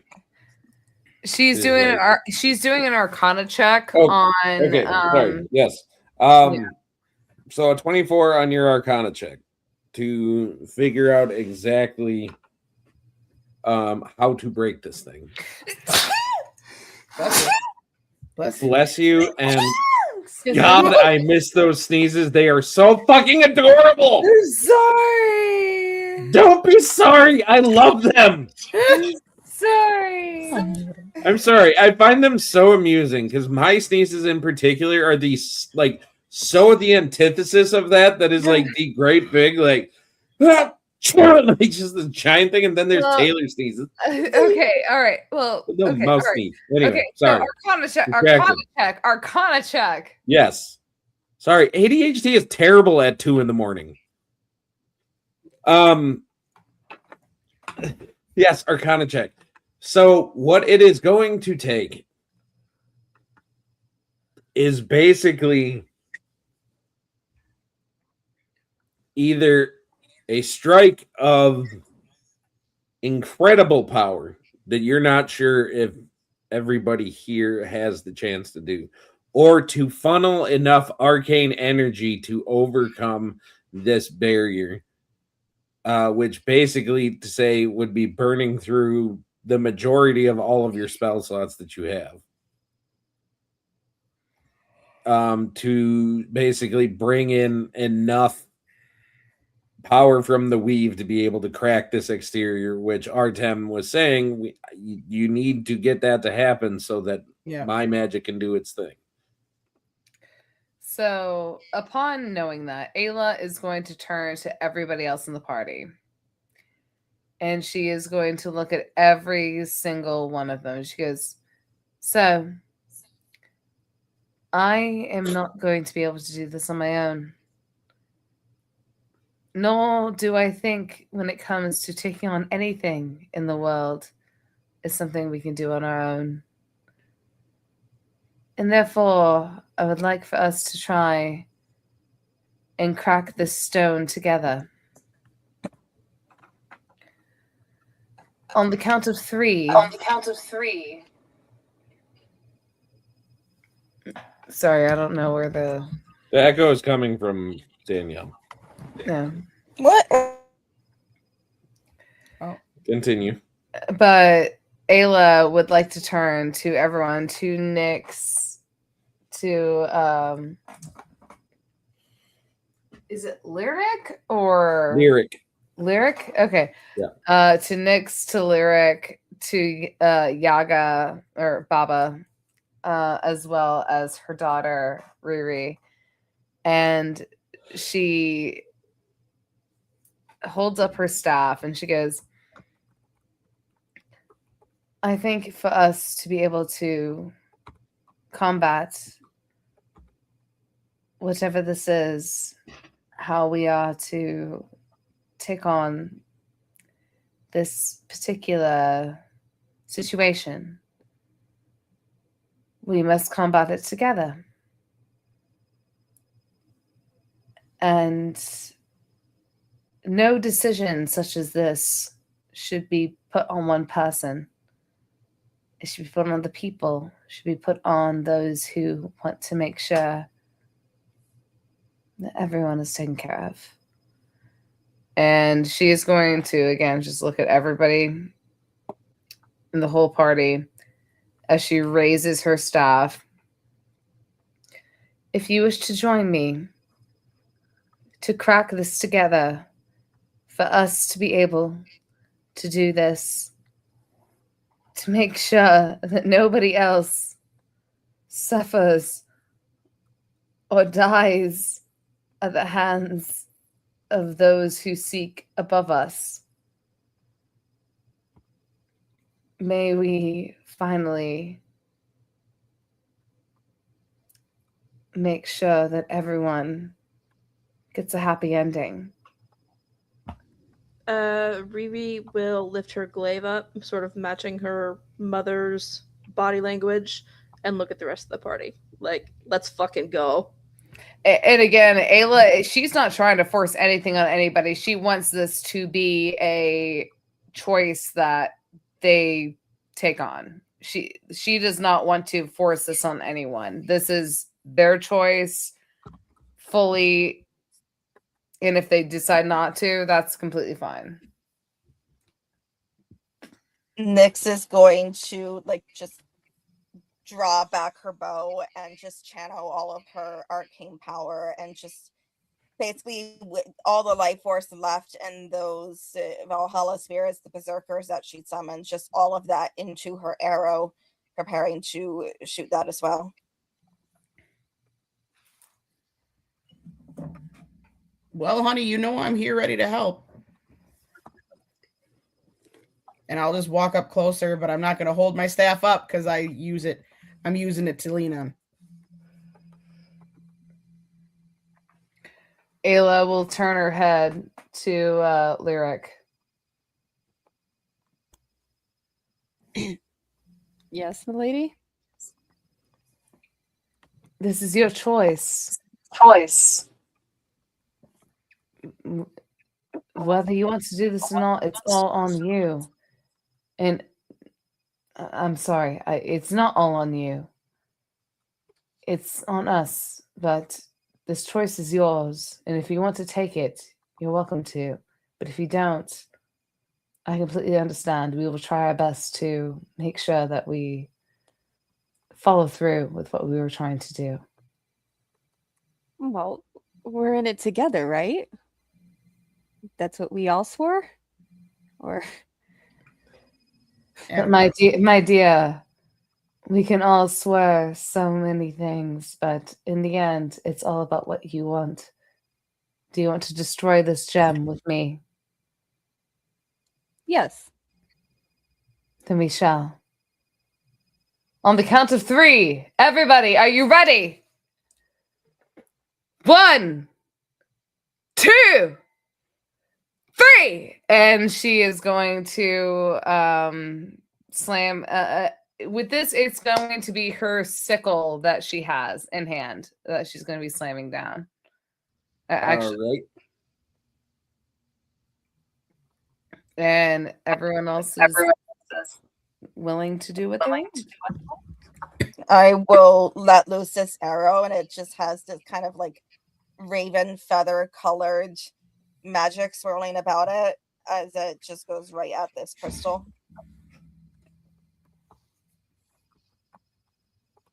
So what I'm going to call this is, in this moment, I want everybody to make a Arcana check at the same time and give me, put in the chat, in the private chat, your scores that you get.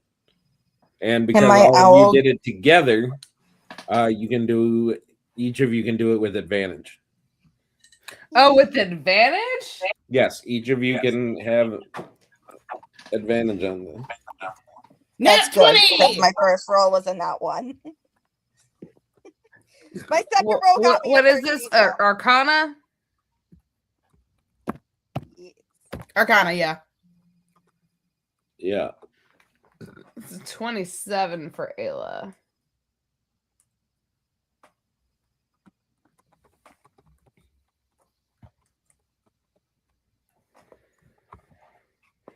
So, all right. So then I need Riri and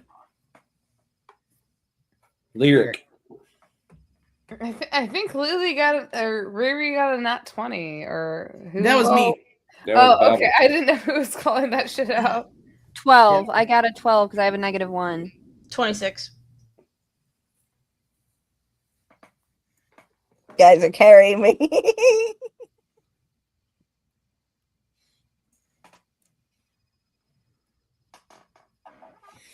All right. So cumulative DC, right? I took the DC times 5. That was going to be 96 for you guys to pass. You guys got 102. Thank Christ. Wee So, with all of you burning every spell slot you have, putting any arcane energy you have into this, you see this orb crack. Yes. And you see Artem's runes, these clockwork runes, just glow bright on this sphere as they seem to suck the energy right in there. And you see this kind of swirling void. As it's swirling kind of counterclockwise, you see it stop. And you see it starting to go the other way. And you see that it is swirling faster and faster. You see the orb just explode. You see all of this arcane energy exploding out in a rainbow of color.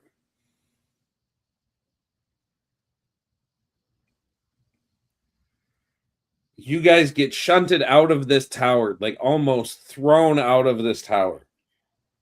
And you feel yourselves plummeting from hundreds of feet up. And right before you guys hit the ground, you feel yourselves stop. And as you guys look around, you see that Artem has sat up out of the flowers. And he is just kind of holding his hand out towards you guys, stopping you guys using his godlike ability, looking very serious. And he kind of looks at you, Riri. And he says, "You shan't be rid of me today, little sister."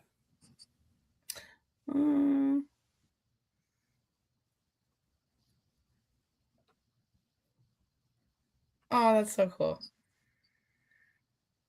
But then you do look over and you do see that Vico is sitting there, clutching his chest.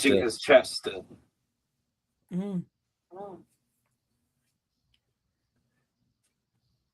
Not looking too well. You do see that there is another white-skinned tiefling that looks an awful lot like Ayla standing right next to him.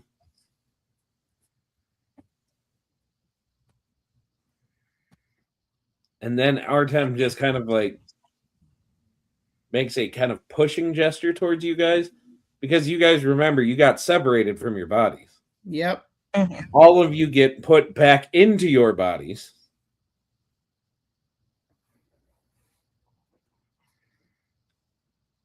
And then when Ayla finally starts to turn and Riri,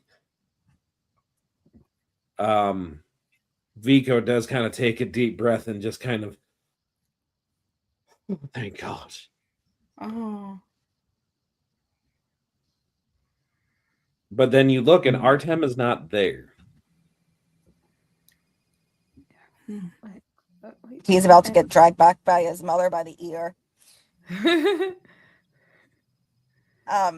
Nyx is gonna immediately go, we should probably do something about the unconscious wannabe god upstairs, though. Like, tie him up and lock him up before he can wake up and start all this shit again. Ayla immediately turns and she's like, honestly, as much as I would like to tell you, he's not exactly a wannabe god. He is kind of a god. Yes, I gave birth to him, but still, he's still my son.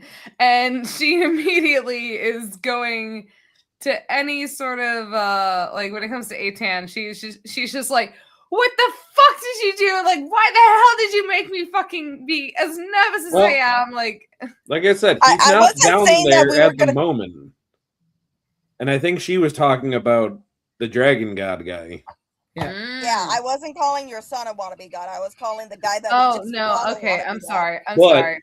As you're sitting there saying that, you see this kind of blue light, approximately 500-600 feet up in the air, and you see his hands kind of moving, and you see all of these clockwork runes kind of appearing all over this tower, and you see all of this smoke kind of being sucked back into the tower in the exact same way that it was pouring off of him.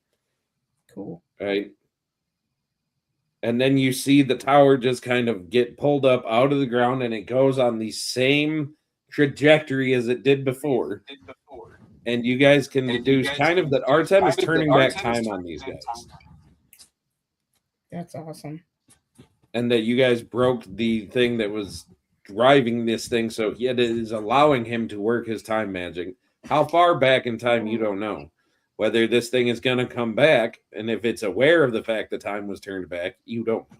Despite whatever time it is, Ayla is just going to run to her son. So after all that, when he comes back down and he lands, kind of an experience for two of you that this is your first time seeing a god walking on the mortal plane, presumably about to be chewed out by his mom.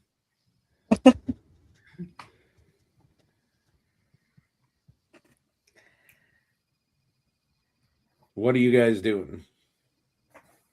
You had me so worried. I swear to God, if you ever do that again, I am going to drag you back from whatever dimension that you find yourself in, and I'm going to just make sure. And she can't even finish her sentence as she just pulls him in for a big hug. And the only thing she cares about is that her son is alive and is well. And because the last time she saw him was not living and not responsive. And she just gives him the biggest hug ever. Right. And he will hug you back. And he will just kind of say, there's always a plan.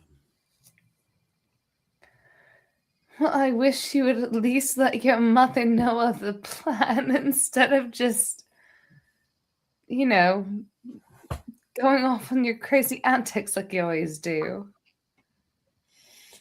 I do have a kingdom. Mom, I've told you, I'm a big god now. Yeah. I understand you are a god, but you're still my son. And she's going to grab his face. And she's going to bring him close. She's like, you can sit here and you can say you are a god, but you are still my son. Now, you are going to notify me of anything and everything that goes on within any particular plane, whether it be time, space, or anything in particular. You need to let me know. How else am I supposed to rule properly? Because if you decide to change things, then I can't fucking fix it if you decide to fuck things up. I don't fuck things up. You know what, Mom? I am not going to be the only god that has to check with his mother first. Say that to me when you're not absolutely, I don't know, filleted and put in a blood eagle position. So I'm sorry, you don't get to have that argument with You me. get blood eagled one time and your mother gets worried. I worried about you when you were toddling and just trying to have your first fucking steps. What the fuck do you expect me to fucking be when you are bloody eagled in front of me?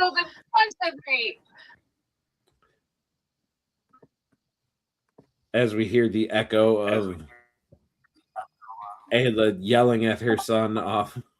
I think it was relevant. How It adds to dare it. you make me so worried about you when you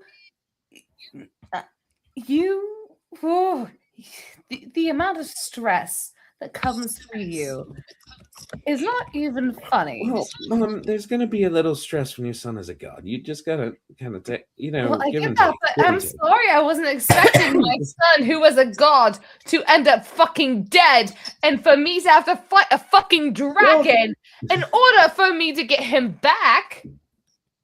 All right, so you guys watch this go on for a while, which again is a little amusing with the fact that you are seeing a god legitimately having to argue with his mom.